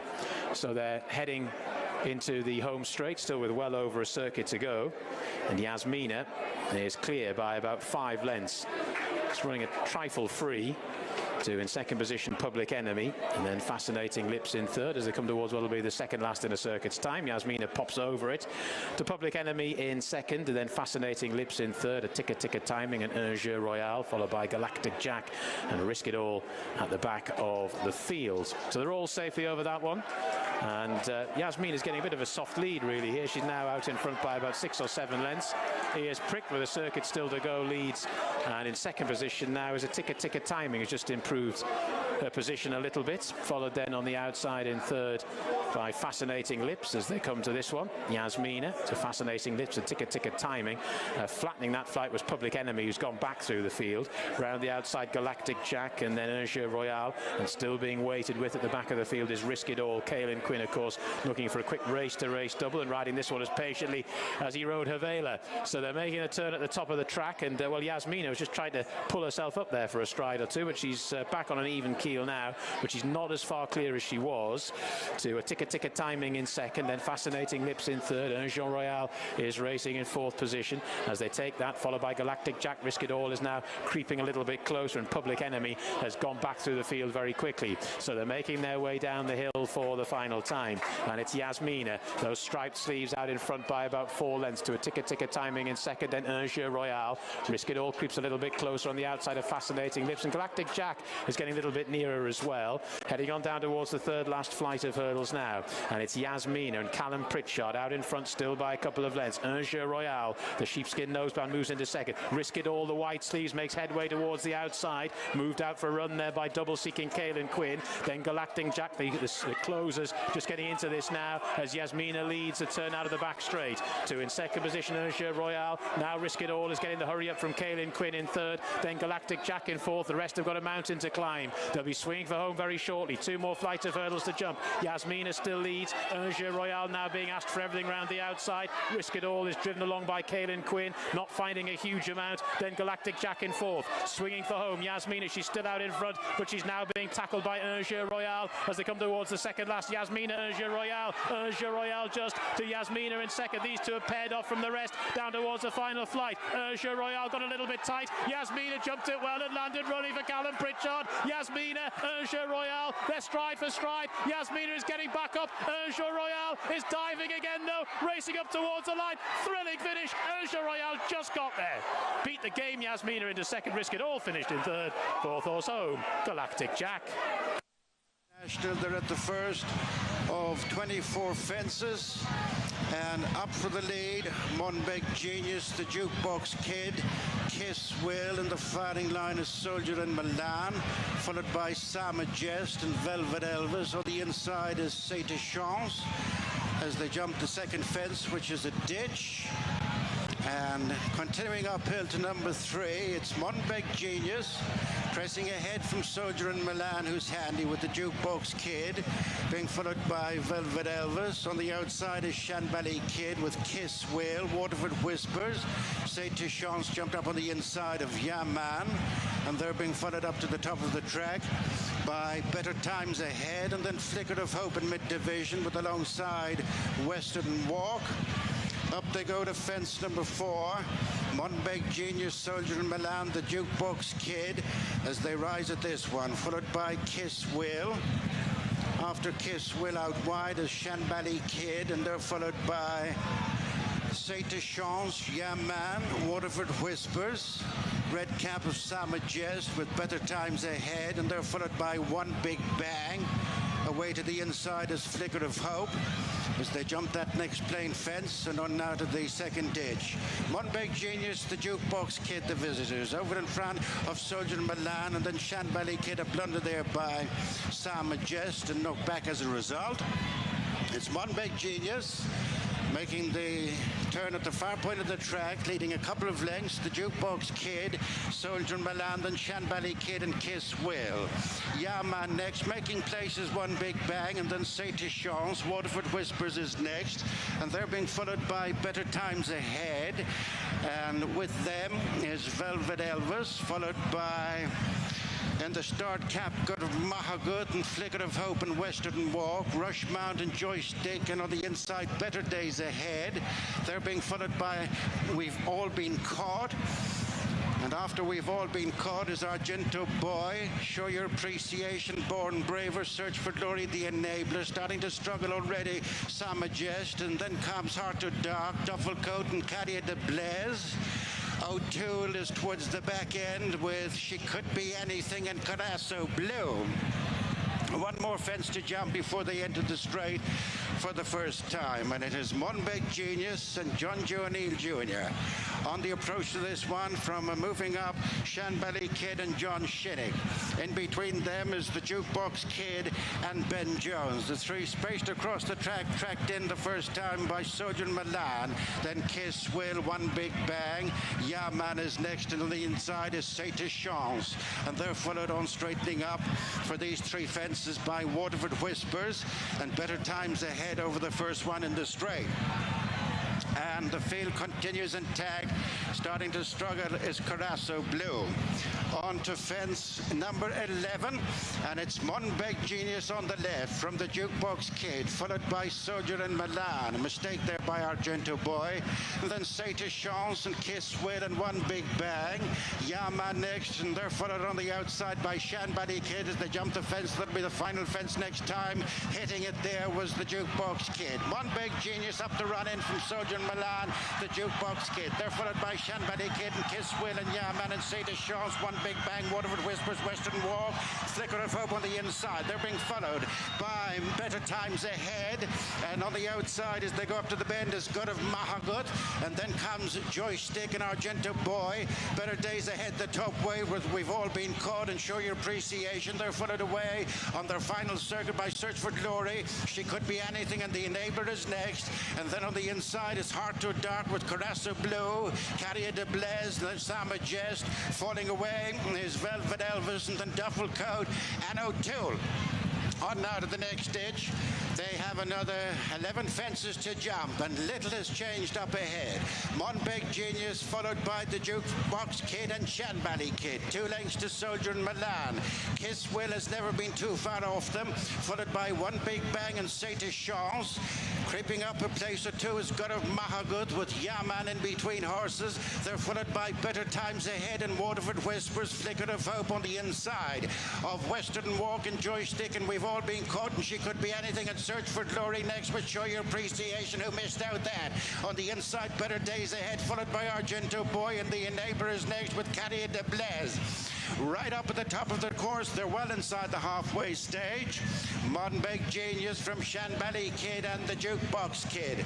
These three covered by just over 2 lengths, followed over the fence, the top of the hill by Soldier and Milan. Kiss Will on the heels of the leaders, and then One Big Bang, getting reminders and fading out of the race to Search for Glory.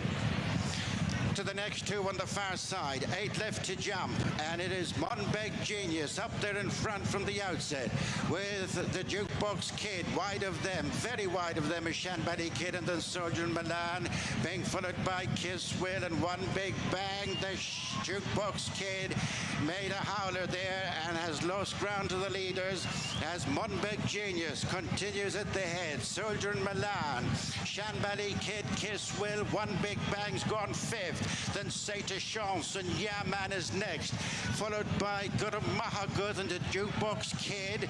Better Times Ahead, She Could Be Anything, Western Walk, Flicker of Hope, followed by the Enabler and Show Your Appreciation and Carrier de Blaise, and then Joystick, and on the inside is Better Days Ahead with Waterford Whispers. Another mistake by the Jukebox Kid.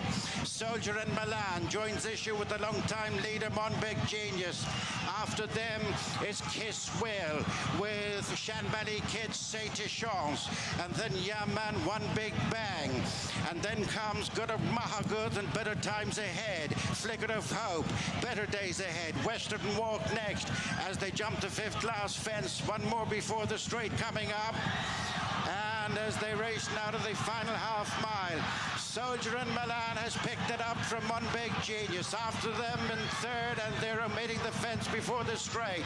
3 left to go in the Boys Sports Irish Grand National, and it is Soldier and Milan taking the long-time leader Monbeg Genius, and closing is Kiss Will, then Say to Chance, One Big Bang. From off the pace, the Enabler, followed then by Good of Mahagut. In line for the final 3 fences, Soldier Milan. Kisswell's gone. Kisswell a faller when coming into a challenging position, leaving nicely clear Soldier Milan. From the enabler into second, show your appreciation from a mile back. Then One Big Genius, Argento Boy, Sadie Sean's One Big Bang. Coming to the final fence in the Boys Sports Irish Grand National of 2026. Soldier Milan is cleared over the last. There's no catching Soldier and Milan. And Donna Myler, they're running away with the Grand National. Soldier and Milan by a streak. Soldier and Milan and Donna Myler for Emmett Mullins. A magical day for them and Paul Byrne. Show your appreciation. Second, the enabler. Third, then Argento Boy. One Big Genius. Better days ahead. One Big Bang. And then Sadie Sean's. Others to complete were Gurd Mahagut and Born Braver. The Irish Grand National has been turned into a procession by the horse that was levered into 6-1 favouritism. Soldier in Milan has put his rivals to the sword here in the hands of a jubilant Donna Myler, carrying the colours here of Paul Byrne and trained by Emmett Mullins, completing a double for them on the card today. Don just about to take the race by the scruff of the neck. Of course, key moment here, Kisswell exiting his nearest pursuer at the third last, hampering the long-time leader, Monbeg Genius, who's run a big race, but it was all about Soldier Milan from this point on. He's very good, Gary. He got into a lovely rhythm for Donna Myler. Donna Myler got him out of the gate quickly, got him into a lovely rhythm behind Monbeg Genius. Jukebox Kid was up there in the van early. He made 2 mistakes down the back straight. That ended his chance, and it looked like it was developing into a match between Soldier Milan and Kisswell. It's a pity Kisswell fell when he did, because it would have been interesting to see how it would have developed, but given how much Soldier Milan found and how well he stayed on, it would have taken a mammoth effort from Kisswell to go and get the better of him. But brilliant day for Paul Byrne and Emmett Mullins and Donna Myler. I think Paul Byrne said during the week he never had a horse good enough to run in the Irish Grand National. This was one. 11-2 now, so a bit of money coming there for Blue Secret Gem for James Owen. 25-1 Crescendo Lady on the cobbles, 28-1.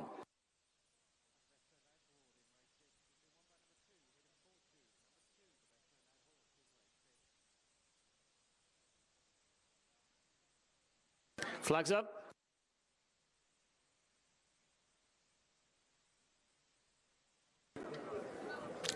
So runners now lining up at the top of the straight. And they're off for the Every Race Live on Racing TV Mares Open National Hunt Flat Race.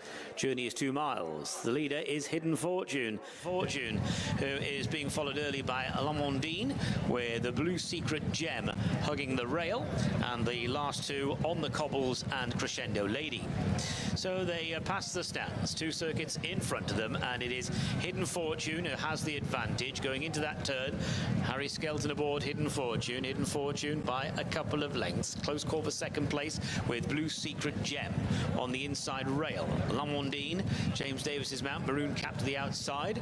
Then on the cobbles, and at a very early stage, Crescendo Lady's just been nudged along there by Freddie Gingell. He's looking for his 4th winner of the afternoon, Freddie, and he's aboard Crescendo Lady, who hasn't really travelled cleanly, fluently through the first half mile of the race, looking rather green. So down the far side they go, and on the back straight, the leader by around about 2.5 lengths is Hidden Fortune. With in second place Lamondine on the outside. Rail runner is Blue Secret Gem, and then just behind these, held up on the cobbles, followed by Crescendo Lady. So taking the turn away from the back, and Hidden Fortune has the advantage. 2 lengths up, Hidden Fortune from Blue Secret Gem in the yellow and black colours for Keelan Woods on the inside of Lamondine, with on the cobbles Pale Jacket just in behind, and once again Crescendo Lady is pushed along. So the runners are now coming down the side of the course, the mares in the concluding bumper, and there must be a good spread of about 8 lengths at least now, first to last, with Hidden Fortune the leader. Hidden Fortune coming into the straight about 3 lengths clear of a Blue Secret Gem, who's still hugging the rail. On the outside, Lamondine being followed by on the cobbles and Crescendo Lady. So in front of the stands, and still a circuit to go, a good mile in front of them, and it is Hidden Fortune still in front. Hidden Fortune going into the turn, 2 lengths up from Blue Secret Gem. Blue Secret Gem on the rail still from Lamondine, James Davis's mount, on the outside for the stable of Jamie Snowden. Just in behind these is on the cobbles, given a patient ride by Jack Quinlan for Ben Case. And last of all is Crescendo Lady, who again is just being squeezed along. So about to enter the back straight for the final time. Hidden Fortune still in front. Hidden Fortune by around about 2 lengths going into that turn to go down the far side, with the blue and white stripes Lamondine now just being pushed along as they go down the far side. Blue Secret Gem just being shaken up as well. On the cobbles is about 4 lengths away, getting tapped for toe, but is clear by some 10 lengths to Crescendo Lady. So it is still Hidden Fortune in front. That's the only one on the bridle at the moment. Hidden Fortune, Harry Skelton, the leader. All the other jockeys are having to work. Lamondine in second place, Blue Secret Gem in third. On the cobbles 4, clear of the tailing off Crescendo Lady. They're coming down the side of the course, and it is Hidden Fortune in front in the last 3 furlongs. Hidden Fortune, only one horse sticking to Hidden Fortune, and that is Lamondine, who's gone about 6 lengths clear then of the struggling Blue Secret Gem. Is followed by On the Cobbles and Crescendo Lady into the final quarter of a mile. They're coming off the turn now, and now Harry Skelton's asking Hidden Fortune to go and win the race. On the outside, Lamondine is making a race of it. Hidden Fortune and Lamondine right alongside. Lamondine has hit the front now, and the favourite's in trouble. Hidden Fortune go towards the finish. It is Lamondine who goes on to win. Lamondine the winner. Hidden Fortune in second place, and they are clear of Blue Secret Gem third, On the Cobbles fourth, and then the tailed off Crescendo Lady. Not the only shock to happen at Fakenham, but Lamondine, a 2-to-1 winner of the last James Davies for Jamie Snowden. Downing another short price favourite. They're loading up very quickly over at Kempton Park for Virgin Bet, a good bet handicap. This is Division 2. Broadway Act of the long layoff has been backward defeats out the question. 11-8. Zafandia has the course and distance form in the book. 100-30 to 11-4. 9-2. Very Clever. Can Do No More 9-1. 11-1. Tennessee Gold. Give Me the Night 16-1. City of God 22-1. Lunario 40s and Tasdeed 40-1. Zigzag in between that and 50-1. Currently the latter with 9 going to post, a well-supported favourite on the return in Broadway Act. And with just one more to head forward, off a 720-day layoff, we'll see if Broadway Act can justify the strong market support for Ollie Rex. Billy Loughnane in the saddle off a mark of 80. Beaten plenty as a favourite though. Stable debut, let's get up to Cap. To an absolute flyer here for this second division, the Virgin London Mile Series qualifiers. Zafandia was the one that gave away a load of ground. Broadway Act is swiftly into stride, the short price favourite, and leads Give Me the Night by about a length going down the back straight. On the inside, the yellow jacket of Can Do No More. Very Clever is right up there, but is racing wide apart in the white jacket. Coming across now, he is in the hands of Oisin Murphy, but he's not settled that well, Very Clever, taking a bit of a grip, 3-time course winner, but he joins in with the 2 leaders on the inside. Broadway Act is tracked then by Give Me the Night, who goes on now. Give Me the Night takes them round that far turn. Broadway Act in second, Very Clever, Can Do No More in third, City of God in the orange jacket is next, then comes the grey Lunario, followed then by Tasdeed at the rear, Tennessee Gold, and last of all is the slow starting Zafandia. They're coming down then towards the turn into the home straight. There are 3 furlongs left to take here. Give Me the Night the leader, giving the lead to Broadway Act, who travels strongly in his slipstream on the outside. Very Clever in the white jacket is next, Can Do No More on the inside there for Ross Orion in the yellow jacket, now being produced as they come down inside the final quarter mile here. And now Broadway Act is being asked by Billy Loughnane to go clear, but he's got a fight on his hands here. Can Do No More on the far side is trying very hard to try and rein him in, but it's not going to be enough, because this Broadway Act has come back from 2 years away to win this one nicely for the Ollie Ricks team. In the hands of Billy Loughnane, Can Do No More was back in second, an honourable second, Very Clever, and then Give Me the Night took fourth. Wasn't he worth the wait? 720 days off, but Broadway Act has slammed them. 5-4 favourite, very well supported. Second win in the career of Ollie Ricks as a trainer. Billy Loughnane in the saddle for the Broadway Actors. Can do no more. Perfectly credible run. Probably rate the run around him, given he was turning up very fit. And Broadway Act, a winner for just the second time in his career. This one looked like he just joined in at the final defence. Soldier of Milan 6-1 favourite from Show Your Appreciation 10-1. The Enabler 28-1 back in third. Argento Boy fourth at 16s. And Mongbeg Genius, if you bookie was granting you 5 places, back in fifth at 25-1, having made the running. But all smiles for Donna Myler, Emmett Mullins and Paul Byrne. As well it should be. They've just won the Boyle Sports Irish Grand National and made a mockery of an extremely competitive 30-strong field. Travelled so sweetly through the race. A day that this jockey will never forget. Something of a coming-of-age season for him as well. He's been in the saddle just over a decade. But Soldier of Milan, surely a horse we'll be hearing plenty more about. It seems customary these days, you win this and then people ask what's next, but surely they'll just want to enjoy the moment before an extremely exciting season next year. Based on that performance, you could do plenty with him. We'll hear from them shortly. Cork upcoming. This is the finale. Wilton Mills Trier, your 9-5 favourite and well supported for the Cork and Waterford Mares point-to-point flat race that closes the guard over 2 miles. Tintara 5-2, 18-5 Born Believing, Lucky Valley 12-1, halving in price to 6-1, 11-1 and 12-1 now. Julie Leaf, Rachel Lopez 12s, 50-1 is to 33s. There's a free a minute and Jessie Rose 66-1. Lucky Valley, the one for support, Kev, halving in price of 13-2 now, but 12-1 when opening. Yeah, Cal Shine gave her a big shout when I spoke to him on Extra after landing her last race for David Barry. He's now trying to ride a winner for Trixie Barry, David's brother. But he does a 30 lengths to make up with her favourite, Wilton Mills Trier. She does, sorry, and a run in Drumahan at back in December time.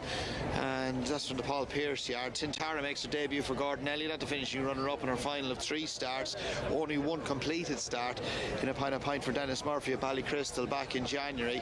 And as I say, Lucky Valley does need to improve. 30 lengths to find with her favourite on that run in Drumahan back in December. Born Believing, Dara O'Sullivan on board his mam's. Claire O'Connell's a horse, a mare, Born Believing, another one for an ITBA bonus as well. 48 mares qualified are in the ITBA scheme. I cannot for the life of me understand why more people do not put in these mares into the ITBA bonus for a very little outlay. It costs only a couple of £100 and you can get 3 bonuses, the first being $7.5 grand. Let's get to Justin.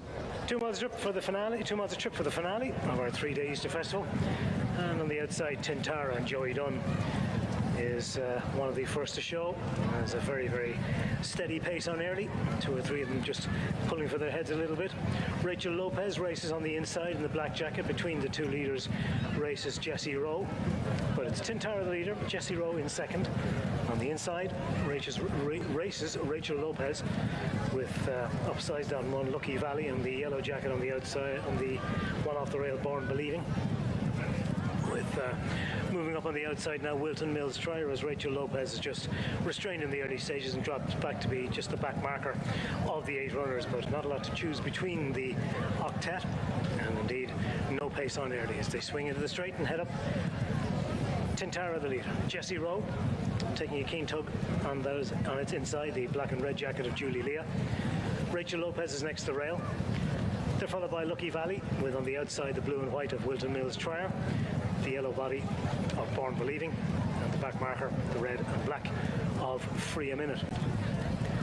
So as they race up the straight and come up towards the furlong point to bring them up past the stands, Tintara and Joey Dunn, Julie Leah and Evan Daly disputes second. On the inside races Rachel Lopez and Luke Barnett, with upsides those Jessie Rowe under Scott Kenny. The outside of these is Wilton Mills Trier in the hands of Luke Murphy. They're followed by Born Believing and Dara O'Sullivan, with behind those is Lucky Valley. Cal Shine looking through a double in the 2 bumpers on the back mark of the 8 runners of a very tightly bunched field. Only about 4 lengths separating the 8 of them is Free a Minute in the hands of Johnny Barry, who's also looking for a double, having won the Maiden Hunter Chase for Liam Burke earlier on in the afternoon. So as they make the right-handed swing to bring them towards the entrance to the back straight, and inside the final 9 furlongs of this Cork and Waterford point-to-point flat race. No real change in the tempo. Tintara leads by about half a length to in second place. Races Jessie Rowe. Julie Leah third on the inner. On the outer is Wilton Mills Trier in company with Born Believing. Lucky Valley is next with Rachel Lopez on the inside and Free a Minute just the back mark of the 8. As they head inside the 7, and about 4 lengths separating the field, with Tintara continuing to just take them along by a narrow margin from Jessie Rowe on its inside. On the inside of the 2 of them races Julie Leah in the black with the red sash. On the outer of these, the blue and white of Wilton Mills Flyer, with Lucky Valley, and on their outside Born Believing. Rachel Lopez, although 7th, is only about a length and a half to 2 lengths, 2 to 2.5 lengths off the lead. Free a Minute, just the back mark of the 8. Continuing in the back straight and heading inside the 5 and towards the end of the back straight, Tintara the leader. Wilton Mills Flyer then moves up on the outside to join issue for second with Jessie Rowe. They're followed by Born Believing. On the inside, Julie Leah with Lucky Valley. A couple of lengths then to Born Believing, who's now relegated Rachel Lopez to be the back marker of the 8. Continuing on the run towards the straight. And on the inside, it's Tintara and Joy Dunn with the advantage over Jessie Rowe and Scott Kenny in second. Towards the outside is Wilton Mills Trier under Luke Murphy, now coming to try to lay down a challenge. On the inside, Julie Leah is still bang there, but in the straight, 2.5 to go, and it's Tintara with Wilton Mills Trier now moving up on the outside in the white sleeves to join issue. Born Believing tries to join in the yellow and black on the outside of this pair. As the race down inside the final furlong and a half, Wilton Mills Trier on the far side, Tintara, the stand side Born Believing. Not a lot to choose between the 3. Born Believing has momentum on the stand side, Tintara between the Wilton Mills Trier, any one of 3. As the race inside the final furlong, Born Believing on the stand side, Tintara nothing of not game on the inner. As the race went inside the final furlong, Tintara, Born Believing on the stand side, Tintara and Born Believing, Tintara on the far side, Born Believing the stand side, close, Born Believing and Tintara. In third was Wilton Mills Trier, and they pull clear of Julie Leah, who is 4th, ahead of Lucky Valley in 5th. Aliara in the black and yellow moving in. So the first 3 locked away at present. Rambuso Creek in the black and pink about to go in.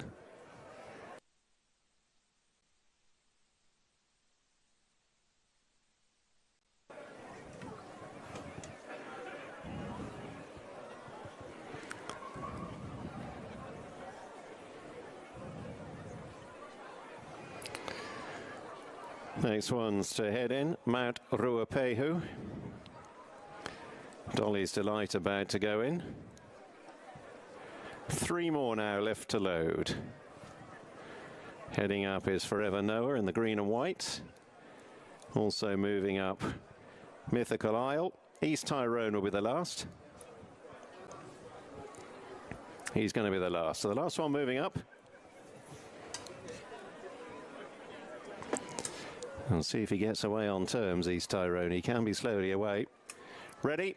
They're off, jumping away over 6 furlongs. They've not come out of the stalls in any great haste. It was a fairly clean line, in truth. East Tyrone dropping in towards the rear in the striped cap with Rambuso Creek in the black and pink. Forever Noah, green and white, one of the first to show up with a nose-bounded Dolly's Delight. Mythical Isle with the hoop sleeves against the rail is a handy 3rd. Aliara in the black and gold racing in 4th as they move into the far turn. Mount Ruapehu, the raw blue and orange stripes, back in mid-division, just ahead of the nose-bounded Simply Blue, has the railers. Forever Noah just begins to stretch them out. Gustav Graves, red cap, got a couple behind East Tyrone, one of them Rambuso Creek, the other, and they've already gone through the halfway point and they're heading back towards the straight. Forever Noah out in front with a handy break on the pursuers. Opened up, gone 5, 6 lengths clear, committed here by Finn Marsh. Forever Noah sets sail for home, opens up down the straight, well in advance of the nose-bounded Dolly's Delight, and then Mythical Isle, Aliara, Simply Blue two, one off the rail trying to get through. Then Mount Ruapehu and East Tyrone, but has the bird flown? Forever Noah, 100 yards to cover, the lead is dwindling. Simply Blue is bearing down on Forever Noah and is beginning to get up. Simply Blue, a great day for James Owen, has run Forever Noah out of it, chased in by Mount Ruapehu and Aliara.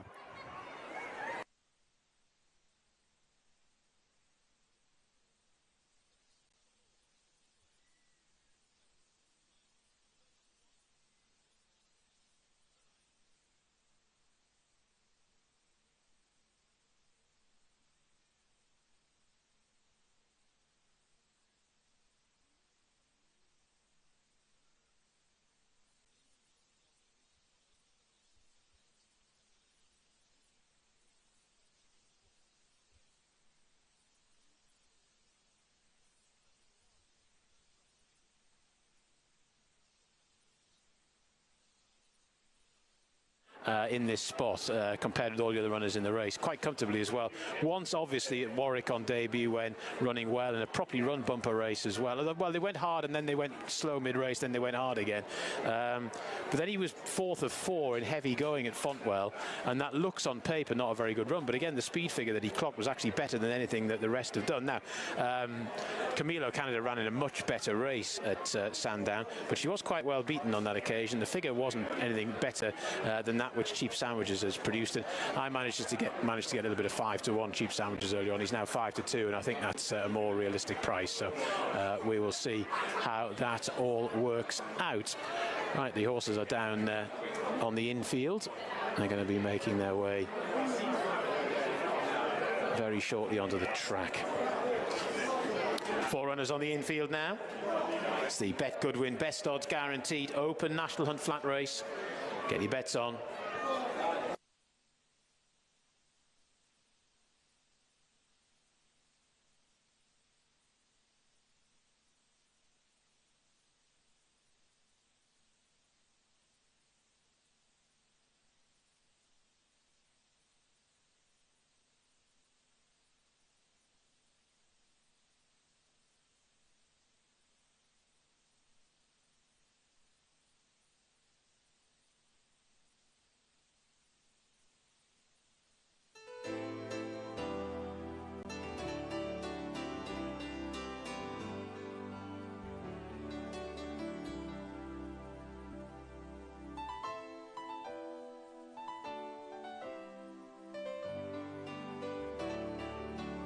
Mint approved just being checked over there. I think we've all 4 of them present and correct, so should be coming onto the track very soon.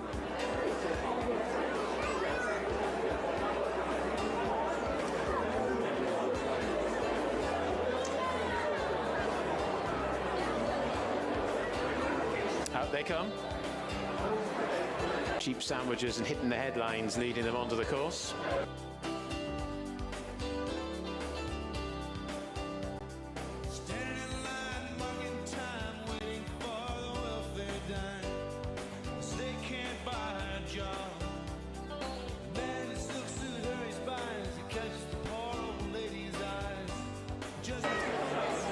On the track, starter on the rostrum, yet to raise the flag.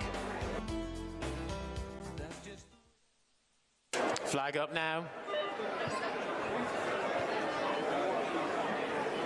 Pleasure, Hayley. Thank you very much. Flag down, tape back, and they're off and racing for the Bet Goodwin Best Odds Guaranteed Open National Hunt Flat Race. 2 miles and 1 furlong, 169 yards. That equates to essentially 2 circuits of the track, and Hitting the Headlines and Cheap Sandwiches, the leading duo, as they trudge up the hill. Hitting the Headlines, just those light colours. The Cheap Sandwiches in second. Mint Approved is in third, taking a bit of a hold, and a gap back to Camilo Canada, the favourite, who's at the rear of the field. So the quartet make their way towards the side of the course, and it's Hitting the Headlines who leads in the hands of Tristan Durrell for Dan Skelton. Cheap Sandwiches racing in second, who finished second on bumper debut at Warwick back in the earlier part of the season. Followed in third by Mint Approved. At the back of the field at the moment, Camilo Canada running that pretty good bumper at Sandown and finished 4th, and is the heavy favourite here as they make their way down the hill. Hitting the Headlines, the leader, Tristan Durrell. For Cheap Sandwiches, and Tom Cannon. Chris Gordon trains, won the closing race yesterday, looking to try and repeat the trick here. Minter Proved is in third, and Camilo Canada is racing in fourth. They've just run through where the second of the two flights of hurdles would have been had it been a hurdle race, and they're making their way towards the station turn. Hitting the headlines by 2.5 lengths. Cheap Sandwiches in second. Minter Proved for Rob Hargreaves, Gary and Josh Moore looking for another winner on the card. Minter Proved they're sitting in third in the hoop jacket. The big white face of the favourite Camilo Canada, who gets the mare's allowance here, just carrying 10 stone 10. Swinging into the home straight. Hitting the headlines. Cheap Sandwiches. Then Minter Proved. And Camilo Canada is about 5 or 6 lengths behind this leader, so we'll have to pass them all to land the pretty short odds. Hitting the headlines leads them by about 3 lengths. So Cheap Sandwiches racing in second spot. Maybe found the going a bit on the heavy side at Fontwell last time. Minter Proved in third. And Camilo Canada still at the rear of the field, down in class today. Those that remain here at Plumpton for the closing bump are very enthusiastic as they passed us in the grandstand and make their way off on the final circuit of the track. Hitting the headlines, the leader. Cheap Sandwiches just got a nudge down the neck there from Tom Cannon in second, followed then by Minter Proved in third, and Camilo Canada is racing in fourth. Making the turn, hitting the headlines, out in front by about 1.5 lengths. Cheap Sandwiches racing in second. Camilo Canada now making a little bit of move up the inside of Minter Proved, so the favourite there, the spotted jacket, gets a bit closer as they make the turn and head on down the hill. Hitting the headlines, Tristan Durrell just trying to maybe crank up the pace a little bit. Cheap Sandwiches in second. Camilo Canada is making headway in third there, the big white face. Minter Proved still very much on the scene, and they're more closely grouped now than they have been at any stage in the race as they come towards the bottom of the hill. And it's hitting the headlines, so the black sleeves of Cheap Sandwiches racing in second, then Minter Proved in third. Favourite still lobs along Camilo Canada there in fourth spot, would only be about 2.5 lengths behind, if that, as they come towards the end of the back straight. Hitting the headlines, the pink cap, the leader. The Cheap Sandwiches driven along in second. Camilo Canada up the inside in third. Minter Proved is looking for a way around them as well as they make the turn, and it's hitting the headlines out in front by about 3/4 of a length. Cheap Sandwiches is persevering. Minter Proved is coming 3 wide, and Camilo Canada is still going okay, but has to pass them all to win. They're making the turn for home now, and the lead is still with hitting the headlines. Minter Proved right round the outside for the Moors, then Cheap Sandwiches, who's just shunted out there a little bit, and Camilo Canada, who's turned in fourth position and has to sprout wings. Down towards the final furlong and a half they go now, towards the near side. Minter Proved. Camilo Canada's trying to get going. Hitting the headlines is in third, then Cheap Sandwiches in fourth. Down towards the final furlong they come now. Minter Proved, the leader, out in front by a couple of lengths. Camilo Canada is trying to close, but she's making hard work of it and racing up towards the line. Minter Proved for the Moors and Caelan Quinn racing up towards the line. Minter Proved wins it. 2 in second position, Camilo Canada. Third also hitting the headlines. Cheap Sandwiches fourth and last.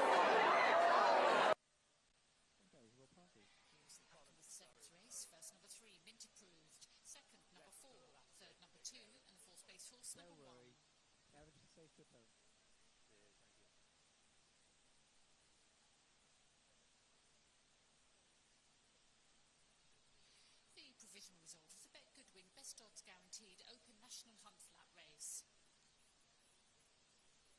First, number 3, Minter Proved.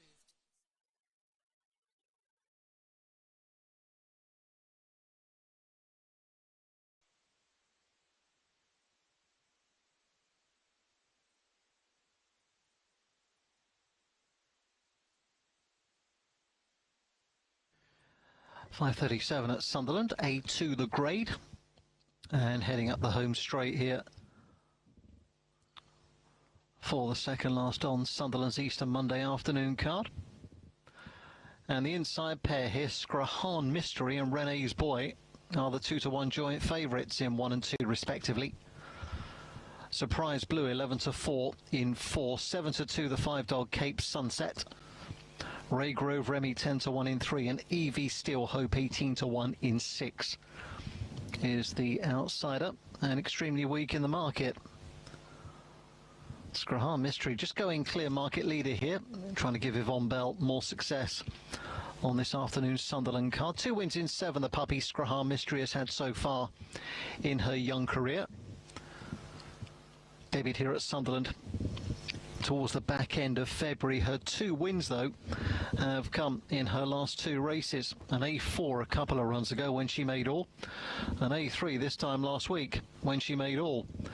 So Scrahan Mystery has demonstrated already she has fine early speed. She goes into an A2 for the first time in her career, but she couldn't be in better form.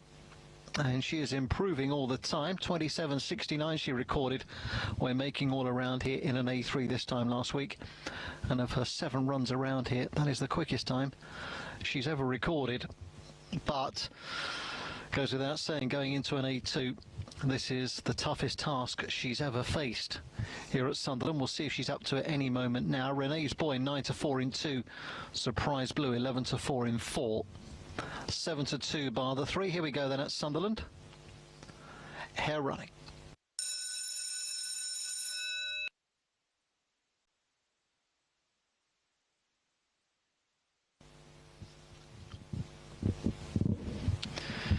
And Sunderland, they race. Off they go then for the 5:37. 3 and 4 a tad slowly away, but Scrahan Mystery showing familiar early burst and kicks on around the first pair of curves. Scrahan Mystery trap 1 in front to the 2 Renee's Boy. Then comes the 5 Cape Sunset, followed by the 4 Surprise Blue and the 3 Ray Grove Remy. The 6 is struggling. It's the 1 though, far from struggling.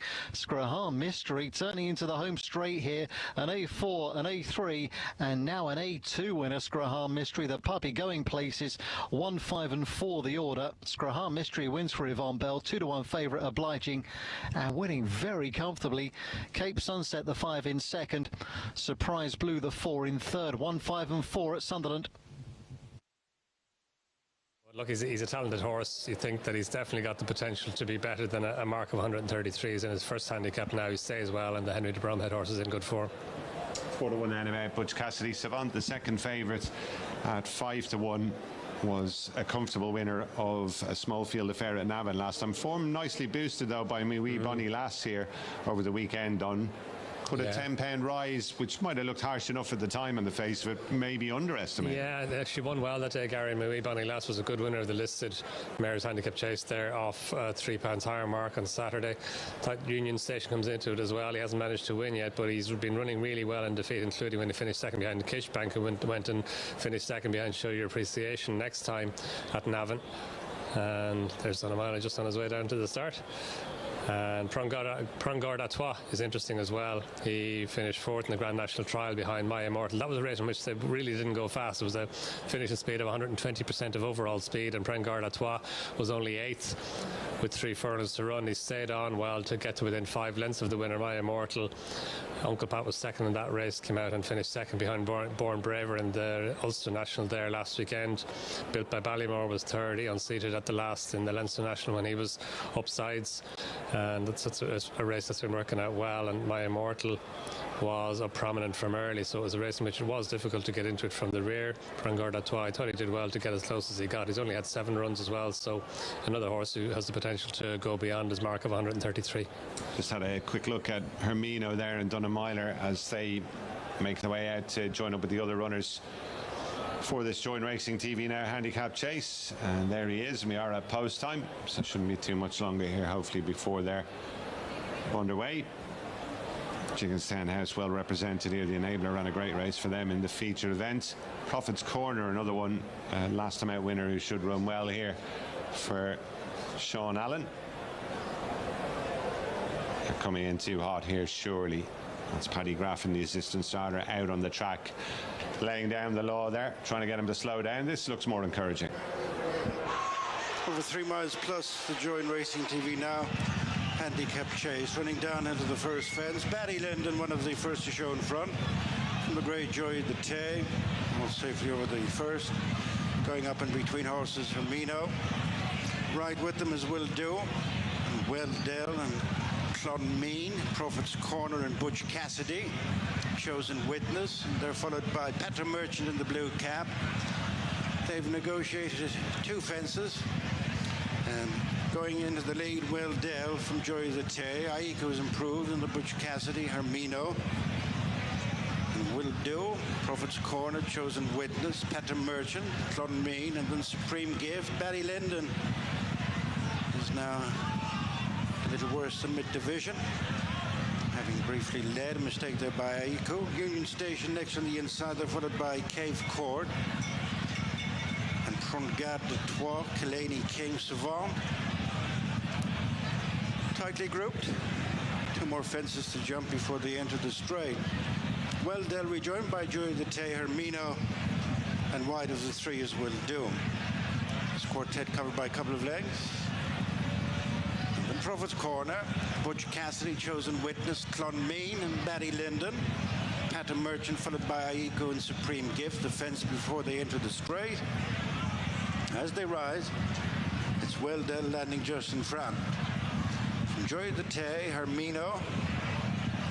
Coming round them is Will Do. And by the rail, Butch Cassidy with Prophet's Corner.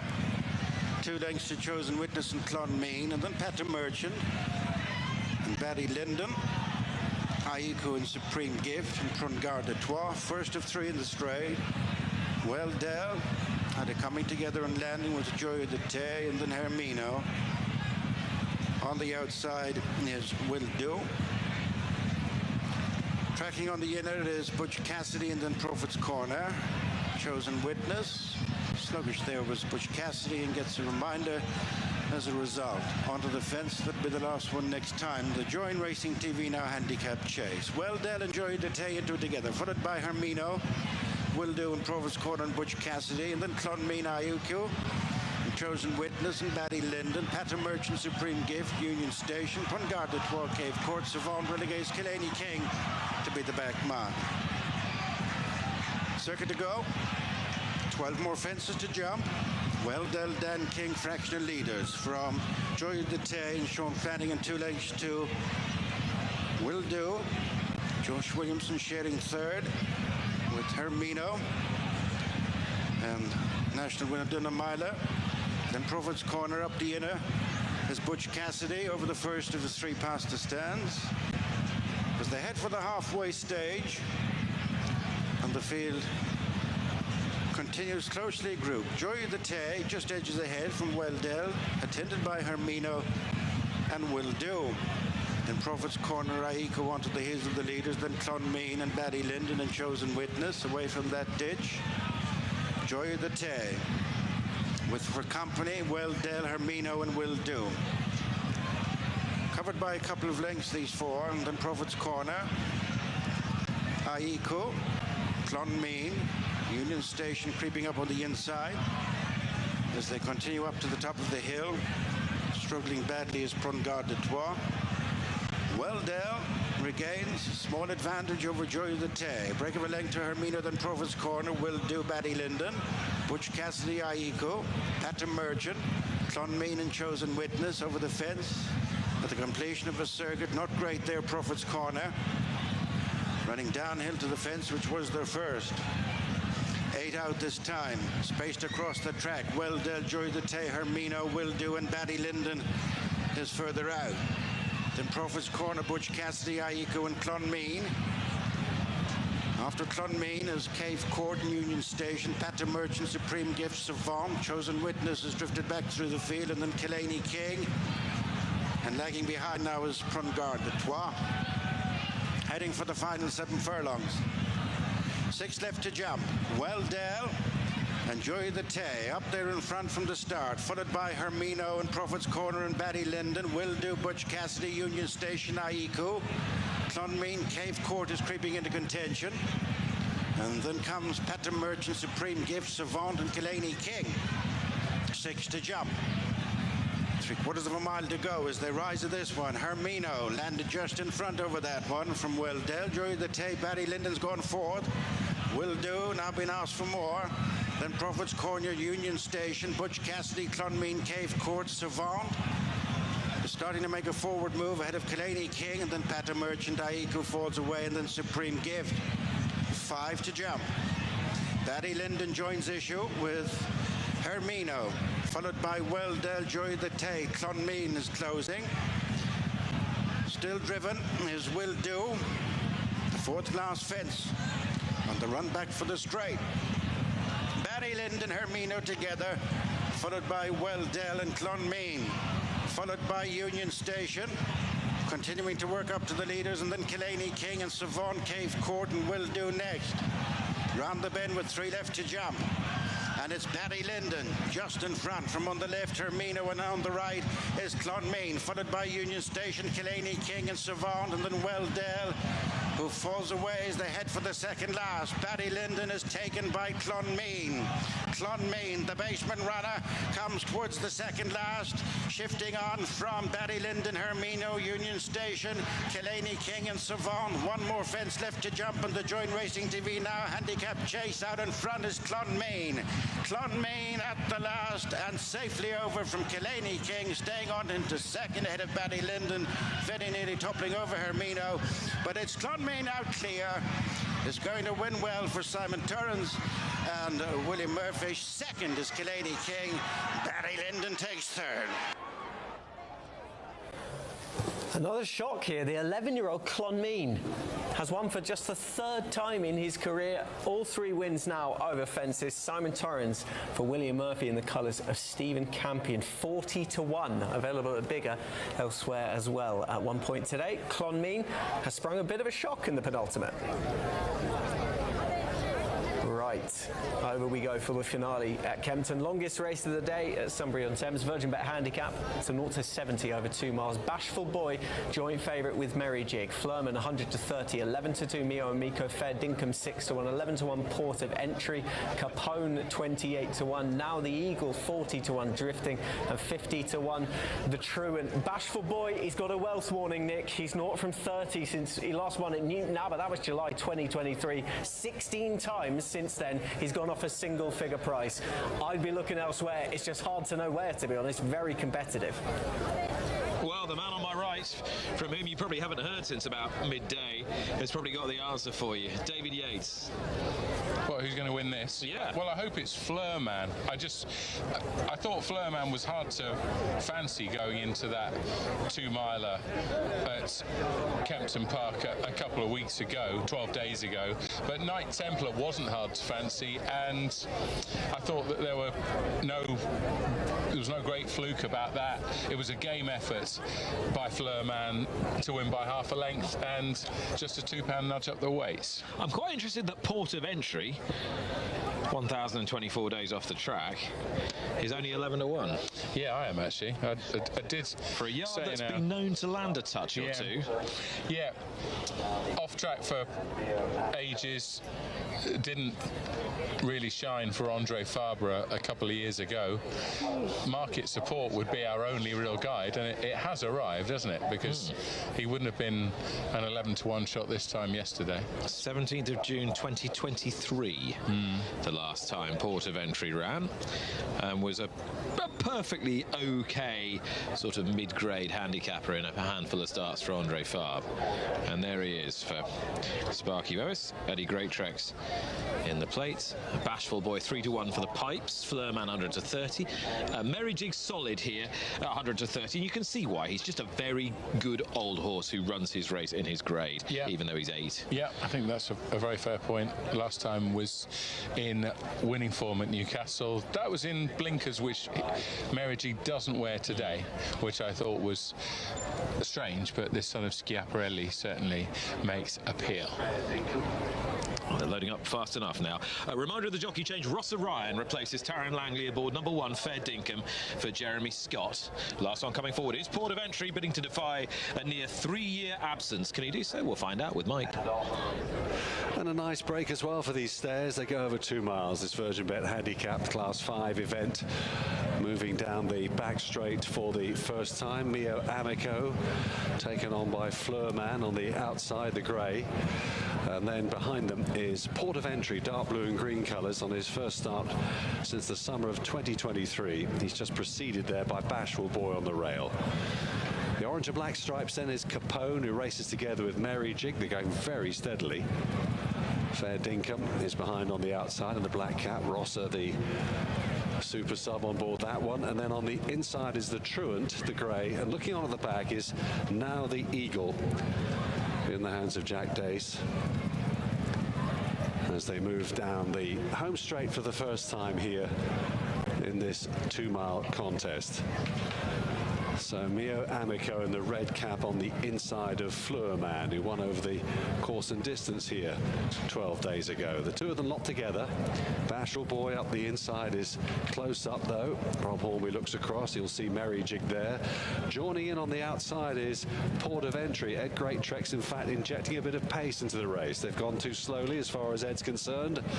So the returning Port of Entry will take them past the judge with a circuit to go. Mio Amico, Fleurman, Bashful Boy, Merry Jig, Capone on the outside. The Truant is next. Fair Dinkum waited with, and at the back of the field is now the Eagle. So turning right-handed. Port of Entry. Take them across towards the far side, and when they turn down the back, they're at the halfway point of this contest. And Port of Entry galloping out by a length then to the grey Fleurman. Mio Amico, who won over 1 mile 3/4 last time out, pretty impressively at Chelmsford, is in 3rd place in the cheek pieces. And then right behind him on the outside then is Merry Jig, Gina Mangan, the pale blue and yellow colours. Bashful Boy is next. And there follows then Capone on the outside of Fair Dinkum.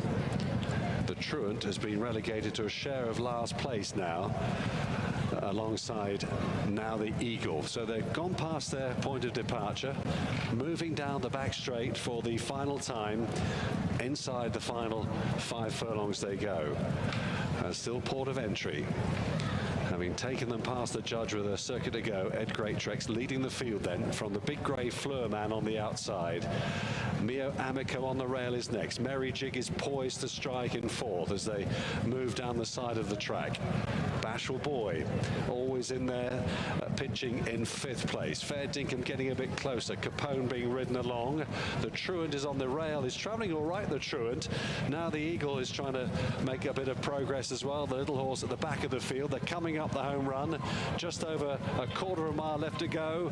And Port of Entry is out in front here. Determinedly so. Sticking his neck out. Up the inside, Mio Amico. Getting into it now is now the Eagle, who switched to the rail on the far side. Fleurman the Grey's got every chance. It's now the Eagle and Jack Dace taking on Mio Amico inside the final furlong. And now the Eagle has swooped here from last to first to create a big shock for the Daces. Really good performance that from the little horse. In second, Mio Amico, and it was tight for 3rd then, Fleurman and Bashful Boy. Oh, they found his métier and it's staying. It's a trip.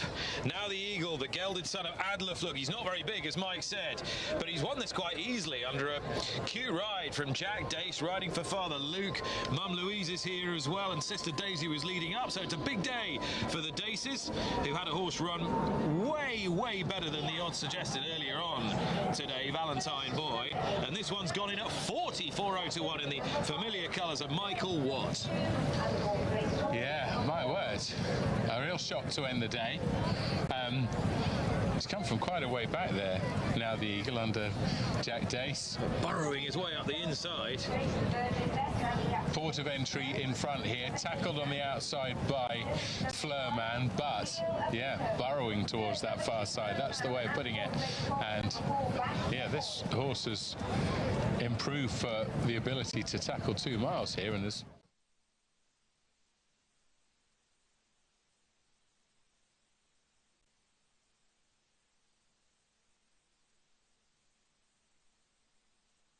Favourite moves up. As the shadows just begin to lengthen across Tunstall Park. It's been a beautifully sunny Easter Monday for the crowd. Officialdom are hoping for around 1,500, 2,000. Don't know whether we got close to that, but there were plenty more here than you expect on the average wet Wednesday night in February. Last one coming in, Beach for a Girl, to complete the line at the top of the straight. That's it, they're all in. they're off, breaking out over just short of 1.25 miles. The follow at the races on Instagram handicap. Mascoul in a black jacket among those prominent, with a colour change 3 on Thursday out wide, the red, white and blue, and He's Our Cracker in the blue and yellow, and it's those two now who move through to lead them under the judge, with the grey Beachborough Girl going into third, going handy. Then Mascoul on the inner of Caranar in 5th place, the purple and green for the Wellback favourite Caranar. Then breaking back to midfield for the likes of Gert Lush. Ignition, It's a Love Thing is further back in the field at this stage, with Bizarre Law as they move off towards the far side. Book of Life, the other of the greys, is among those held up. So 3 on Thursday, giving a lead to Beachborough Girl, the grey, who edges up into second. He's Our Cracker. Caranar is right in behind him in 4th place as they head off down the far side, edging past Mascoul in a black jacket. Then a half length to Ignition, followed by Bizarre Law with a yellow cap and advance of Gert Lush, and then Book of Life, and lastly It's a Love Thing. They've gone through halfway and they're about to leave the half-mile behind them. 3 on Thursday in front into the turn to Beachborough Girl at the leaders' quarters. He's Our Cracker, the blue and yellow, third. Caranar racing in 4th. Mascoul and the black silks racing on the inner of Ignition. They sit back in midfield. Capo lends to Bizarre Law, who's being ridden along from Gert Lush, and then Book of Life. It's a Love Thing chased along last of all. Top of the straight, heading towards the last quarter mile, and it's here that Beachborough Girl puts her grey head in front. Caranar in the purple is out after her. Then the pace setting 3 on Thursday from He's Our Cracker. Ignition on the right, running on under pressure. Away to the extreme left, Book of Life plugging on from the rear. They're inside the furlong. Beachborough Girl, Caranar is closing with Ignition, but it's Beachborough Girl, Caranar coming over the top, coming alongside, nosing ahead, well backed, Egan at the double. Caranar beats Beachborough Girl. Ignition close up in 3rd, and a bunch for 4th.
Into the gates for our 3rd race today at Sean-Lerfa. This race is a 1,400-meter race for 4-year-old and up thoroughbreds. 10 horses going into the starting stalls here. Have the odds up for you in just a moment.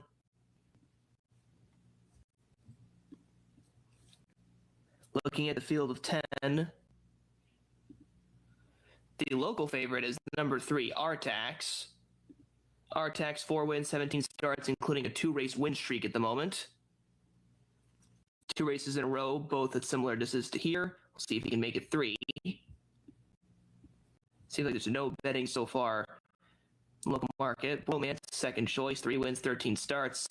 They're off and racing. Out to the early lead, there's Superline by about half a length. Bromance is in second, followed by Desert Fever, and then Asabi, followed on the outside by Triple Azarix. X moves forward and goes up 1 placing. Then it's Artax, and the was widest of all. After those, it's a drop back on the inside to Batmert, who is then 1 lane over. There is Tyraxes. Tyraxes with Stormy River, but leading the way, it's Superline into the far turn. Superline by 2 lengths. Second place, Bromance Purple, only 2 lengths behind. Then it's a gap back to Artax, who's made of significant ground to be only 4 lengths off these leaders. Meanwhile, Triple Azarix is back to 4th. Between horses, it's Desert Fever, who is 8 lengths off these leaders, and then another 2 more to Batamert, but they have to catch Superline.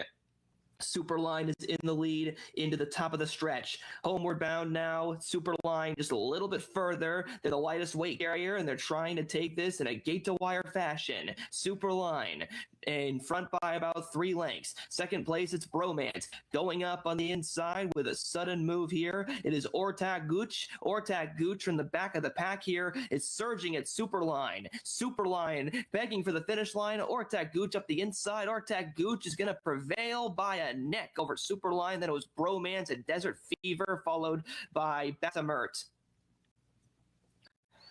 Now that was a bit of a surprise. Ortak Gooch, 11 in the market, not as big of an up as the last race.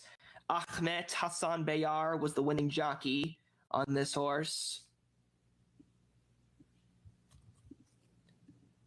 Seems like there's something wrong with the original form site for this horse. Ortak Gooch, 5 years old, a son of 2 Brutus and a Victory Outmare Velvet, 6 wins from 45 starts now.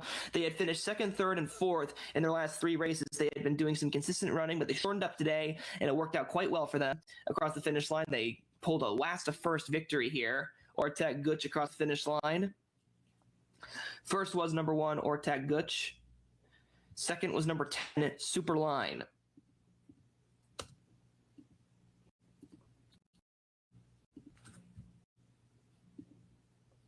So Superline was second after Ortak Gooch across the wire.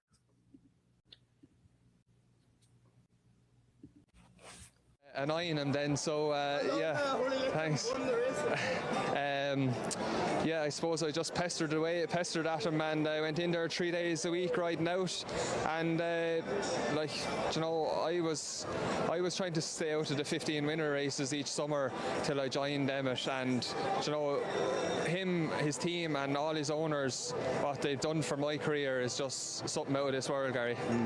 I mean, you've won big handicaps, you've had a Grade 1 win previously for the guys on Fair and Illy as well. You someone who kind of sets yourself targets, are you kind of roughly where you'd hoped you'd be at this stage in your career? Now, you've got plenty of time left, hopefully, as well. Yeah, please God, touch wood. Yeah, I do set myself goals at the start of every year, and I got to 30 this year, and I just said to myself then 50 is a realistic number, and yeah, we're maybe one off it now. We're there in Ireland and England, but to get them all in Ireland is probably be a big thing for me. Yeah. I'm sure you'll add on a few more before the season's out. Are you off to Aintree? Have you got any good rides over there? You booked for the National? Yeah, one booked for the National. I don't really know what yet, but Emmett's gone over then with 2 as well. Good Girl, Kathleen, and Chance another one. So hopefully, yeah, hopefully we can stay going, Gary. You'll be going there with a real sprig of your step. Done, listen, many congratulations. Thanks again. Much appreciated, Gary. Thank you. Thank you.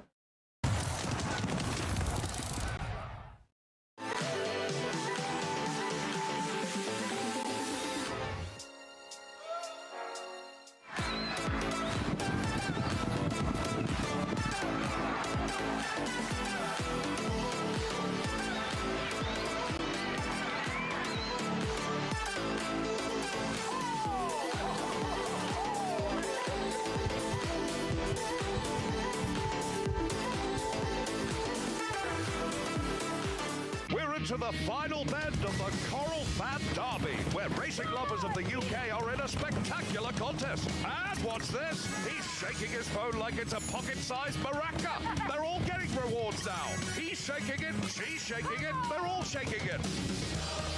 Play the free Coral Rewards Shaker to win guaranteed daily rewards and offers.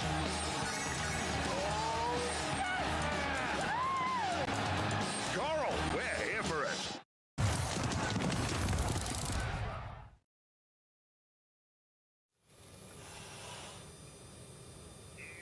The 30th and final race on Racing TV this afternoon. The Leinster reinforcements in Brazil piling Pro-Am bumper over 2 miles. Charismatic Kid heads them up at 3-1. Welcome back to the racecourse, Jeroboam Machen. 793 days since we saw him take Grade 2 honours in this sphere. Derek O'Connor looking to cap an extraordinary day for Emmett Mullins. Luigi De Louis, 4-1, joint second favourite. 5-1, the Old Head. Poetisa, 13-2 to 11-2. 12-1 Leonard Vallis, State Pension 22s, Big Boy Dan the same, 25-1 Queen Alice, Octogane 33-1, good name, 40-1 Storm Queen, and Dory Miller to 250-1 Outsider. One non-runner, number 5 Soul Asylum for Gordon Elliott, who also has the favourite in here, Charismatic Kid. But really looking forward, Gary, to seeing what Jeroboam Machen can bring to the party after 793 days off the track, and looking to cap an extraordinary day for Emmett Mullins. Cheers, Anthony. Yes, speaking to the trainer a couple of times this afternoon, he doesn't seem to be overly positive about Jeroboam Machan's prospects today. I think the feeling in the camp is that he will probably need the run here, but obviously he's a really classy horse, and it was a pity he sustained that injury after, I think it was when he won the race at Leopardstown at the Dublin Racing Festival all the way back in 2024. But very positive mention from Emmett Mullins for the yard's other runner, Don, the Navan winner Luigi De Louis. Where would he sit in your estimations here? Yeah, look, he won well at Navan last time, Gary, on his first run for Emmett Mullins. That was a good performance, ridden by Michael O'Neill, who rides him again today. He claimed £7, and he did well. He stayed on well to get home in nearly 2 lengths from Liberator. Different ground conditions today, so it's going to be interesting to see how he goes. And obviously, as you're saying, Emmett Mullins very positive about him. Jeroboam Machen, very interesting horse, like the bumper that he won, the Grade 2 bumper at the Dublin Racing Festival in 2024, so more than 2 years ago. That was a seriously good bumper, and he won it well. And I look at that race again this morning, Gary, and he travelled like the most likely winner from a long way out, and he stayed on well. He had You Ought to Know back behind him in second. You Ought to Know is now rated 139. Redemption Day was in third. He went and won the champion bumper at Punchestown 2 runs later. The Yellow Clay was fourth. You know how good the Yellow Clay is. The Enabler was fifth. Third in the Irish Grand National a couple of hours ago. A Dream to Share was back in sixth. So it was a really strong bumper. Of course, the caveat is it was 793 days ago, and as you were saying earlier on, Emmett Mullins not overly confident that he's going to be at least that he is going to come on for this run, and he's been weak in the market accordingly, but really interesting contender here. Okay, just over a minute to post time. Interesting new recruit for Gavin Cromwell here as well, point-to-point winner called the Old Head, who was successful at Drummahan in December before changing hands. And that one, prominence in the market, currently at around about 5-1. Don, who else would come into calculations for you here that we haven't spoken about already? Yeah, he's interesting, the Old Head, Gary. He won his only point-to-point for John Murphy, and he's a 3-parts brother to Ballyfort, and his dam won over hurdles over 2 miles 4 times for Nicky Richards. She reached the mark of 127, so he's interesting in there. And Charismatic Kid, of course, our favourite now, who ran really well at Leopardstown to finish third behind Broadway Ted, his stable companion. That was on his first run for Gordon Elliott. He'd won at Navan impressively for Colin Ryan on his racecourse debut when he got home by over 6 lengths in the end from Gillan. That was a good performance, and that run in the Grade 2 bumper at the Dublin Racing Festival was a big run. He made his challenge towards the far side, and he kept on. That was only his second run. He's a half-brother to Laser Wolf, who's a good horse for Gavin Cromwell, reached a rating in the high 120s. Here they come then, descending on the tape for the final race of this year's Easter Festival here at Ferryhouse.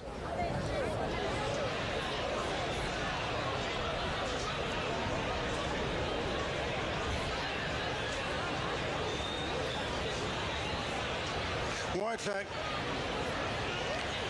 Away they race. The closer of the Easter Festival here at Ferryhouse. The Leinster reinforcements in Brazil piling.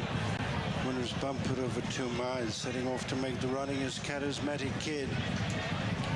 Has already built up a lead over the Old Head, and third is Luigi De Louis. And then State Pension. Leonard Vallis races in company with Queen Alice, and then the long absent Jeroboam Machen. Storm Queen next, and then Octogan. Potees in the blue cap.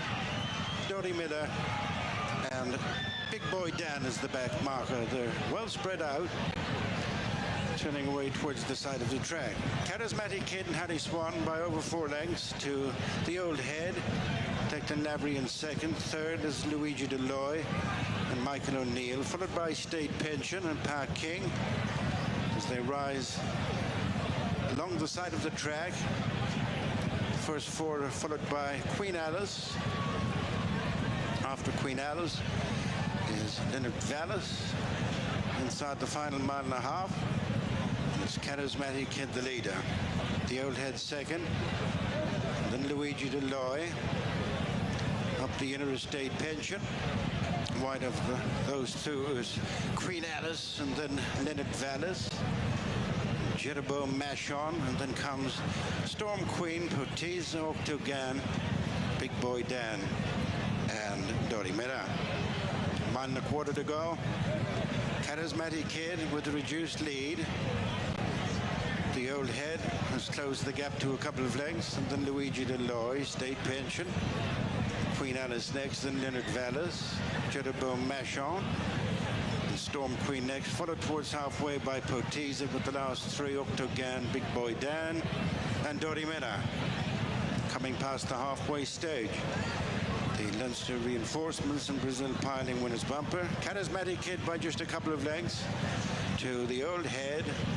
Third is Luigi Deloy. Shading to fourth is State Pension from Queen Alice and Leonard Vallis. Very few changes up front, and then Jeroboam Mashon in mid-division. Storm Queen next, 1.5 lengths to Big Boy Dan, and then Potiza. Dory Miller relegates to the tail end of the field, Octogan. Heading for the last 6 furlongs. Establishing a lead again is Charismatic Kid. Shows 3.5 to 4 in front of the Old Head. Then Luigi Deloy and Queen Alice and State Pension, Leonard Vallis. Together next are Storm Queen and Jeroboam Mashon. Then Big Boy Dan, Octogan, Potiza, and starting to struggle is Dory Miller. Heading for the concluding 4 furlongs. And the run back for the straight. Charismatic Kid, Harry Swan continue in the lead. Nudged along second is the Old Head and Declan Lavery, and then State Pension just about to take up third. Park King, and then Queen Alice dropping 2 positions. Luigi Deloy passed by Leonard Vallis, and then Octogan and Jeroboam Mashon. Round the bend with a little over 2 furlongs to go. Charismatic Kid out in front from the Old Head in second, followed by Leonard Vallis. State Pension. Queen Alice is next, and then Octogan.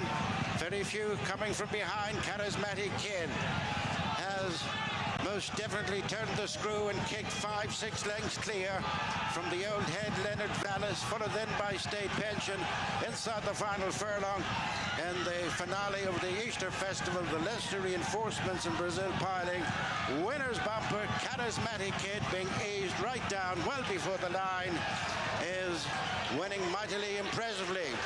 The Old Head second, taking third is Queen Alice. It's a winner for Gordon Elliott in the final event of the festival here at Fairyhouse. Harry Swan with a bit of an armchair ride really, and Charismatic Kid, who's dominated this race from an early stage. And one by one done, they come off the bridle in behind as Charismatic Kid really started to engage off the bend here. Luigi Deloy was backing out of it at this stage. No show from his stablemate Jeroboam Mashon further back in the 5, number 3. Escort Man. 9.9, number 5. No Stress Ever. Coming in and off. They're away and racing. Race 6 begins. The Prix de Maghrene over 3,500 metres. This steeplechase at the first. They hop on the best of leads from Massimo Conti down the back of the order. Early pace is rather strong. And it's Escort Man who's in the clear. It's away by about 4 or 5 lengths here. Petros Duhuel, market leader, runs in second. Aquabar in pink is in third place. No Stress Ever, the grey, follows in fourth. And Massimo Conti, as they take number 2 at marker, is the big outsider. Malroad Quiz Tavern. Good 15 lengths off the leader, who was ever so guessy at that one. Rider's balance was shifted as well, but Escort Man does maintain the advantage. Escort Man on the plain fence number 4. A couple of lengths here from Aquabar and Petrus de Huel. 2.5 away is No Stress Ever. As they went over the Bullfinch, that runner in 4th place. Massimo Conti in 5th. Malro Chris Tavel at the back of the field. Coming to a double barrier. In the hedge, behind the tree, and out they come. So Escort Man moving onwards to the 7th. Probably easing on the accelerator a bit now, just into more of a rhythm at the head of proceedings. From Petrus de Huel, who runs in 2nd spot, the market leader. Good placed effort last time. Compiègne.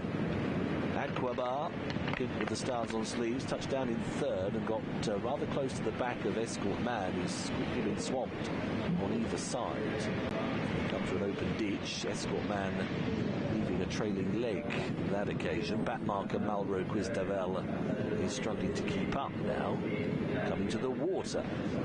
Over number 9 and back through their starting point. Malro Quistavel was incredibly low that time round. So Escort Man is fighting to hold on to the lead, is rushed into the next, kicks up ahead of Petrus de Huel, Aquabar in 3rd, No Stress Ever, another 3 lengths away, then Massimo Conti in the red and white, and no Malro Quistavel is still, last of all, no headway at all. May not be any back from the big outside. We shall see. Coming to the 11th, and Escort Man is into the wings of it and over ahead. Aquabar. When Richard moving along okay in 2nd, 3 parts down, and then Petrus de Huel in 3rd position. 4th place is with No Stress Ever. Closing in a bit, Massimo Conti. They're getting nearer, aren't they, as they go to number 13 on the plain fence. Business end of the race now. Petrus de Huel trying to nip up the inner of Escort Man, and Aquabar's on their outside. The 3 are over the Bullfinch together. Close up in behind is No Stress Ever. 2 behind them with Massimo Conti as they now work towards the double barrier before the home straight. Over they pop here. Front 5 only separated by 2 lengths back of the field. Malro Quistavel is unseated at 2 out. Into the lead is Petrus de Huel. Petrus de Huel is now starting to kick on a bit. Going into 2nd is the grey No Stress Ever. Massimo Conti is moving still quite powerfully in 3rd place. They've dropped Aquabar and Escort Man rather quickly. They've got one to take. On the left, No Stress Ever comes to Petrus de Huel. Massimo Conti not fully gone for at the last. Oh, unseating Petrus de Huel. A heavy fall, and that leaves No Stress Ever in front. Up the rail, Massimo Conti under strong pressure. He's trying to zoom home at No Stress Ever. No Stress Ever, Massimo Conti. Oh, that is pretty close. Massimo Conti with the momentum. Might have nicked it from No Stress Ever. They pulled a long way clear of Escort Man. Judge required. Massimo Conti rushing, and I think got there. Right up the near side. Looks to have just nicked it from No Stress Ever. You will be stressed if you back that individual. Might have been caught. Escort Man is eventually a very distant 3rd. Dramatic stuff late on. Petrus de Huel unseating at the last. Thankfully, horse galloping away with the others. Rider appeared to be sitting up as such, not rising immediately, but it was a heavy one.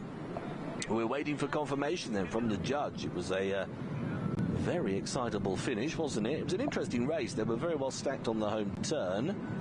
Certainly livened up on the home bend.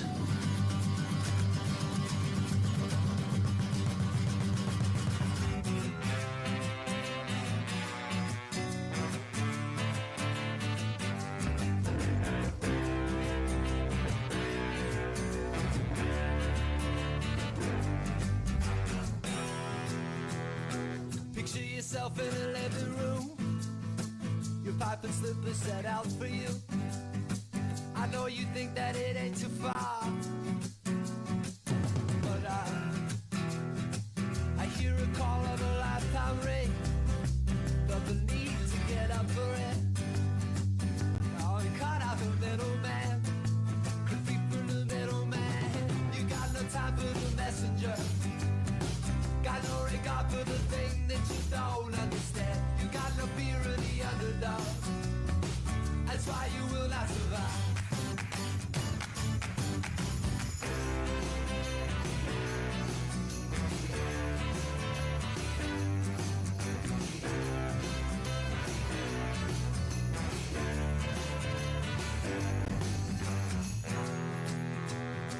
I wanna forget how convention fits, but can I get out from under it?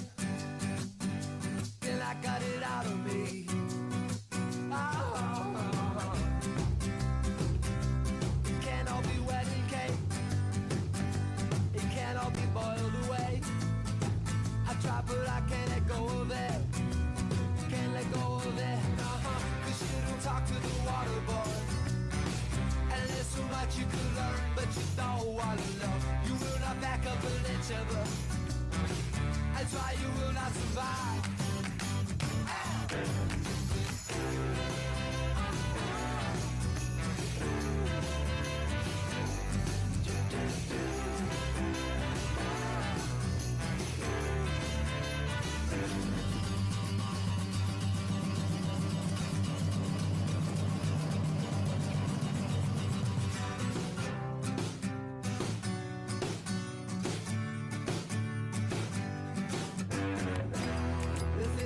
Tell you now, and may not go over well.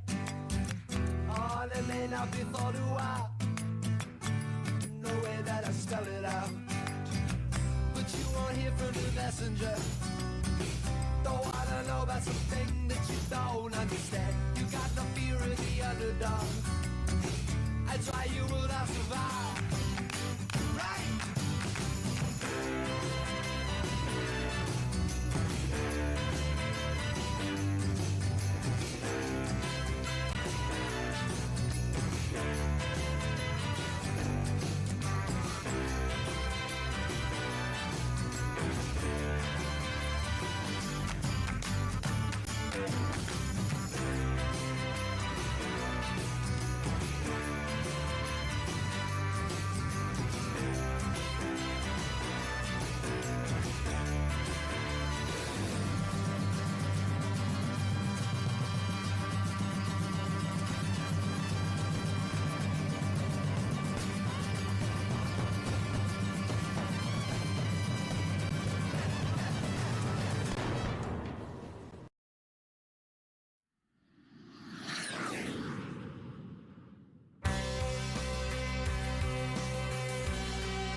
The way you looked when you said you were leaving, the way you cried as you turned to walk away,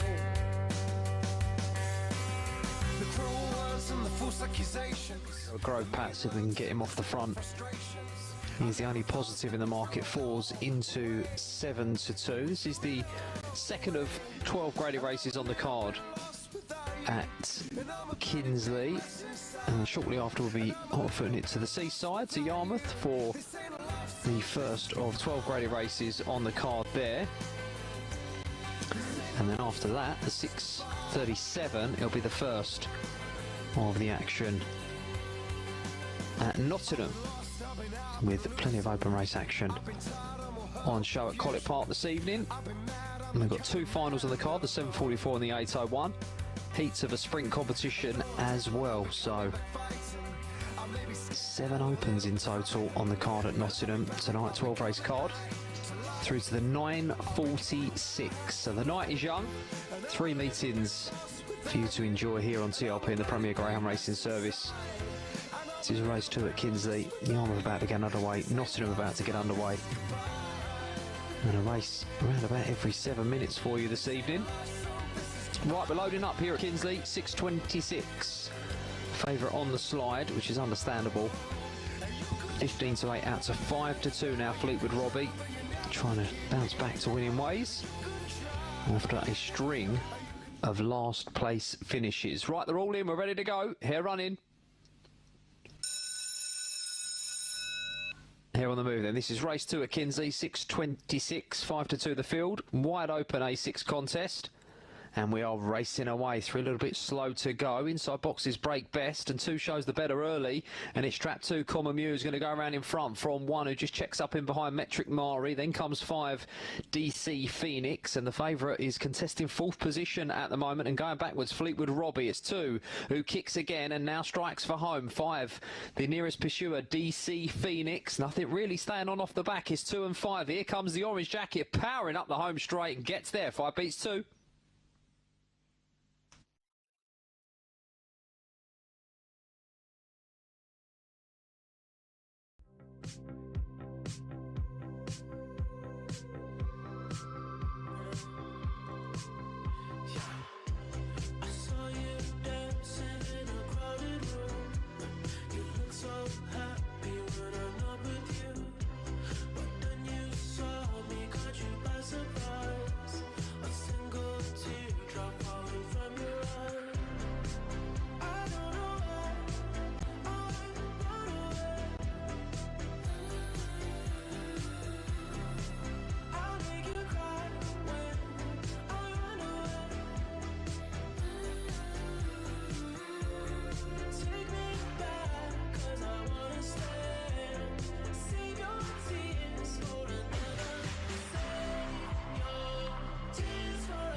All into the gates now for race number 4 today at Sean Lurville. We're expecting a field of 12 horses coming at you real soon.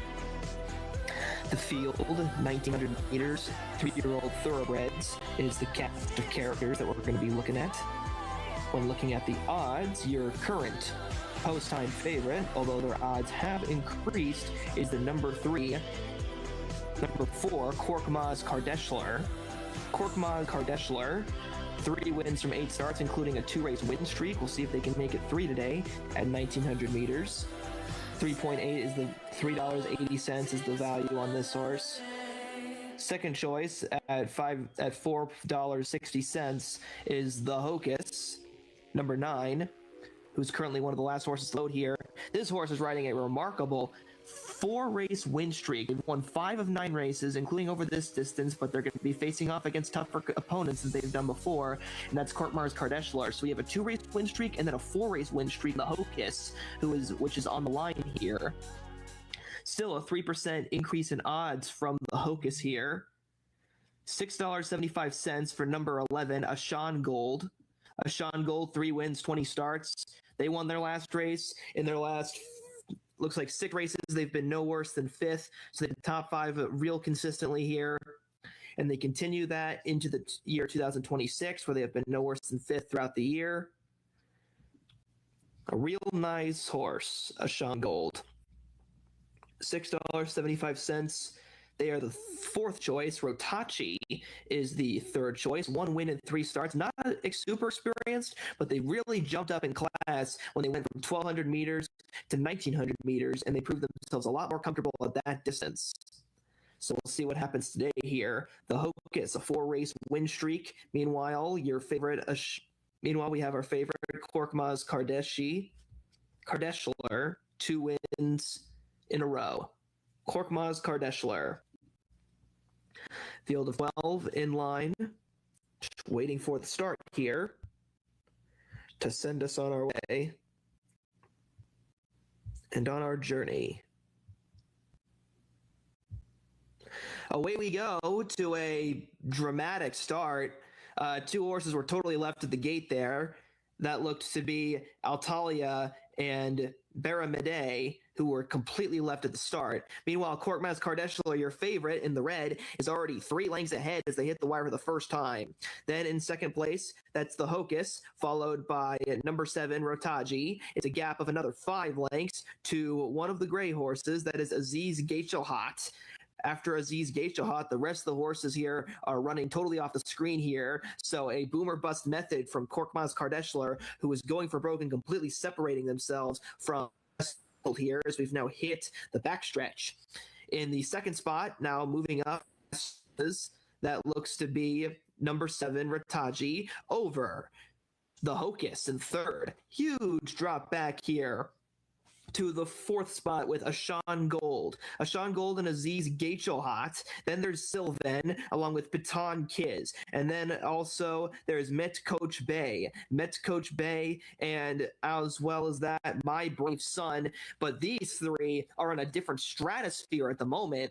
2 lengths for Korkmaz Kardashler. Taking back the second spot, the Hocus. In third, Rataji. 15 lengths to the rest of them. 600 meters to go here. Aziz Geishahat begins to really cut into the margin here, and now it's just 10 lengths as we're running the far turn here. It's still Korkmaz Kardashler, who's done all of the early running as they hit the top of the stretch. Saving a little bit of ground on the inside is the Hocus, but they still have 1 to catch, and that is Korkmaz Kardashler, who's done everything their own way with 300 meters to go. The rest of the field begins to make up ground, though. Korkmaz Kardashler is starting to slow down. On the outside, the Hocus is really bearing down about 4 lengths away. Korkmaz Kardashler holding them all at bay. To the inside, Ashan Gold picking up speed with Aziz Geishahat alongside. And then there's also King of Race, who's making a huge move up the inside. And King of Race, and also the Hocus. The Hocus takes over the lead with King of Race in second. The Hocus is 5 in a row at the wire. King of Race made a huge late run for second place there. Very credible run there. And then there was also Ashan Gold, who was in the mix too, but the Hocus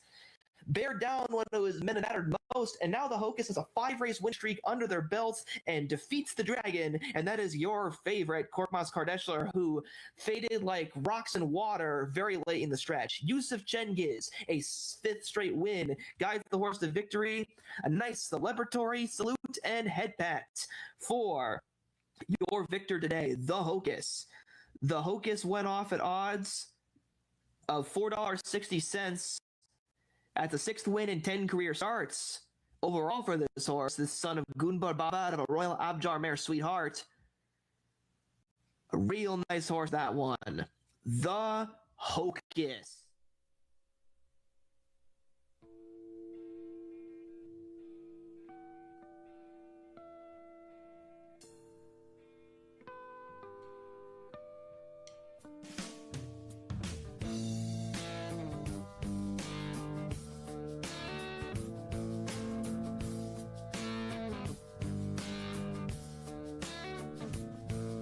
She grew up in the Indiana town, had a good-looking mama who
Right, back down to Star Peter for this 6:39.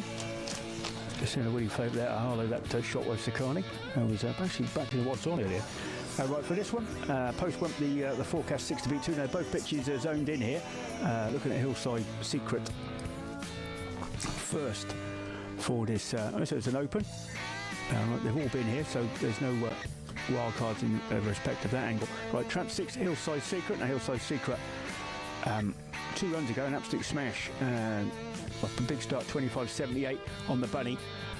Didn't quite lead last time, a very similar sectional. Wasn't too far beyond that winning time last time. So that was a big effort from 6 last time without leading. And looking at this Hillside Secret, it's hard to gauge what this running style is at the moment. But at the moment, you'd have to say its weapon of choice is a bit of EP. So in that respect, you probably want this in front. And if you're joining the dots on that argument, then it didn't lead last time, but still knocked out a fair time. So 5 to 6 at Hillside. I was going to say Hillside, please. Hillside Secret. I used to like that program. Right, Hillside Secret. Trout 1, Freedom Pro-Am. Now, Freedom Pro-Am, this is not a race, in fact, since the 12th of March. Only got knocked over. It has got form here at, well, it has run at Star Pelo. And did run here. In fact, ran very well last appearance here back on the 17th of February. It's a bit unlucky in an open there. So it's got form here. It's got winning lines from the front at Newcastle. It's also got form from off the pace. And 7-4. Punters like it. Freeze into 7-4 now. Trap 2 is Toddy's Raven. Now, Toddy's Raven, that one could be keeping Trap 1 a little bit honest early, because Trap Toddy's Raven, this one's got pace up. Won an A3 last time, slightly deeper waters here, but led up last time with a rails comment. Last time run from Trap 2's got a rails comment. Toddy's Raven. It's also got another rails comment from Trap 2 going back into February, so might be moving in a bit there. 9 to 2 on red, which won't be good for Trap 1 probably. Trap 3, Leitham's Bluey, that's 10 to 1. That's got pace as well. Made all to win an A2 a couple of runs ago. So there's a lot of these have got a bit of early fizz. Hillside Secret, yeah, another one to be looking to lead around. Looks like whoever leads here is probably going to get the money. 5 to 6, Hillside Secret.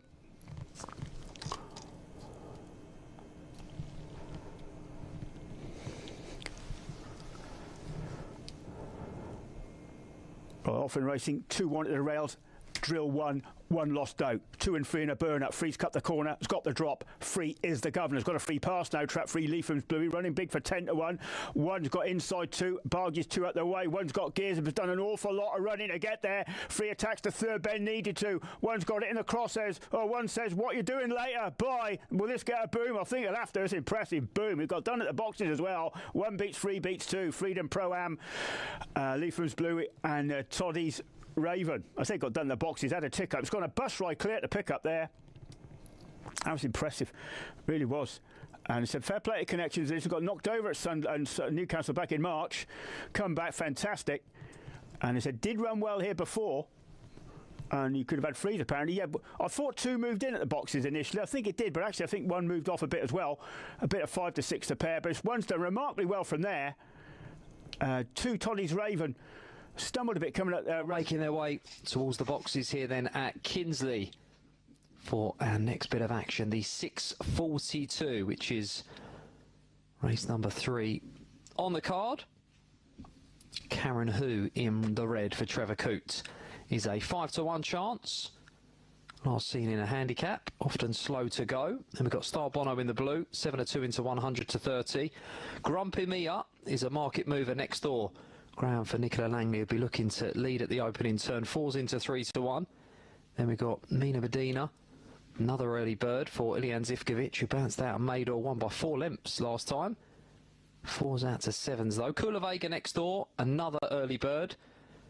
Trap 5, 7 to 2 out to 6 to 1. And Hazel Grove Pearl in the 6 for Mark Lyons is another one who's looking to lead. So all the speed is around the outside here. Traps 3, 4, 5 and 6 will all be looking to cut loose early doors. And perhaps the more stamina-laden runners are tucked away on the inside. So it'll be interesting to see how this race unfolds. They can't all lead. So perhaps whoever is able to lead out 3, 4, 5 and 6 might just go on to score. The favourite is Hazel Grove Pearl, who's drawn widest of all for Mark Lyons. Went down in a 5:18 sectional last time out, which was good enough to lead, and I think they'll be good enough to lead again here. Picked up by Swift Often on that occasion, 28.71, which again will probably be enough to win this. So if 6 can reproduce what she did last time, she'll probably make all. Stars happy then, and the bunny is on the move for the 6:42, race 3 on the card here at Kinsley. And we are racing away, and 4 and 5 have both missed the kick. It is 6 who's going to lead round comfortably into the turn from 3. Then comes 1, 4, 5, and as expected, Trap 2 is out the back, but will be staying on. It's 6 who's out in front then. Hazel Grove Pearl, Catch Me If You Can. The Stripes is in control from 3. Then a break back to 1 and 4. And it's still 6 out in front. Here comes Trap 3 though, trying to stay on really strongly up the inside and up to the line. It is 3 and 6. They go past together. I think the White Jackets just got their grumpy meal. We'll leave it to the judge. 2 stayed on for 3rd.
Runners at the post here, we're waiting for loading, not sure why we're behind the clock really. We've had no delays, nothing happening elsewhere, but still just meandering around down at the start, so clearly no one in the mad dash to get home to lose today.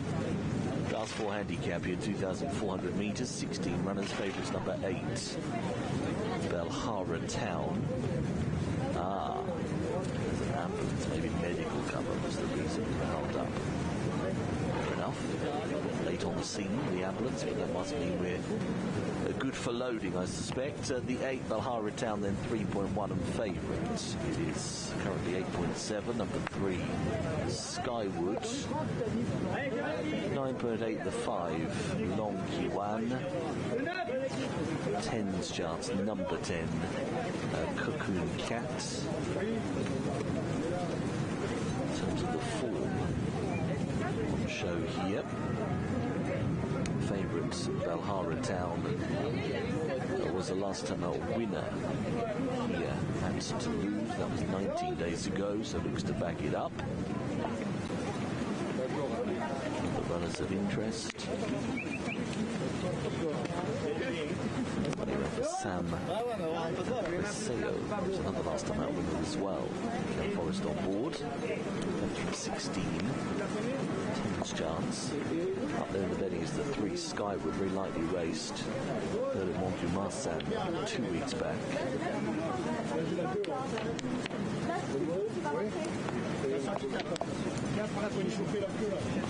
5 Longueuil has drifted a fraction. Delphine Santiago up. They're disappointed last time around at La Teste. Looks like that one's about to go forwards just to number 2. I suspect that Zingarel outrun expectations betting-wise. Number 2 on the card. Good jockey booking in Antoine Verla. And 5th at Pau last time. Wasn't bad 42 days ago.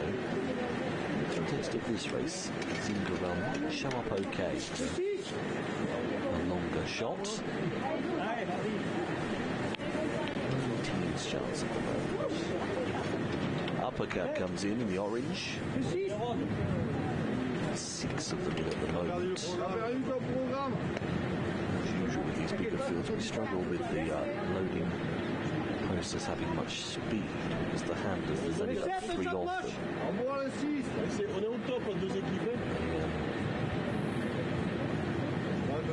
Get it going very quickly, we could do a couple more. Some of the handlers grab hold of individuals as if they're in circles, but there we go. Gia moves up. Red and black colours. That one's forwards. Next couple have gone in. Jubil in the pink. Catch the stars. That's Cocoon Cat. Star on green. There's Zingarel. Loading on O. Very clever.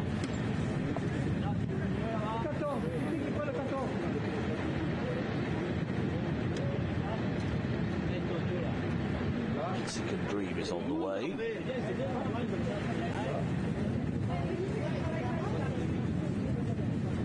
The Warm. Sam Preseo, as you can see behind the stalls. Don't forget that individual's got the red sash on the jacket, same colours as Pirelli. Not too many more left to come in now. We're nearly ready. Couple more. One other lurker out the back there. 3 more breaks. Atomac is up. Prince of Dawn still out the back. Sam Preseo the other one. So 15 filled by Prince of Dawn and 16 will be filled by Sam Preseo. Comes in and ready. They're off. Away and racing in this Class 4 handicap, 2,400 metres. The distance, good start by Zingarel, but reined back in. Miss Elos is well to the fore and will take on the front-running role. From Atomac in second and Catch the Stars. Yellow-brown stripe on the outer arrivals. Back to the running rail is Mexican Dream. Then comes Pirelli, who's just in advance of the same ownership, Sam Preseo with the red sash on jacket.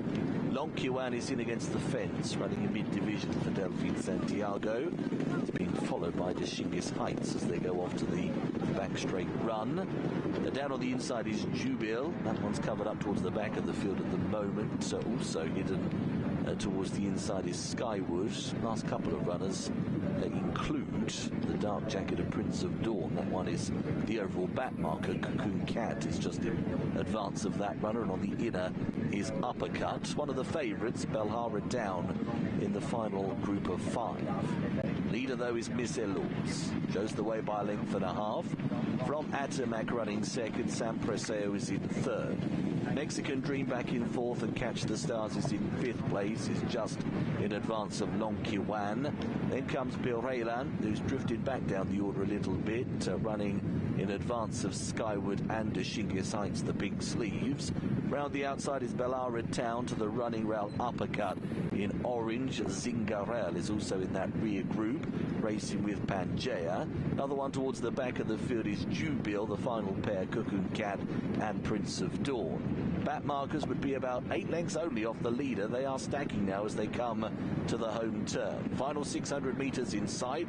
Miss Elos just in front, but they are now all ranging up round the outside. Here comes Atamak and Sam Preseo. Mexican Dream on the inner, looks to get out. Long Kiwan looking for racing room as well. From the back, nowhere to go for Uppercut, who travelled well into it, but is sandwiched as they go to the final 300 metres. Here is Zingarell down the outside. The grey is surging home. Mexican Dream got a gap up the running rail. 100 metres to cover. Mexican Dream on the fence from Zingarell to Shingis Heights, and Uppercut finally in the clear, but Mexican Dream's away. Mexican Dream beats Zingarell in second. Uppercut for third to Shingis Heights in fourth.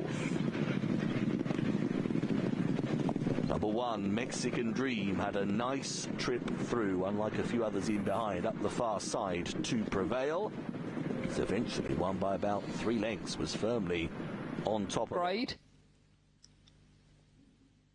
Chamorro Jenny on the inside for Esther Driver is our market leader. Agaboro Don next door, big early speed from the blue. If you like your grounds out in front, I reckon Trap 2 might be the one for you. Ledham was picked up by Ballymac Ashlyn last time out. 4-1, a very fair price about a ground who looks almost certain to lead. Quill Quid's next door, 3's out to 100 to 30. Swift Home 5-2 out to 11-4. Another one with big early speed for Terry Munslow, rising good form. Absolutely ran right in an A2 last time out, but will need to lead. Romana Grout in the 5, 6 is out to 10s, and Stella Smarty is 6 is out to 7s. Ground who's been off the card. Another one for Esther Driver, who's got half the field here, but all eyes on the red vest. That's our favourite. Here on the move. Here we go then, Nottingham. Plenty of early zip down the middle. Favourite in red though, Tremora Jenny for Esther Driver. And we're off on racing, and a lovely beginning from Trap 3 down the centre, but here comes the early speed from the blue of 2, and Trap 2's going to go around in front. Agabor and Don.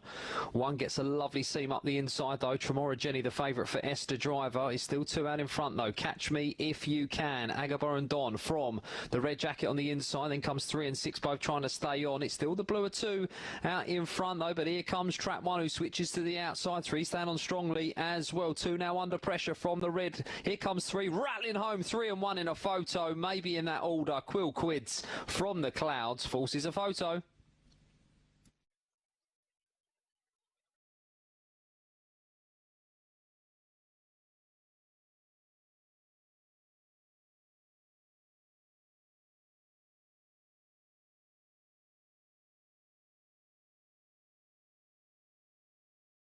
Over there for his Jolly Bobs. Right then, back at Star Pelo, we've got race number 4 coming up then here. This is a maiden sprint trophy open race with a poster we've gone forward. You're all headed to France this summer, aren't you? Next week. Next week? Don't I won't tell everybody, just the listeners. Right down the car, 3, 7, 5, 4 to 5 non-runner, and 8 here as well. 4 to 5 then. Trap 4 is folks called Bono, who was an A3 winner here on their penultimate to start. He's going to run over the 2 bends here today, also for the first time as well. Did have a trial at Kilkenny over 2 bends. That was in July of last year. 2 starts, 1 win here for the fall. That one at 4 to 5. We're then looking at 100 to 30. Merley's Leah Trap 1. 1486 is the best of times then for her. She has been trialling, did run in an open race at Doncaster. That was in a maiden over 450, but she's going to start life here at Pelo Grange over the 2 bends for the 1. That one at 7 to 2. 11, 12 weeks out of season 2. 11 and 12 weeks out of season is the 2 here. And that one at 6 to 1. Tom Hellebrand's charge, and here she's been in good form up in Newcastle. She was 3rd here last time over the trip. So you're going to check these over as the sun blazes on a Star Pelo here today. Hair running.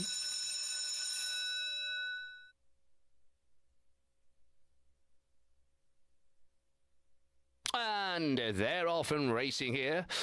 2 race well from 3 and 4 from 6 and 1 as they swing round the early bends. It is the 4 then leading here. It's folks called Bono. Here is 2 trying to get close on the inside. It's 4 leading with 2 as they race up towards the line. 4 beats the 2. Close in behind for 3rd. So 4 beating 2, then here we've got a little squeak to the 2 before handing with Mr. Pete. Ran well too. Yeah, ran very well indeed. But it is trap 4 then who does the business and comes home in front.